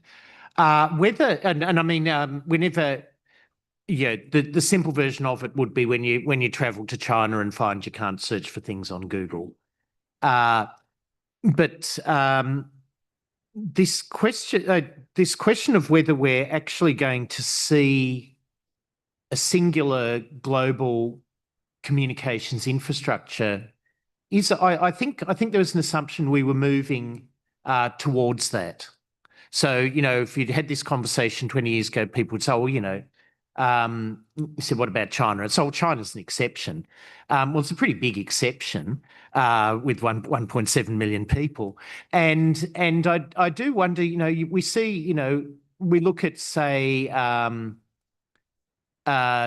US policy, which was politically bipartisan towards Chinese platforms such as TikTok. I think we're seeing that geopolitics is increasingly in play in how digital infrastructures are developing, not only over content but over the infrastructural layers upon which it works, and I think that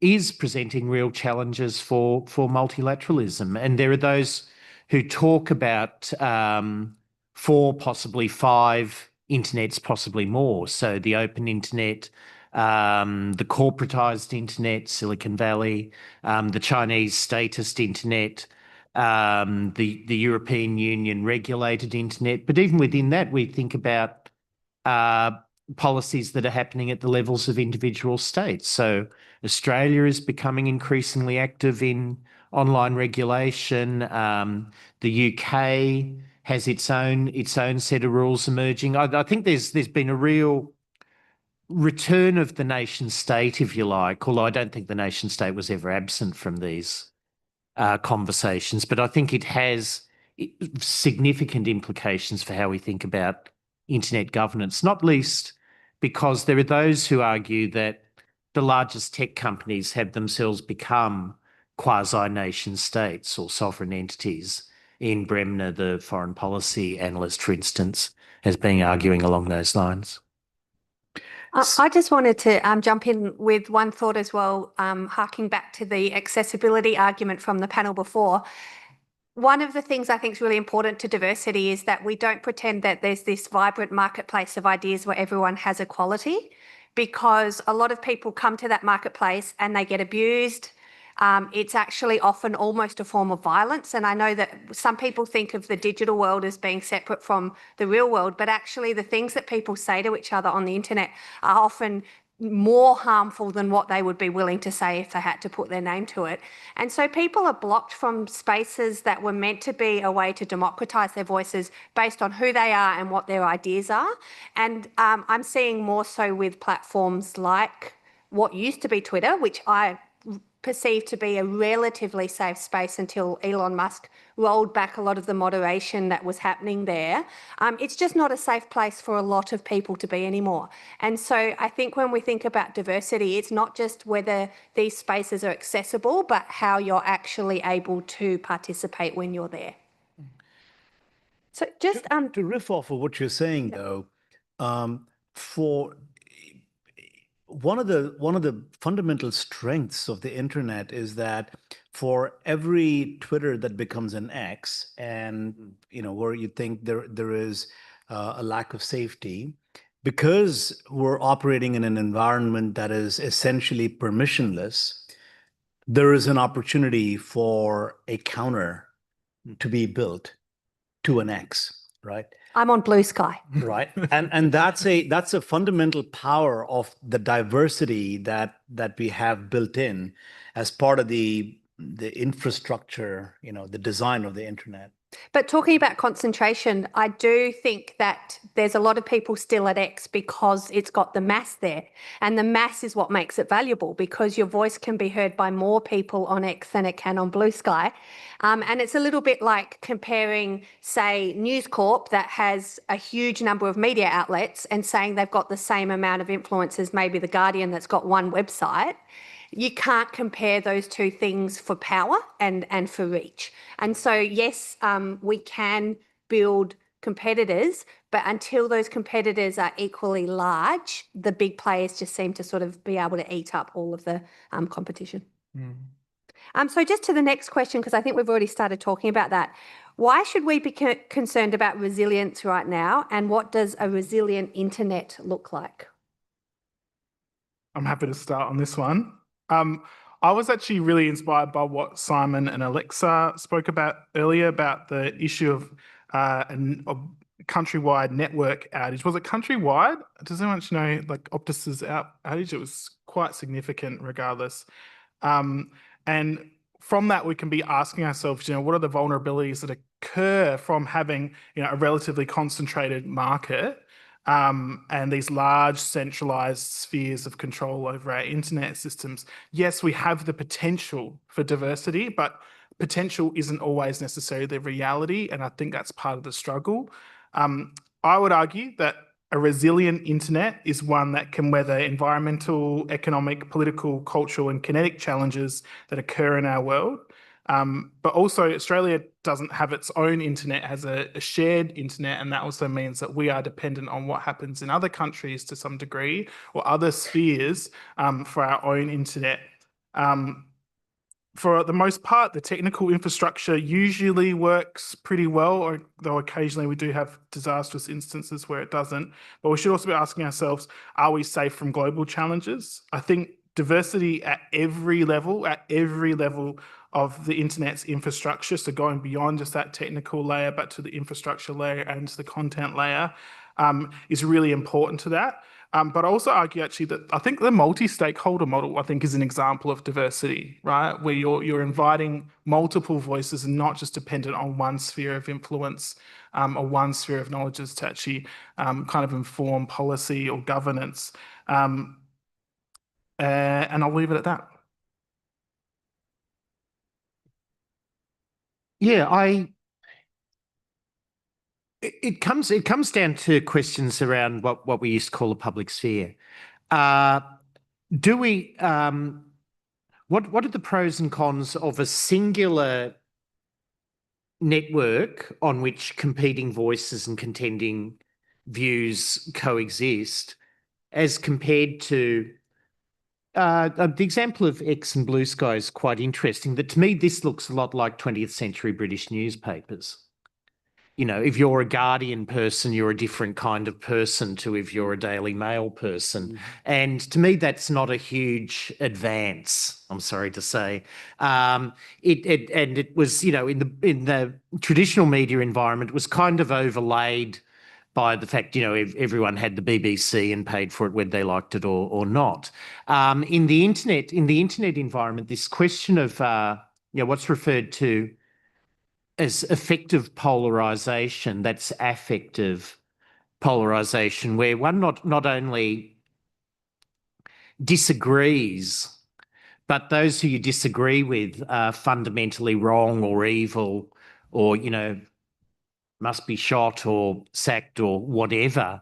Can we say with confidence that the social media and internet environment that we built hasn't contributed to this affective polarization? I mean, I know we will point out there are other things going on, but I do wonder about the extent to which the dynamic of fragmentation alongside the ways in which algorithmic sorting pushes certain types of content to you based on certain types of revealed preference has left us with some real problems in terms of trust, resilience, and the public sphere.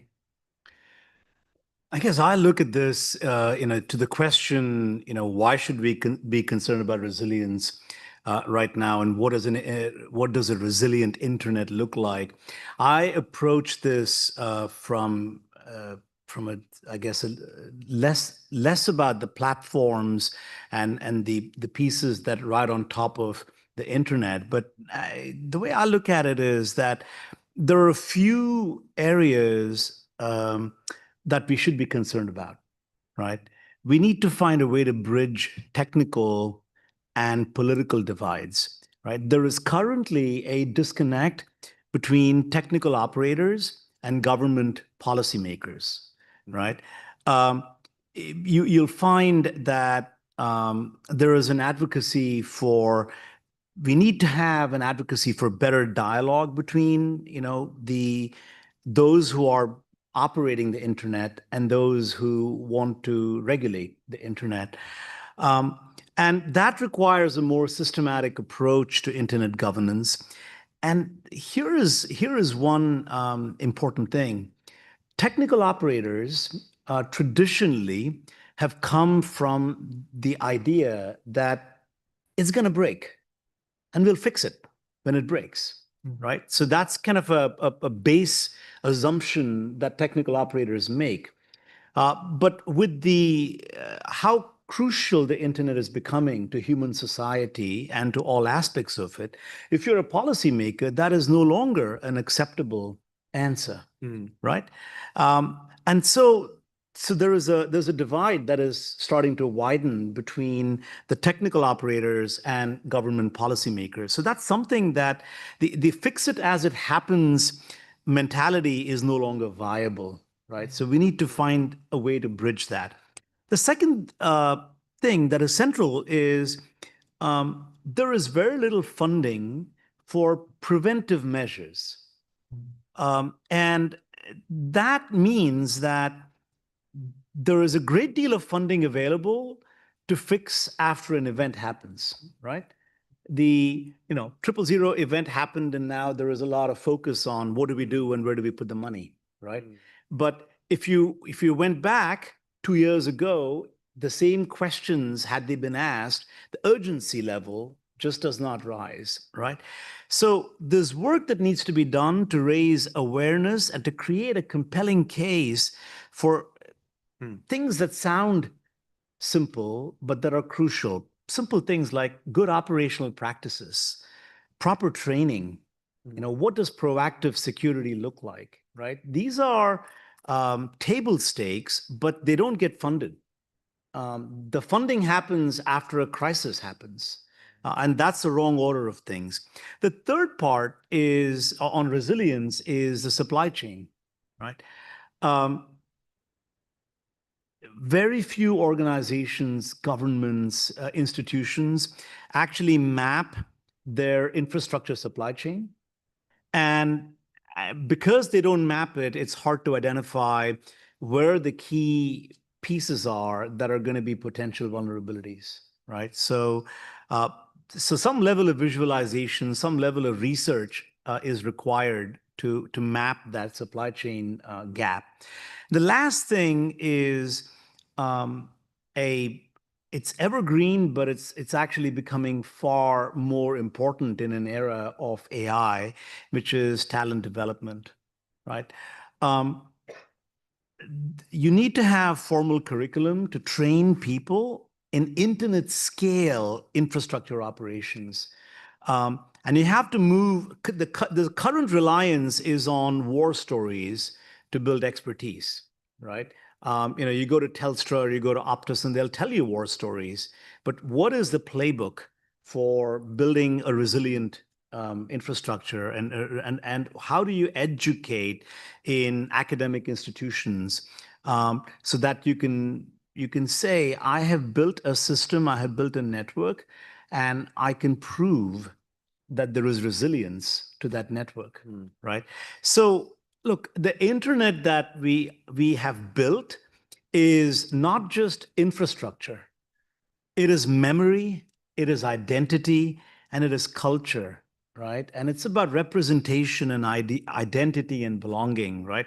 So if you want that resilience to happen, then our job is to protect its openness, We have to build trust into its systems. And most importantly for me, we had to make sure that no one anywhere is left behind. Okay, so the third question relates to the first two. Thinking about diversity and resilience, how should we be thinking about trust in the new internet era? I should know that. I've got funding to study trust.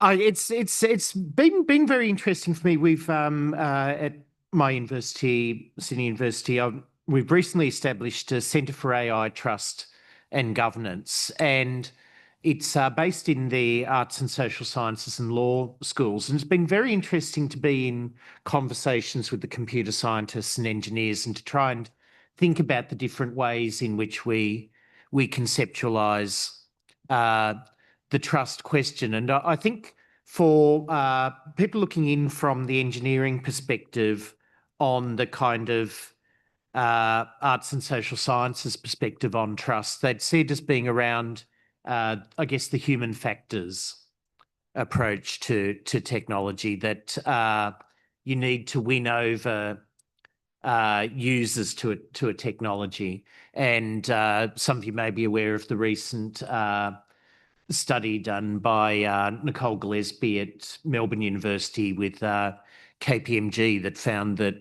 Australians have an unusually low level of trust in artificial intelligence by international standards. It's interesting to reflect on what might be the factors that lie behind that. I think from the perspective I'd be coming from, the concern, I think Rami put that really well, that the assumption that systems break and it's only through the breaking of the system that you can sort out how to fix it. Right. It's not politically palatable, and it's not politically palatable because citizens don't want. Well, it's all fine, except for your, it's all fun. It's all fun and games until somebody gets hurt with these things. So so the policy space is more likely to look at risk and protection. I think the other point here is what's referred to in the policy literature as issue salience. And again, your point about the OOO network, suddenly you can get a lot of, activity around that, but at the time when it would have, been preventative, you wouldn't, because it wasn't as salient a policy issue. And in that respect, I think coming back to Ethan Zuckerman, who I quoted earlier, who is referring to a book written by Fred Turner in 2006, From Counterculture to Cyberculture, about the hippie counterculture dynamic that was actually very, very central to the development of the internet, and some of its blind spots, like it was all white guys. First of all, that was the case in California, but also a sense that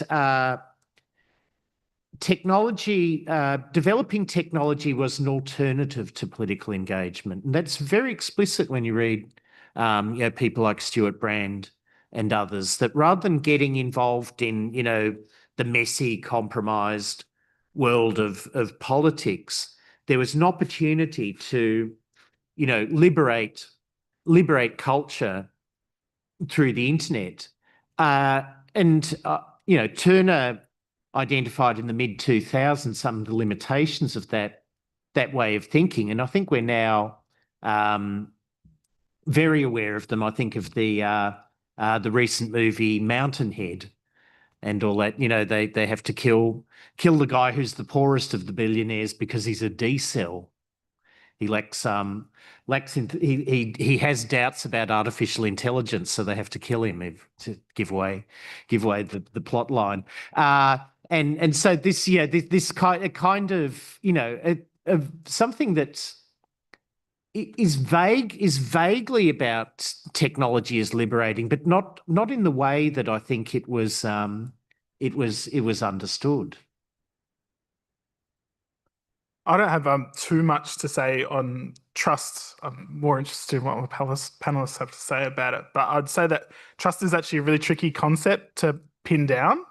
But for me, it's kind of built on credibility and predictability. And at a technical level, the internet is pretty credible and predictable, right? But most of the time it works, with a few recent examples where maybe it doesn't, but generally speaking, it works. But I think it's at the human layer that actually maybe things are a bit less predictable or a bit less credible. And I think that doesn't just apply to what people do online, but also the human element that governs it as well, and seeing some of the unpredictability that we're seeing in the world right now, or lack of credibility in terms of governance in some regions, I think is a moment for pause and concern about what that might mean for the future of a trustworthy internet. Can we expect that the internet we have today, right, is going to be the same internet that we have in 10 years' time? Is it going to be governed in the same way? Are the people who use it and the communities that exist on it going to be the same? Of course, people change, but we want to be able to do that in a hopeful way, right? Expecting things to be at least good or better, or at least the same as what they are now, not worse. Look, I believe trust in the digital environment rests on three interdependent pillars, right? First is perceptions of expertise and competence. The second is perceptions of openness and honesty. And the third is perceptions of concern and care for users and their communities. Those three interdependent pillars are, in my opinion, the primary determinants of trust. And they shape whether individuals engage online, share information, and adapt and adopt new technologies. But trust is fragile, right? If you look at large-scale data breaches, or ransomware attacks, or misinformation campaigns, phishing scams, each one of those erodes confidence in the digital economy and in civic institutions. And vulnerabilities are particularly pronounced for groups that have historically faced discrimination, and also for individuals who have been economically excluded from online participation, and also for communities with high income disparity.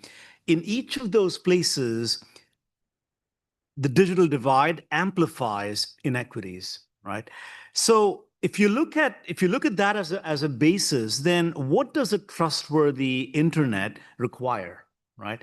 And there I posit to you that it requires intentional efforts to create systems that are inclusive of diverse voices and are resilient against shocks and abuses, right? Not just technological shocks, but social, political, other shocks that you had mentioned earlier, right? And that means, to me, ensuring that people of different languages, cultures, abilities, and socioeconomic backgrounds can access first and then safely use the internet.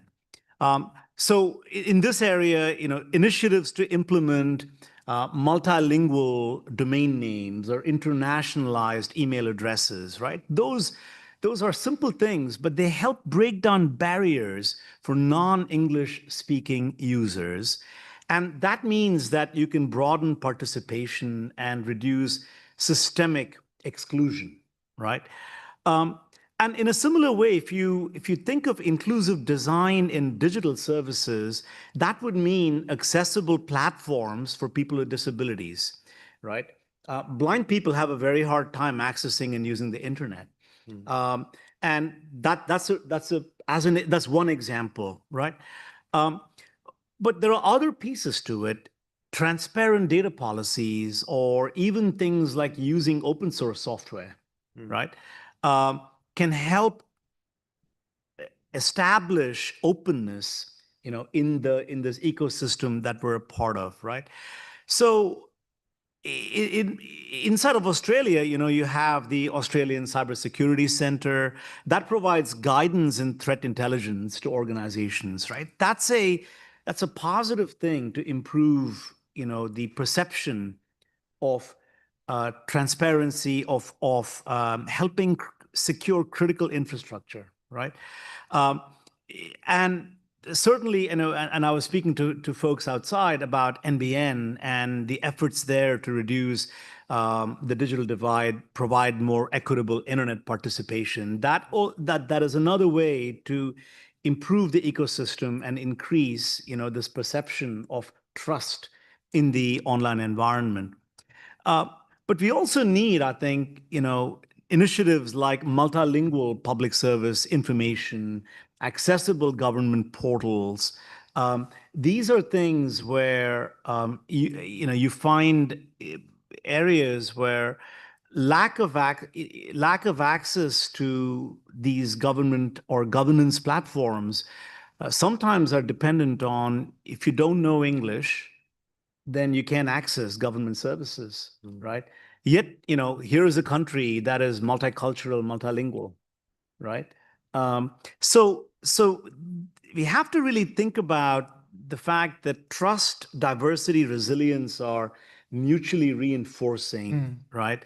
And if you build an internet that is inclusive and resilient, that's going to build confidence, right? And at the same time, if you're able to have an internet that is trustworthy, that's going to encourage broader participation, right? So I think that you have to look at governance measures, technical standards, and community engagement. So all three of them have to be designed, but you got to design them with the three pillars I was speaking about. Expertise and competence, demonstrate that.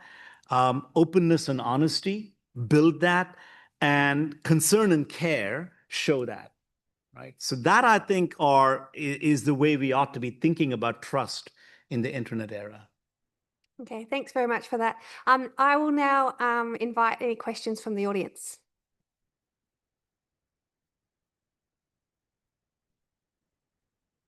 Do we need the microphone? There.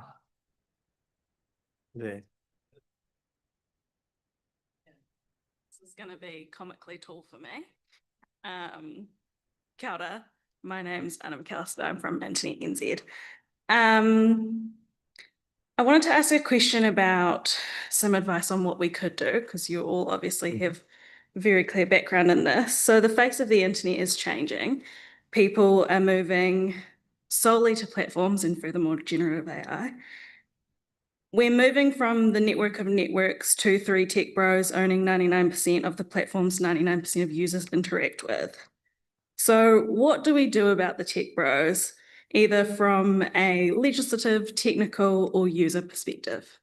Thank you. Oh, okay. I'll go first. I think there's dualism at play here, which is that the concentration of the digital environment makes it clearer where the key players are.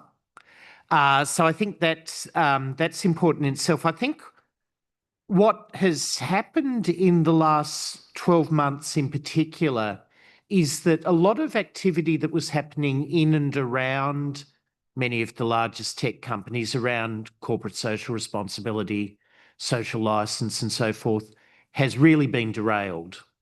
And I think, quite consciously been derailed. So that is a challenge. At the same time, I think that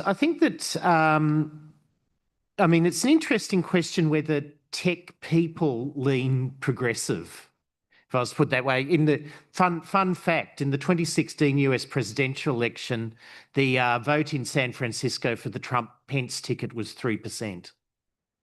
Okay, that might have changed now, but it mightn't have changed too much.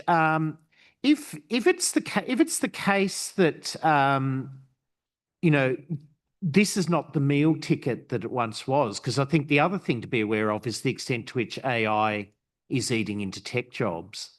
You're going to find a lot of very skilled and capable people not working in the big companies. So there might be alliances possible there. But I think also realistically, regulation is back for better or worse. That I think the idea that NGOs would kind of work around governments to achieve social goals. I think that's not where it was 15 or 20 years ago.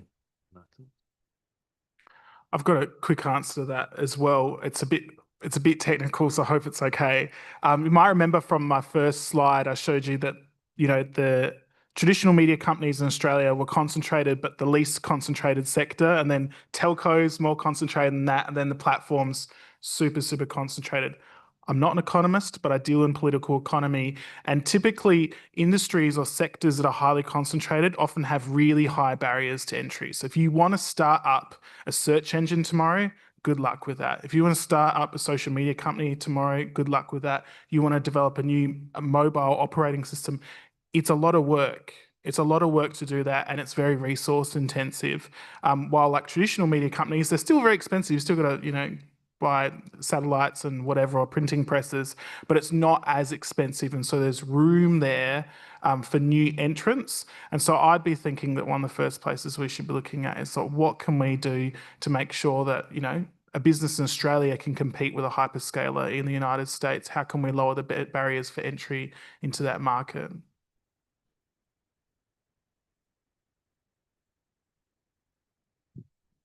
Good day, my name is Jordan Carter from the .au. Just a personal opinion or query, really. Your panel's been very fascinating about the whole point about trust, diversity, and so on. In the internet governance realm, there's a set of largely private institutions that have governed the technical core of the internet quite successfully. And one of the reasons they can is because they do bring together communities that have an interest in doing it, and because they have the teeth to do so through a range of contractual or norm-setting processes. And then for these harder issues, many of which have been discussed, there are no institutions that are set up to do it. So it falls to government to do so in the absence of anything else. Is there scope or space, or do we need to be setting up new institutions that can deal with these new problems that aren't necessarily dependent on international law or domestic law? Or do we instead need to do a better job at distilling the conversations, like I think the minister suggested this morning, and providing pithy, implementable policy frameworks that at least are better considered than 24-hour government policymaking processes? It's not meant to be a slam dunk question, but I'm interested in your views. Thanks. Oh, well, I think governance innovation has always characterized this space, and it, you know, you know, sometimes industry self-regulation works, sometimes it doesn't. So, I mean, the fact that misinformation legislation was on the agenda in Australia came about because the Digi framework just couldn't hold. X just walked away from it, said it was Twitter who signed onto that, and we're X, so see you later. But then when government sought to introduce misinformation legislation, it twice in Australia withdrew the legislation. The problem was some saw it as going too far, some saw it as not going far enough. So there are difficulties for the nation state in trying to manage these activities, particularly because also, you know, global companies can play off nation states against one another. So one of the issues that governments need to be considering is how to collaborate around common rules and standards. Hi, Silvia Cadena, W3C.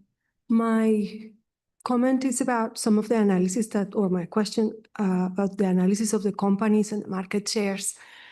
There are a couple of very interesting, well, more than a couple, very interesting Australian companies that are competing in the global market, like Atlassian and Canva. And they are making investments. One very recently announced on the browsers that Atlassian is going to put a bet on a competitive, well, supporting Arc, which I encourage you to try. A new browser that does things slightly different. Signal is also doing things very differently, you know, coming from a nonprofit that has a very different business model. I know that probably because we grew with Google and all the others telling us what to do, it's kind of hard to consider different business models of different scenarios on how these players are working out. Is there any interest to do research on what is the contribution from Australian businesses into this global landscape? Instead of comparing us with the big ones and seeing how small we are, maybe turn the tables a little bit, because I honestly think that Australia has a lot of to contribute towards, but sometimes it seems that as if our contributions are very small when it doesn't necessarily is the case. So, if you look at what Atlassian is doing with changes to more sustainable web consumption, green power over browser solutions, and all of the communities that they are empowering in open source, it is way more bigger than some of the numbers that you show. So maybe add a couple of rows into that and see how Australian companies are operating in that regard, I guess. I don't know. Yeah, I can say quickly 2 things about the data. One is HHI, usually we count it only if there's 1% market share or more. Atlassian has been having a very meteoric rise as of late, and it's really interesting to see them moving into browsers. Our data, what I've shown you there, is for the financial year 2022 up to 2023. So you're going to be seeing future iterations of what comes next. One of the really exciting ones for us actually is that browsers seem to be one of the things, search engine seems to be one of the things that seems to be maybe relaxing a little bit, where Google's dominance maybe isn't quite as strong, but it's probably attributable to a very famous chatbot. So people are like, I don't need a search engine anymore. I can just use ChatGPT instead. But things are changing, and you'll see that in future reports from us as well. Thanks. Unfortunately, we've only got time for one more question, so I don't know who got there first. I'm on the last flight. I'm on the last flight out too, so it's a bit non-negotiable. Hi, I'm Gilbert from Digital Justice Society with Richie. And I guess I'm not sure if it's a question or a comment, but I've kind of come into tech from the other end. I've been in marginalized communities and have faced a lot of the access and inclusion barriers that big tech present to marginalized communities, and have gotten quite deep into like open source tech and community self-hosted infrastructure because of that. And I guess I'd like to pose, I hear a lot of phrasing around it takes a lot of power and a lot of energy to create a new player in the field, but I'd also like to say that there's space for the communities themselves to use existing open source solutions to take back that technological independence and find their own inclusive spaces on the internet. And Can I yeah, add a little? yeah. The extra comment is, there's a lot of talk online. You can do self-hosting. Yeah. And usually that's often a privileged tech person setting their family up and making a good 6 to 12 months process out of it. But we're looking at that level of community self-hosting. So where we could support, 20 other little community groups and combine the tech resources of those groups into a few local desktops together that we try to make resilient. Yeah, I think that's really encouraging, and that's you kind of represent the possibility of the bright side of things. And the last comment I'll just make, because I'm up here, is there was a conversation before around the move from Twitter to Blue Sky. But I think if you fundamentally look at how Blue Sky comes together, even though they use the language of decentralization, there is so much deep centralization, and that the word of the year for last year in shitification is right in the middle there. And I spoke to Sylvia this morning, wherever she is, from the W3C. Twitter of the 2010s we did see that as a social service, right? We spoke about it as that, the Arab Spring, and there were politicians on there, and the weather department was on there. And I'm sort of a little surprised that, W3C has come with the ActivityPub standard that then is translated into Mastodon, which is like email. I can have one here and one here. And I'm really actually surprised that open governance groups are not engaging with that platform and with ActivityPub more actively. So just adding that as well. I feel like that's part of the resilience talk as well. Yep. And I just finish on that note of Twitter. I think its beauty was that it didn't have an algorithm, and the algorithms are what the owners can control. Twitter was very much an equal footing. You did have blue ticks that were verified people, which is obviously a really important system, but not having an algorithm that now I know MAGA is going to control the TikTok algorithm, which is a complete and utter disaster for that platform. So not having an algorithm, I think, and even better, having the community own the resource itself is the ideal scenario. So that's a really nice place to finish. We've been foregrounding Mastodon, and we'd love all of you to make a Mastodon account. Yeah, thank you. I think Terry has to get on a plane. I do. I've wrap it there so you Uber can have driver some waiting afternoon for tea, me. but please grab the panelists Okay. that are left if you want to ask any more questions. Thank you very much. Thank you. Thank you. That's so sweet. Thanks very much to Victoria and the panelists. And I should have mentioned that this session was brought to you by Identity Digital. It's very hard to say, Ram. Okay, so we do have afternoon tea now, and then we're back at 4:15 for the last session of the day. So sorry things are running over, but I see that as a good sign, not a bad sign. And don't forget your session feedback. Thanks, guys.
Yeah.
Yeah.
Yeah.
On down, Narelle.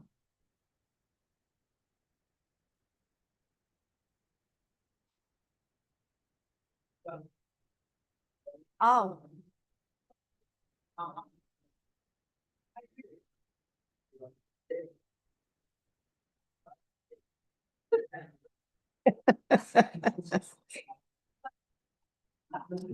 What a bunch of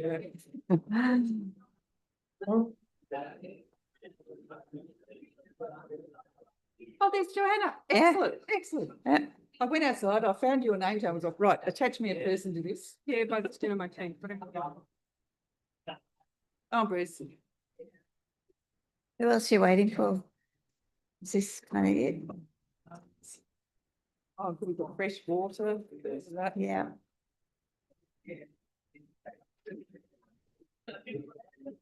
Bruce is going a long way.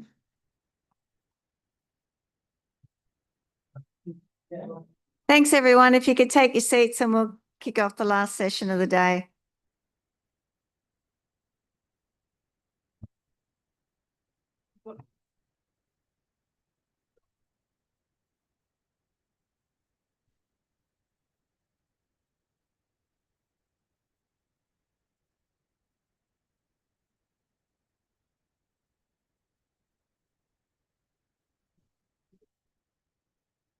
Okay, so our last session of the day is multi-stakeholder ways to improve trust in Australia's digital ecosystem. This session is brought to you by the Department of Infrastructure, Transport, Regional Development, Communications, Sports and the Arts. I will hand it over to Narelle Clark from the Internet Association of Australia to introduce her panel and kick this off. Thanks, Narelle. Thank you. Now, I'm just wondering if we've got the folks online yet. We do. I'd like to see their happy smiling faces behind me, which would be a big help. Well, here we are right at the end of the day, folks. Woohoo! And this one promises, I think, to be a little bit provocative, I promise you. And if they're not provocative enough, I'll make sure. Okay. So the short description here is that co-regulation in the communications sector is under pressure. I wonder why that might be. Let's just think about it. Co-regulation has been in place in the telecom sector in Australia since, 1991, 92? Keith, come on, what was the year? When did we first? 97. Oh, come on, wasn't it? I thought it was a little bit before then, when the second telco came into operation in Australia. Let's not mention their name too quickly. So consumers criticise it, and the trend is towards more direct regulation. So we've seen a whole bunch of new pieces of direct regulation come through over the last year, with more likely underway. So could multi-stakeholder methods help solve problems and reduce the need for regulation? Or is it on the flip side that it is because of the multi-stakeholder approach that we've got that we're in this position we are in today, where it is arguable that trust is at its lowest level in a long time? Now, whether or not you agree that trust is actually at its lowest level for a long time, I think is something we should probably question. But anyway, let's get on with this. So, and again, could lessons in this sector be applied more broadly on other internet issues?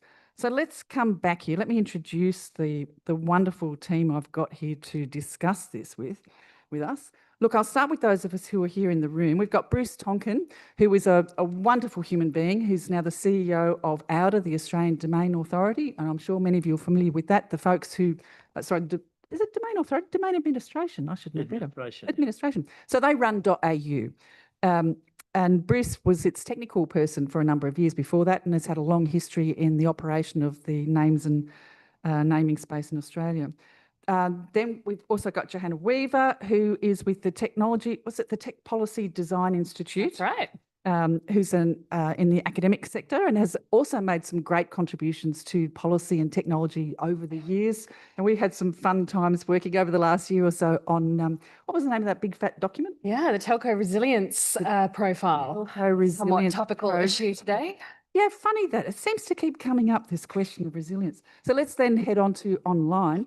Now, I'm just going to run around the circle that as I see them here. We've got Carol Bennett, who is the CEO of ACAN, the Australian Communications Consumer Action Network, who are the voice of consumers in the telco sector in Australia today. Hi, Carol, welcome. Great to see you. And I'm not hearing you, Carol, you're on mute. Sorry, thank you, Narelle, and hi everybody. Great to be here. Excellent. And of course, Carol's also got a great history in the not-for-profit sector and in consumer advocacy. I think you came out of the financial services sector prior to ACAN about a year or so ago, wasn't it? Myself? Your background, wasn't it? My background is, well, for the last 25 years I've been running. Are you talking to me, Narelle? Sorry. Yes, go ahead. Oh, sorry. My background is running peak national bodies across health, aged care, and various other consumer advocacy roles. Great, thank you for that, Carol. And then we have Luke Coleman. Luke Coleman, who is I have to stop calling him the CEO of Comms Alliance and start calling him the CEO of the Australian Telecommunications Association, not to be confused with analog telephone adapters. Sorry, go ahead, Luke. Welcome. Thanks, Narelle. Australian Telecommunications Alliance, ATA. Thanks very much for having me. Thank you. And our last but not least is Sam Grunhard, who is from the Department of Many Things, or also known as the Department of Communications. So Sam, how long have you been with the Department of Comms for? It's been ages. Well, I mean, it does feel like that for all of us, I'm sure. But in fact, it's only been 2 years prior to that, though. I was at Home Affairs doing telco security matters and other various government things. And apologies for the link of our department name. We'll see what we can do about it, Nora. Well, thank you for agreeing to join us today. It really is, I think, a great combination of experience and I think passion for the industry and passion for getting it right too, which I think comes through across from this whole panel. So then let's get down to some of the basic questions here. I want to know, in this context particularly, what is trust? What is trust? And who wants to get a go at this one first? Oh, Johanna's nearest. I'll ask Johanna. What is trust? Look, I think there are so many different ways to define trust, but when I think about trust, there are a couple of key components that underpin it. One is having empathy for the other party involved in an interaction. I think communication is really key. Having competency in whatever it is that you're delivering is also really important. People often refer to the 5 C's, the 8 C's as various different parts. But I think when I think about trust specifically in the context of the telco sector, I think consistency and communication are 2 of the areas where we're seeing perhaps the public trust being undermined a little. So they'd be 2 that I call out as we perhaps need to be having more emphasis on. So consistency and communication. Exactly. Okay. Yeah. And so, what I mean by that is the timeliness of communicating with public, for example. So I'll stop there. Which we may or may not have seen lately. I'm just wondering maybe I'll jump to one of our online folks next. Well, perhaps Carol, I should ask you then first. So what is trust to you? What's trust? Well, I think, Narelle, the key elements of trust for me, and particularly in this context, that people know that they are safe, that their data is secure, I think is really important, and they're not going to be taken advantage of. So agree with all those core competencies, but I think if the community feels as though those elements are fundamentally in place and there's a genuine attempt to address those issues on the part of providers, I think that's the key to building trust. Bruce, comments on trust? I'll probably tackle it perhaps from a critical infrastructure angle, but I think fundamentally you want the system to always be on. So you just want it to work. Now, whether that's electricity or telecommunications, it's much the same. I think you want a consistent experience. So each time you access the service, you expect it to behave basically at the same time as you last accessed the service. So it's not inconsistent. So a classic that is sort of mobile phone networks. You sort of know that you have a phone and it works in a particular neighbourhood, and it works in the same neighbourhood tomorrow. So it's a consistent experience. And then I think people also want help when things go wrong, because they do go wrong. And I think the consumer doesn't want to be just left to their own devices, but whether it's a bushfire type situations or natural disasters, that the providers of electricity and telecommunications are actively trying to help the end user of those services. So, Luke, what about from your perspective? What do you see as what is trust, and what are the key components of it, key elements? I think Bruce has put it pretty well there in that summation. I would go back, Narelle, to your opening statement where you asked the question, does the industry have a problem with trust? Frankly, I think the answer is yes. Yes, we do. And we need to admit that as an industry if we're going to recover from some of the issues that have come out in recent years. We've had outages. We've very recently had catastrophic outages. We have had problems with sales to consumers. And I think as an industry, the onus is on us to win back trust from consumers. As an industry, we can't have a situation in the long term where 2 of the top 10 brands in Australia are in the most distrusted brands list. And so, yes, I think it is safe to say that we do need to work a lot harder to win back our consumers' trust. Now, I think that there are a number of things in place that will assist with that. First of all, we have legislation before the Parliament right now that will strengthen the regulator's powers. That is something that we support as an industry group, because we see that the way to rebuilding trust with consumers is by having a strong regulator that is able to take swift enforcement action when industry fails to uphold its obligations to consumers. And I think that legislation will help with that. I think that having a strong economic regulator as well in the ACCC assists with that, as well as having a good ombudsman in the TIO, which we do have.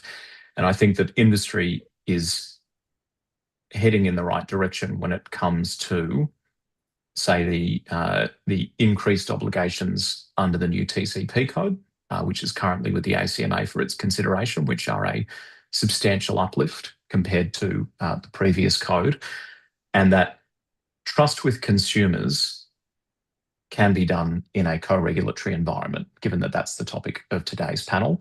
But the onus is on industry to uplift its own standards to ensure that we can maintain consumers' trust.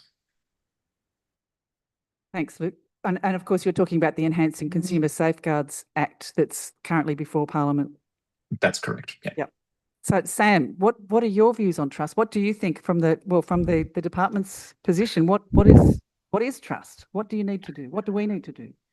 Thank you. I mean, it turns out to be an unfortunately timely question, doesn't it? Although I'll be very cautious in my remarks. Obviously, we're still dealing with the terrible incident of last week, and we're still in the eye of it. So I'll be circumspect. And everyone's been really brief, so I'll try to be really brief too. Clearly, I think what we're dealing with, I agree with the other panelists that we have a crisis of trust. I think we need to focus really hard on what the public's expectations are of trust in certain layers of the telecommunications service. I think everybody understands that it might be frustrating if your Netflix video drops out on the train, but 000 is a different matter, as we've unfortunately has been highlighted to us over the past few days. So we really, I think, need to redouble our focus on where trust matters most, and therefore where the co-regulatory model works and where it doesn't. We've long had conversations about what is best suited to co-regulation and what is best suited to direct regulation. I think, clearly, generally things like 000 are indeed managed by direct regulation because they are so important. But I'm sure the conversations will start again about where we can afford to turn the trust equation around, where the public can afford to trust industry and where the public needs greater assurance. So that's another way of looking at trust. Indeed. And look, I don't want to appear at all flippant in any of my allusions I've already made towards the 000 outage that occurred last week. I think all of us in the industry, all of us in the Australian society have been hit hard by that outage. It doesn't really matter whether or not you've anybody. 99% of people who ring 99 plus people who ring 000 or attempt to make a call to 000 are in an emergency or believe they are in an emergency. It is serious, it is severe, and I think many people across industry are deeply upset by that having happened. And I think we do need to be very careful about our remarks around this, because there are individuals involved in that service delivery as well that may well be also similarly feeling a direct personal responsibility for it, rightly or wrongly, that may or may not have contributed towards deaths. And we don't know this at this stage. So I think we need to be very careful about how we discuss it. And the fact is, there are direct regulation rules and around the delivery of 000 today. Now, I think, sorry, I felt I needed to make that intervention. There is a question here, is that is the internet and digital ecosystem inherently untrustworthy? Bruce mentioned earlier about, when you go with a mobile phone to a place and you use it, you expect to be able to use it from one day to the next. But given the way that radio frequency telecommunications works, cells shrink depending on the load that they have, depending on the weather, depending on rainfall, and propagation, dust, and so forth. The physics says that you can't necessarily get the same level of communication from one time to the next. So that's just one example of how the technology may not be as reliable as what we expect. Is that a fair expectation from the community? Is it inherently untrustworthy? Are we at a point, or should we be delivering more? I don't know where to start with this question, but is it inherently untrustworthy? Johanna, you did all that work on resilience. Yeah, look, I think resilience and trust are two very different questions. So when we talk about trust, we talk about, is this something that we can rely on? Is to sort of summarize what Bruce had said. I think resilience is an entirely different question, right? Resilience is, do we have the capacity to respond, to recover, to learn, and enter into that type of cycle, and to minimize downtime when it happens? I wouldn't conflate trust and resilience. I also think that technology itself is a reflection of what we want it to be, right? The internet was built, as many people in this room know much better than I do, inherently as a distributed nature, inherently as an open platform. To survive nuclear bombs. Well, one of the reasons was to survive nuclear bombs. Another was to share information across borders, right? So I actually think when you look at the history of the internet and the way that it has evolved as a piece of digital infrastructure, it started out as being something that you couldn't trust if you sent it from one end to the other, that someone wasn't looking at it, because that wasn't what we were prioritizing. And over time, we've built in systems, resilience, redundancy, things like encryption have been developed and built. Now, why is that important? It's because society's expectation of what the technology will be will change over time. And so I think there is a technical reality to the unreliability of the internet, but I also think society takes a view that there are certain services, certain parts of it where we need that to be there because it is an essential service. And so it does depend on what part of the infrastructure you're talking about as to what society's expectation of it will be. And I think that's right, because the effort and the investment to make something constantly available does need to be distinguished, because it isn't fair to hold companies to the same level of expectation around 000 as it might be for a rural, remote area where, because of the nature, we may have some drops in resilience, but some drops in connectivity, but we have the ability to build resilience into the system in other ways. So kind of a bit of everything, but a reflection on society's expectation. Yeah, so resilience and trust are not the same thing. Yeah. So Bruce, is it inherently untrustworthy? I don't think it's inherently untrustworthy. I think our expectations change. They have, haven't they? So if you think about like mobile phones as an example, 30, 40 years ago, you were happy that you got coverage anywhere. Now you sort of can't believe it when you find somewhere that you don't have coverage. You're annoyed because your expectations are Or it's a relief because you can Yeah. actually sit quietly. Yeah. I think the other aspect of it is that interdependencies grow. Yeah. So we're getting close to being a cashless society, for example. And I can't remember when I last actually purchased something with cash. But again, you just have an assumption that I don't need to carry cash because the combination of the communications networks, the banking system, and the combination means that I have a trust in that system. When it breaks, it has this cascading effect. So the communications goes down. Now I can't pay with my a card at a petrol station, for example. I can't get cash because the cash machine doesn't work because it's also connected to the communications network. Yeah. So I think it's that cascading nature because we've become so reliant on telecommunications infrastructure. When it goes wrong, it has a cascading impact. And that cascading effect is tremendous. Carol, what's your view on this? Do you think it is inherently untrustworthy? Well, just to that point, I mean, communications is an essential service. So, if we're talking about it being the cornerstone of everything we do, whether it be accessing health services, accessing government services, our work, our education, and safety, it is an essential service. And I think the reality here is that what we have in place is a system, and particularly a regulatory environment, that is not fit for purpose for that kind of service. It's old. It's 1997. We're not living in 1997. We didn't have mobile phones then.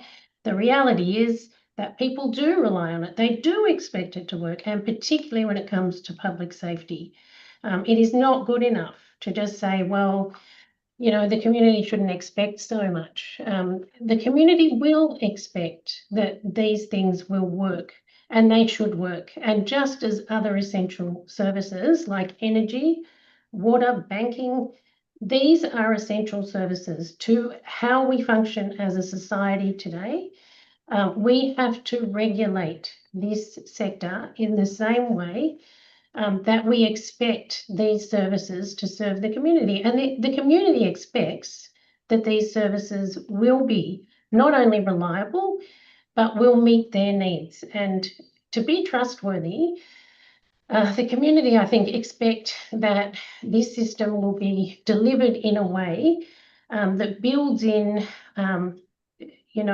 builds trust through having the right safeguards and protections in place. And clearly it does not. The Telecommunications Consumer Protection Code, the self-regulatory focus of the Telecommunications Act, is no longer fit for purpose, and it does not work. And consumers have been saying this for a long time, have not been listened to, and here we are. That is what the disconnect is here. The Telecommunications Consumer Protections Code doesn't cover 000. I know, but the broader and essential regulatory services are also regulated under state legislation too. So that's another. But aside from that, we're talking about trust and we're talking about consumer expectations. You've got to look at the broader regulatory environment and the culture that operates in. So yes, of course, the 000 system doesn't operate by self-regulation, although it feels like it does, particularly at the moment. It is essential that to instill trust, the people operating those ecosystems are also trustworthy, but they also have to have the right incentives to act in the interests of consumers. And at the moment, there are different incentives for industry to act than there are for consumer protections. And those two things cannot be run by the industry when its focus is not on consumer protection. Its focus is on its bottom line.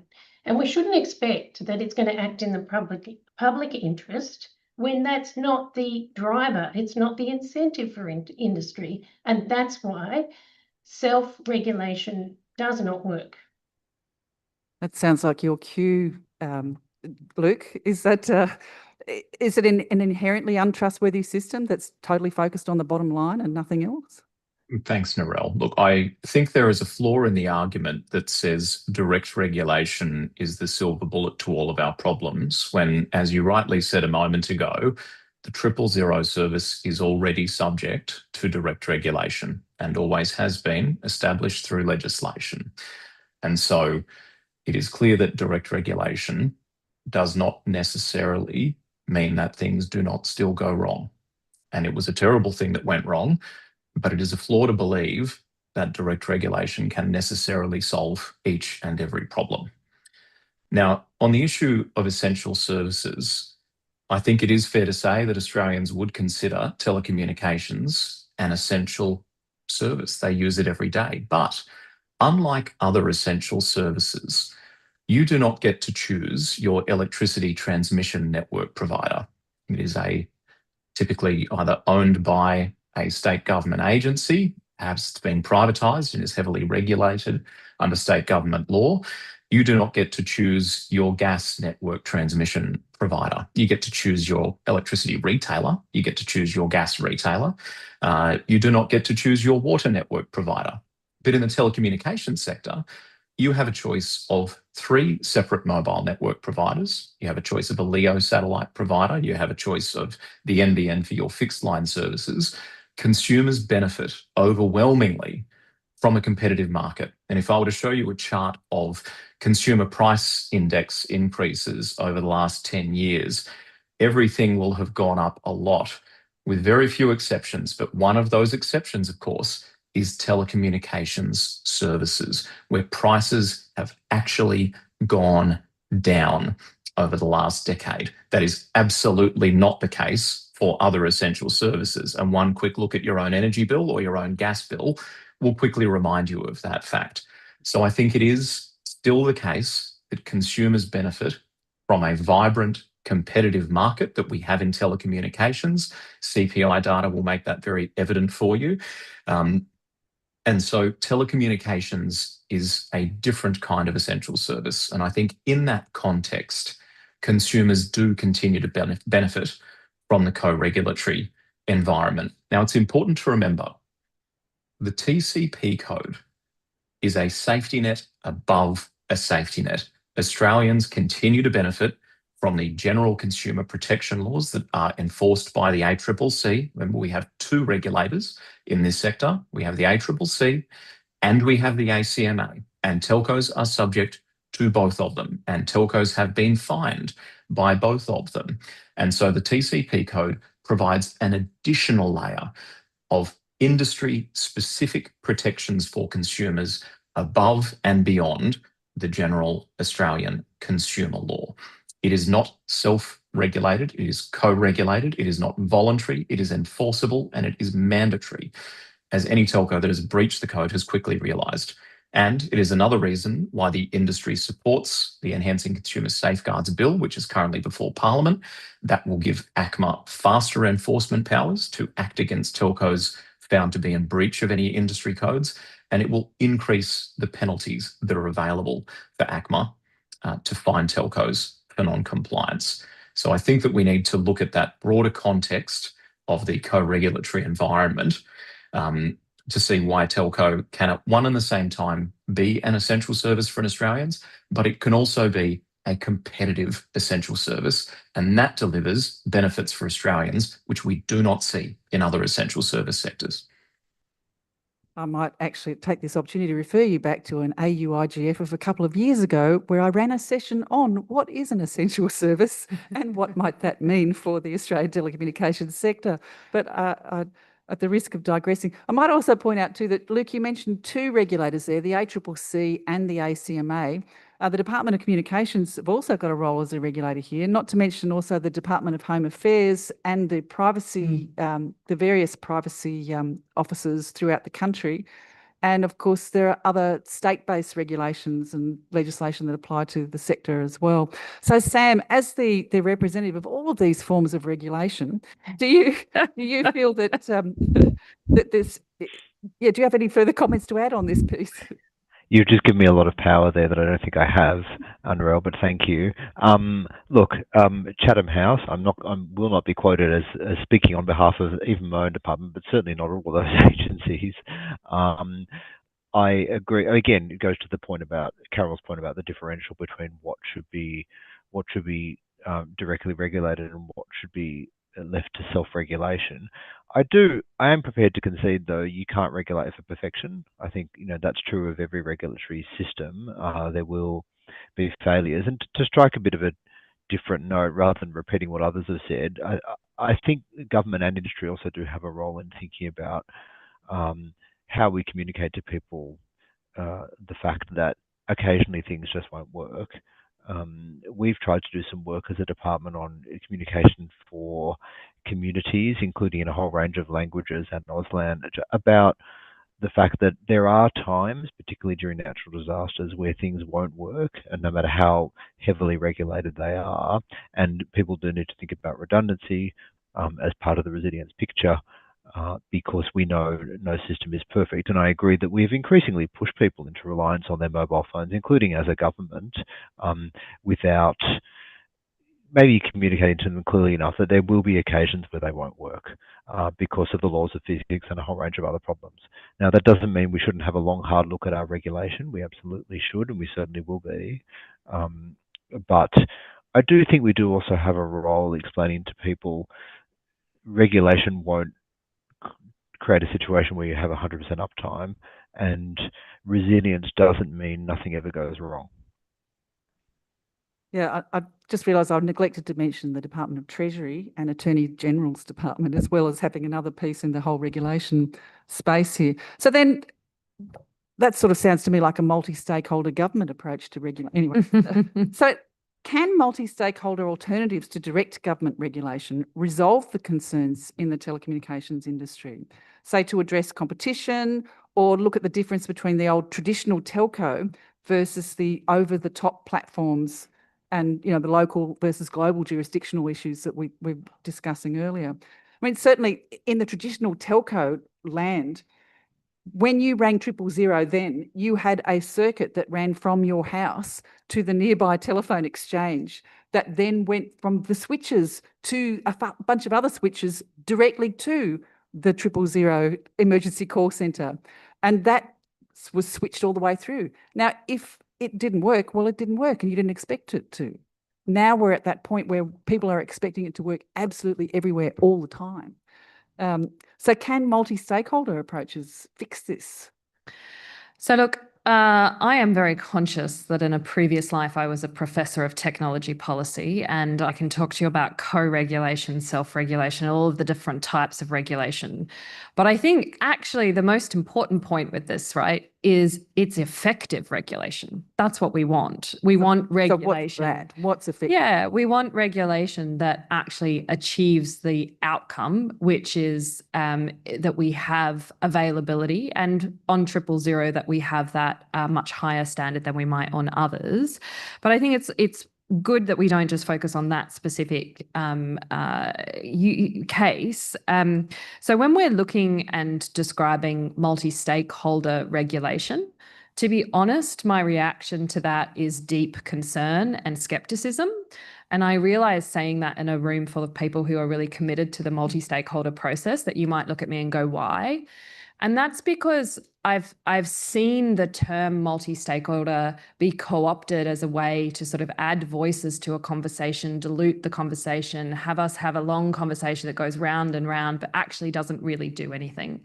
And I think when it comes to telco regulation, we need effective regulation. We absolutely need multi-stakeholder input into the development of that regulation, into this question of what is effective regulation, the expertise and how to deliver that.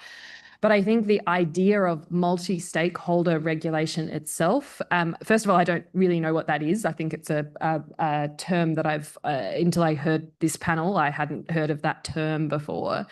But also, I think it will pervert the policy or the intent behind it, which is what we want is the regulation to achieve its aim, which is its public policy purpose. And providing mechanisms to make that regulation to have the input is really, really important. So I'm not saying multi-stakeholder isn't important, but I don't think multi-stakeholder regulation is the answer. That's brilliant. Next. Well, I guess maybe I'll help define multi-stakeholder a little bit. It kind of comes out of the internet world as a terminology in the last 20 years or so. But essentially, it's saying that by and large, the internet protocols have developed and evolved using multi-stakeholder processes. That means that you're engaging government, you're engaging industry, you're engaging the consumer, you're engaging people at academic institutions, and you're engaging sort of interested sort of civil society. And the concept is by getting all those different perspectives, you end up with the best solution because it's something that can be implementable, it's scalable, and it's cost effective, all of which are characteristics of the internet. And some of the services on top of it. For outer, we've applied the same principles since 2001 or so in the development of the .au policy rules. And again, we've engaged all of those stakeholders. We set up panels. We make sure we have representatives from those different stakeholders. You'll hear tomorrow at lunchtime, we're kicking off a periodic review that we do of our licensing rules, and you know, we're inviting all the stakeholders here to contribute. So I think getting stakeholders together to identify the solutions or the protocols gives you the best outcome in terms of something that's implementable. But for it to be effective, you need other pieces as well. One is, I think you need to monitor it, and you need to monitor for the outcomes that you're seeking. So if the outcome you're seeking is that, you know, from most locations in Australia, 000 is going to work and someone's going to answer the phone within 10 minutes, or whatever the metric is, you actually need to set up some measuring points and basically make a call once a minute. And measure it from multiple places. So you're measuring the outcome you want. So you've got monitoring, and then you've got to have enforcement when the rules are not being applied, because there's no point putting all the effort into creating the rules if nobody obeys them. And that's another great comment too. Carol, what are your thoughts then on whether or not multi-stakeholder alternatives can work at all? Yeah, well, I think, you know, there are some challenges around the conflicting incentives of multi-stakeholders. So I think they can be effective, but when there are common interests, there's some common ground in terms of incentives and, you know, some genuine commitment to achieving those things and long-term, you know, genuine relationships. I think it can potentially work, and I've seen it work quite well in other sectors. I think it's really important to build a social license, and I think, you know, multi-stakeholder commitment where there's shared and common interests, values, outcomes, and, you know, even where there are conflicting purposes, there can always be a common ground that can be found, and when that occurs, I think that's really important in terms of, you know, fostering a genuine sense of goodwill and social license. And I think that social license is pretty important. And I think the conditions have to be created under which multi-stakeholder engagement can create an environment which is collective and address the various problems that it's trying to achieve.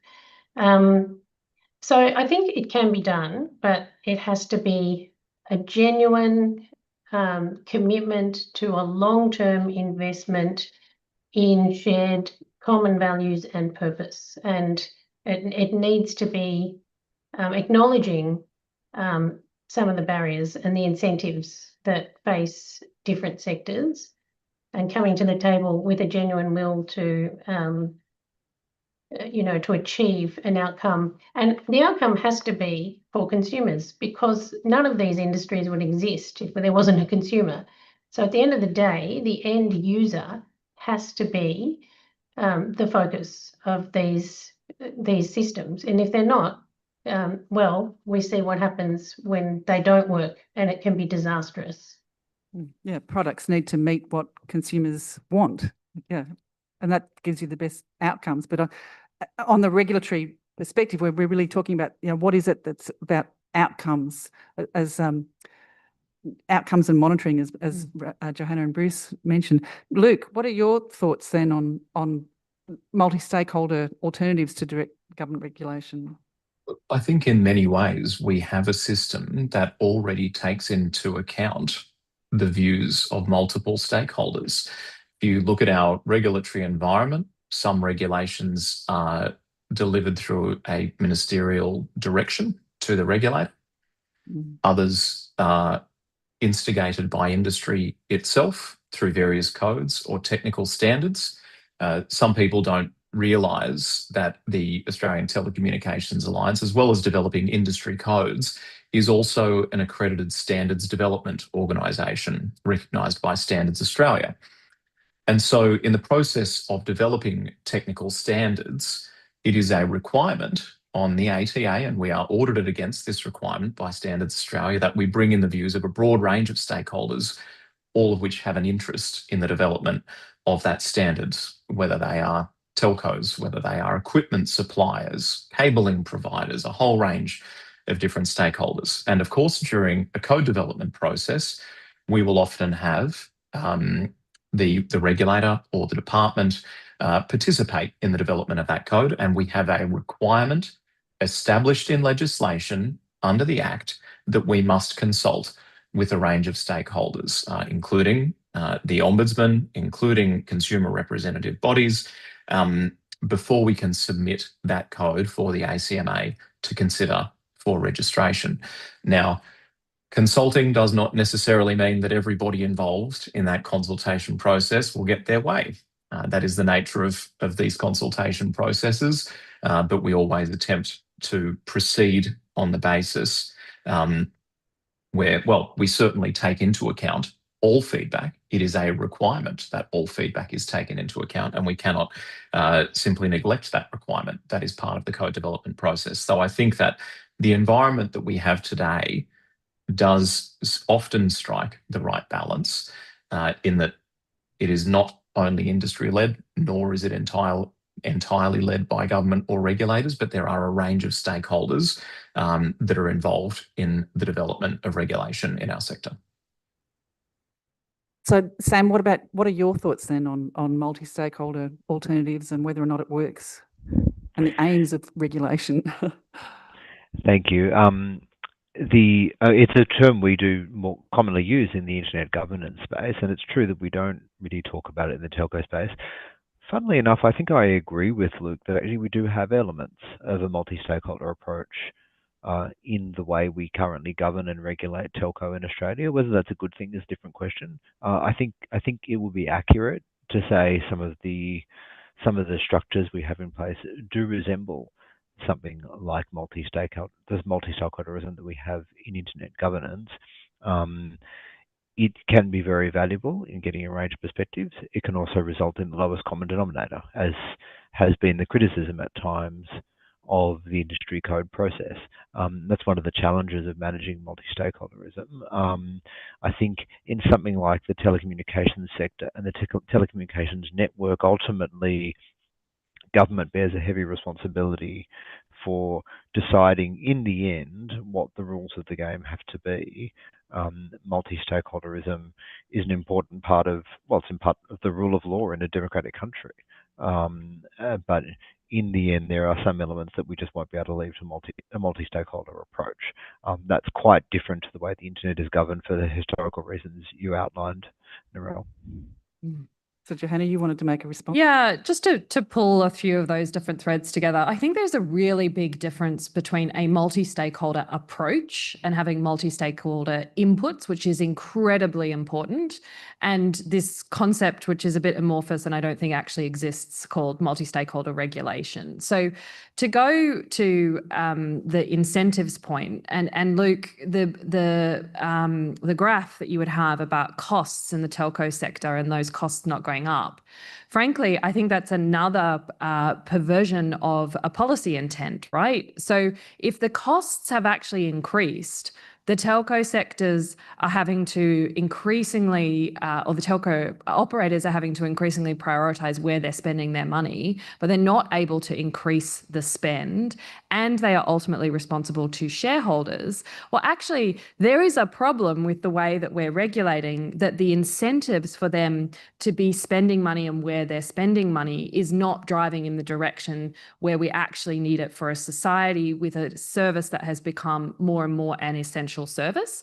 And so for this, this is not an attack on the telco industry. I'm saying we actually don't have a regulatory framework that is setting them up to be able to be investing. And to your point, Carol, the people, the people who are working across the ecosystem who want to be spending money on this, who want to be building resilience, right?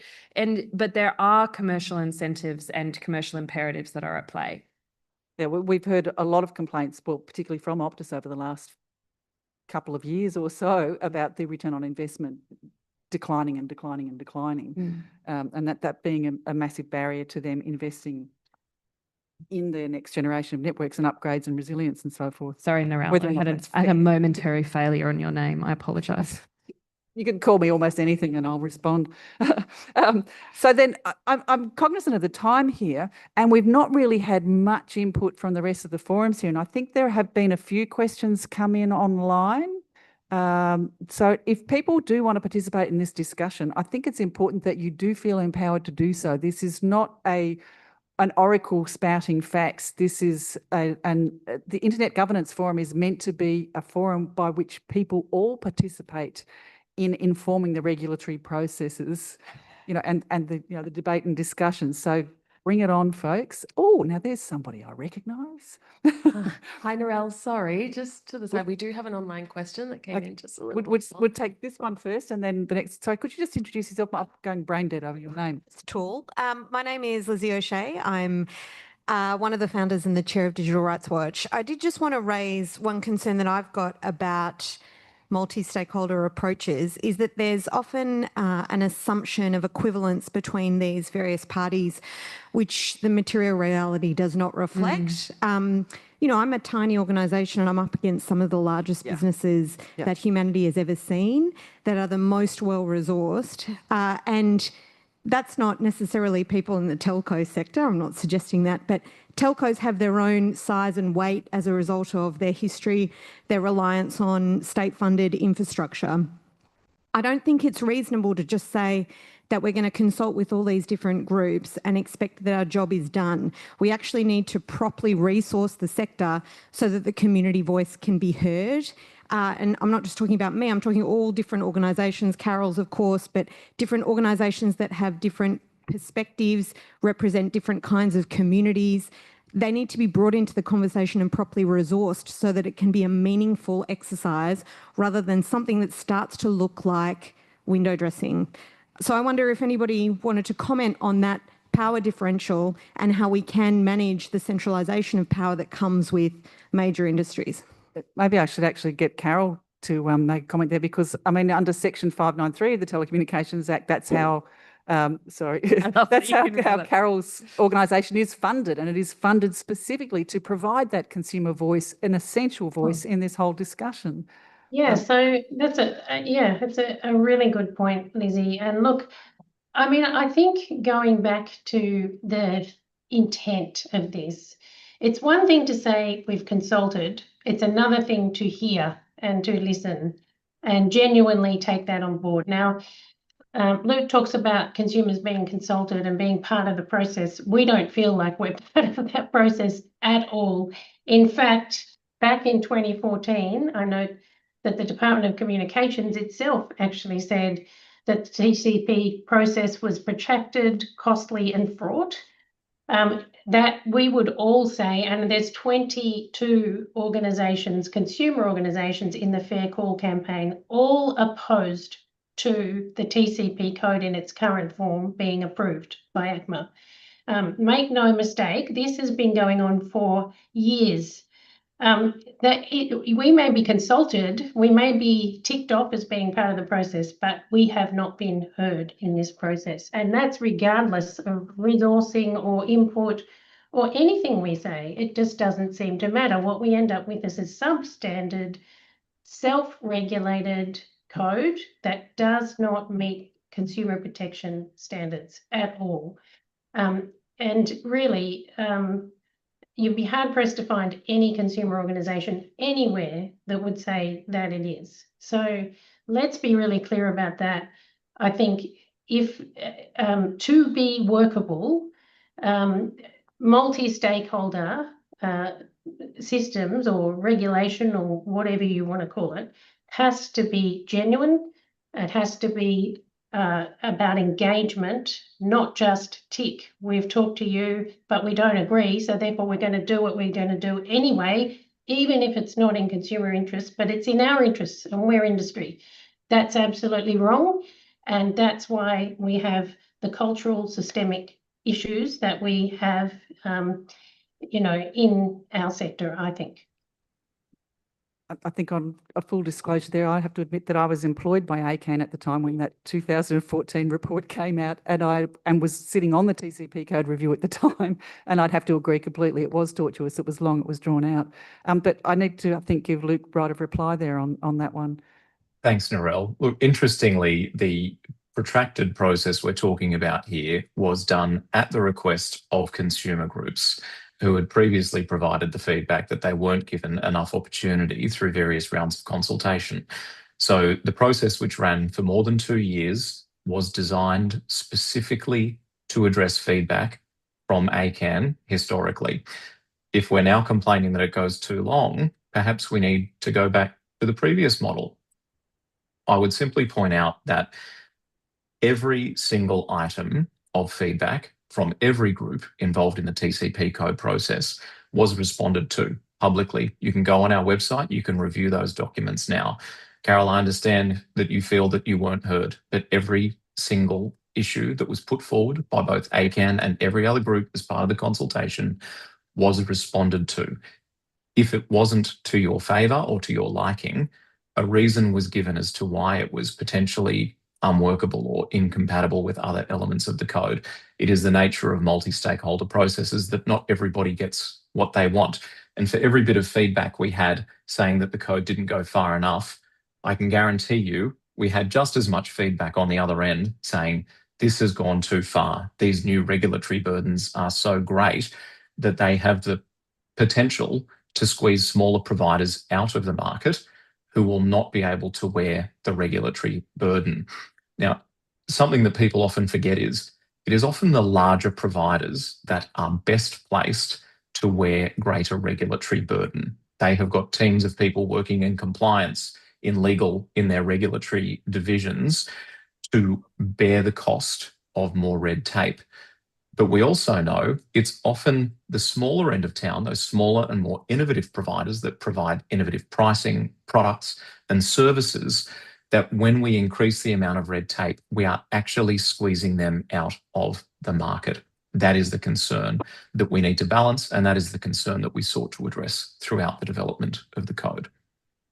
On that Can note, I respond to that, Narelle? Sure, quickly, and then we'll go to the online questions. If Thanks. that is the case, Luke, why did we see a $100 million fine levelled at Optus for unconscionable sales practices and $50 million at Telstra for the same unconscionable sales practices, upselling products and services that vulnerable people could not afford, couldn't make a decision about being able to pay for, and then were chased by debt collectors? I mean, this is the problem. That code did not address that issue. And Carol, you have reminded us that that direct regulation works. Guys, can I jump in just to perhaps provide a step back perspective on this, which I think the challenge of what we're pointing to here, I mean, Luke, you're right? I'm sure there was a process where everything was considered. There's a trade-off. There's always challenges with this. I think part of the challenge in terms of building trust in this environment is if it is an impartial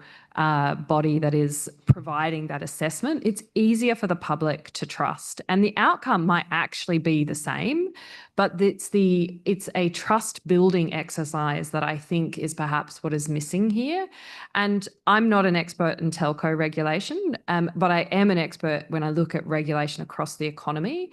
And where you have an industry that is marking its own homework, which I'm not necessarily saying is happening here, but the perception of that is really hard at a point when there is trust that is really being called into question. I think we're working, because the ACCC did impose hefty fines for those egregious cases of appalling misconduct. So over to the online questions. Thank you, Narelle. This one was from Kiki. She was happy for it to be parked, though, if anyone else had seemed to have been addressed. Those that all ask the next question, quick. And there was one comment from Jordan as well that's in the online chat. Couldn't a really robust multi-stakeholder process work out how to achieve the common objectives at the lowest possible cost / most efficient way? Yeah, I think More that's of a general both, comment. the points that Bruce and Johanna have been making. And over to you in the room here then. Hi, I'm Zain from .au. I work in policy. So I want to understand, I want to tease out this a bit more. Does overregulation enable that trust perception? Because I think we can agree that trust has a big hand in how we perceive things, how the community feels about something, or how we feel safeguarded by the government. So to give an example, like electric cars. So the government has been pushing that. We have incentives to buy electric cars. Who would buy an electric car from the brand called Geely? It's one of those new incoming Chinese brands, as opposed to brands like Volvo or Polestar. But then Geely owns Volvo and Polestar. Huh. So it's that perception. And similarly with AI, ChatGPT versus DeepSeek. Now, the Australian government tells me that DeepSeek harnesses my data and uses it fraudulently or illegally, et cetera, so I don't use it. So I just want to know, using those examples, do you think that regulating something increases that trust perception, enhances that? Noting that there are many digital tools out there that are not regulated, digital wallets, digital payments, QR codes to use and make payments. They don't come under the full breadth of the banking regulations. So I just want to tease the regulation aspect a bit more. Thank you. Okay, sort of back to regulation. I think given that we've only got about 4 minutes left, I think we might be stuck on that one. Yep. so perhaps if I go over to Sam and ask for your final thoughts, at least starting with that point on regulation, then we'll move back through the rest of the panel on final thoughts for this session. Sam. That's absolutely cruel, Narelle. And let me also take the opportunity to thank our incredibly hardworking Auslan interpreters. It is such a challenging job. Well done. The final thoughts. Clearly, we have some divergent views here about the role of different players in the regulatory environment for telco. It is radically different to the way we regulate the online world, and particularly the architecture of the internet as opposed to the content of the internet. I think in the end, I think the way we array our telecommunications laws are very much based on ultimately, a sovereign government having to make the decisions in the end. That's what a good, robust democratic process looks like. In the end, somebody has to make the call, and ultimately, in this case of telco, it's the elected representatives. And I think ultimately that's the appropriate place for it to sit. That's a bit motherhood, but that's where I'm going to end because you asked me to be brief. Thanks, Narelle. Nothing wrong with motherhood, mate. Over to Luke. Final thoughts? I do think that there is an imbalance in going to some of the things that the questioner there raised around which sectors are heavily regulated, which sectors get light touch regulation. Something that we've seen in recent years, I think, is that there is a divergence of policy and regulatory issues between traditional telcos and over-the-top platform providers. I'll give you the example of the blue bubbles and the green bubbles on your iPhone. A green bubble on your iPhone is an SMS. That is a carrier-based service. It is subject to lawful intercept. It is subject to a variety of codes, standards, technical guidelines, Home Affairs legislation, Department of Comms legislation. A blue bubble is an iMessage, which is transmitted over the top by Apple. it is subject to a completely different legislative and regulatory environment to the green bubble. But from the consumer's perspective, they're effectively the exact same thing. And so I do think that there is an imbalance of regulation from various sectors, and that historic regulation being applied to one sector, in this case telecommunications, has not necessarily caught up in other sectors, predominantly around those over-the-top platform providers. And there is a need for a more modern view that looks at the end service that is delivered to the customer rather than the sector that is delivering it. Thanks, Luke. Carol, do you have any closing thoughts on the regulation piece we have today? I have a lot of closing thoughts, but I probably shouldn't express them all. But look, I think fundamentally there is a real crisis of trust in the telecommunication side of regulation. On the digital side, I think there are some issues there, but I don't think it's just about the form of regulation. It's about the level of trust the community have and the genuine sense that they get that what they get from companies and what they're provided with in terms of service is compatible with what they're told they should get. And I think those two things there's a gap between them. There's an inconsistency. And I think that consistency point that we talked about earlier is really important. We've just done a national consumer sentiment tracker, and I've just got the results today. So just on that, 43% of Australians do not trust telcos to act in their best interests, keep them safe and keep costs low. 21% said they feel pressured to purchase an expensive and more expensive contract than they wanted. 42% said that they feel they're getting charged for contracts that they don't think they've entered into, and 30% said the coverage they're getting is different to what they were told they were going to get. So there is a mismatch between people's experience and what they're told regulation and the sector and the companies involved, the providers, should be providing to them. So I think instilling trust is about a genuine, yes, multi-stakeholder collaboration that where there are shared values, shared outcomes, and a shared and genuine approach to building a end user model that actually works for consumers, because ultimately that's what these companies are delivering. It's a system for consumers, so it's got to deliver for consumers. And if you've got that kind of inconsistency and lack of trust, there's a problem. And so I suspect there's going to need to be changes. And the changes, if consumers are on board, if they trust in the regulation, they trust in the companies that are delivering products and services, ultimately we all win, including industry. At the moment, I'd say that's very much a question. So getting regulation right is really about getting those elements right. Thank you for that, Carol. I wonder if you could perhaps drop the link to that research somewhere for us all to see, so we can all have a good look at it and examine the research basis, perhaps. Exclusive. Exclusive here today. Well, I know you've done some really great research in the past. Sorry, I used to run the research program. Bruce, over to you. Thanks, Narelle. One comment I just want to distinguish, I guess, between multi-stakeholder consulting and multi-stakeholder decision-making. 100%. Because they are different things. Because a lot of what I'm hearing is sort of multi-stakeholder consultation, and then there's somebody receiving that, and if that person's not trusted, then you don't have, it could be government or industry. Yeah. I think what we do in the internet world, and ICANN and also AUDA, is you actually create a multi-stakeholder panel or working group, whatever you want to call it, which is balanced.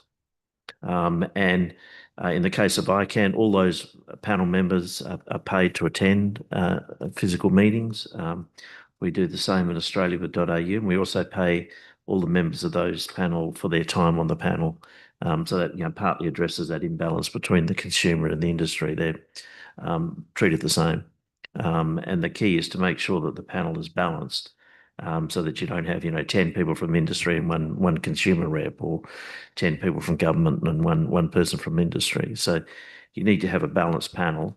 And that panel then makes a recommendation to a governing body, whether it's the Australian government or outer or ICANN. Johanna? So I think it's important that we go back to why do we regulate? So we don't regulate because there are a bunch of bureaucrats in Canberra who think that regulation is a great idea and they want to keep being paid for what they're doing. Sam's mortgage company. Yeah, exactly. Getting sexy ear for headphones going on. We regulate because we want to prevent a social harm. We want to incentivize a particular type of behavior, or we want to address a market failure. They're kind of the primary reasons why we regulate, right? And if you get that right, if you get effective regulation in place, then you have a situation where there is trust, right? So effective regulation builds trust.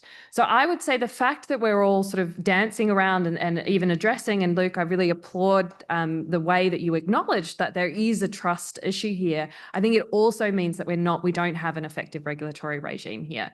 Now, I think the way that we get to that is we absolutely need to have multi-stakeholder consultation in how we get that regulatory framework right. But we also need to make sure that we have clear decision makers that are empowered to enforce those in the public interest, and that the public trusts those decision makers, that they are empowered and funded and able to enforce it as they're required to. So it's really, why do we regulate? How do we do that effectively, I think, is the key thing for us in this space. Well, I think there's some fantastic closing remarks there, Johanna. Brilliant. Thank you very much. And thank you to all of the members of this panel and to everybody present. I'd also like to acknowledge, of course, our traditional owners upon whose land we stand here today, the Kaurna people, and recognise again that sovereignty was never ceded. And I wondered too, if perhaps we had a bit more of that traditional owner input in this, we might have a different approach again. Yes, so thank you to everybody who's participated. I'm sorry we've gone slightly over time, so I'm in the do probably over that, but we've had I think a really fascinating session here, haven't we? Thanks. Thanks very much, Cinderella and the panel. Thank you. Okay, so we've made it through day one. Yay. And I think we've had some really good conversations. So we have a social networking event that's going to take place on the other side of those doors. And I'd like to ask Pat Kane if he could, who is our sponsor from VeriSign, if he would like to come up and say a few words. Thanks, Pat.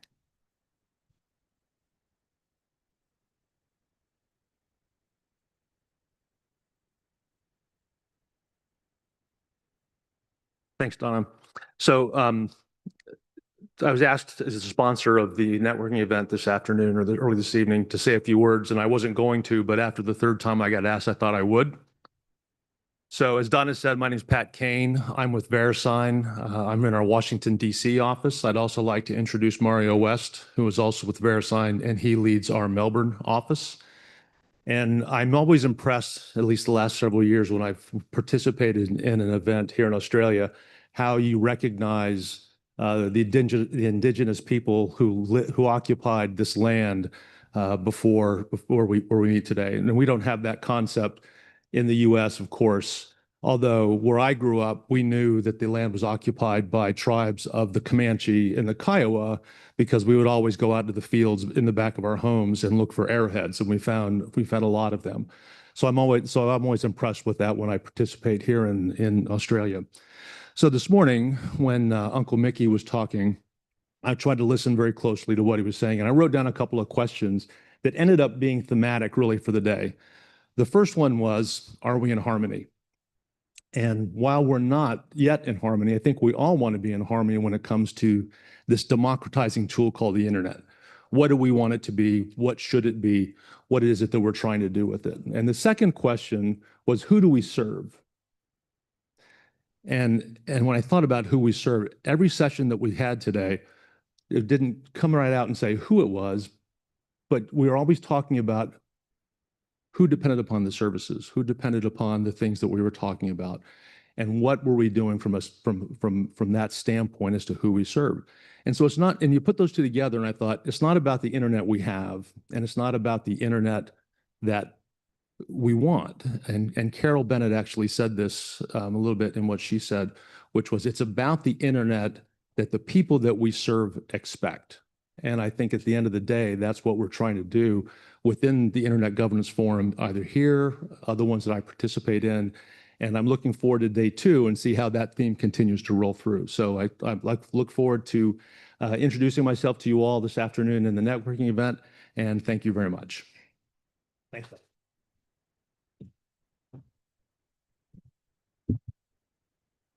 Thank you very much, Pat. So tomorrow we kick off at 9 o'clock. We will be discussing the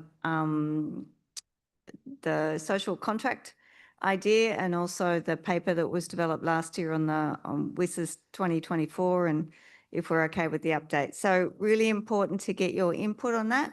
So if we can see you all here at 9 o'clock tomorrow morning, that would be greatly appreciated. Thanks, folks.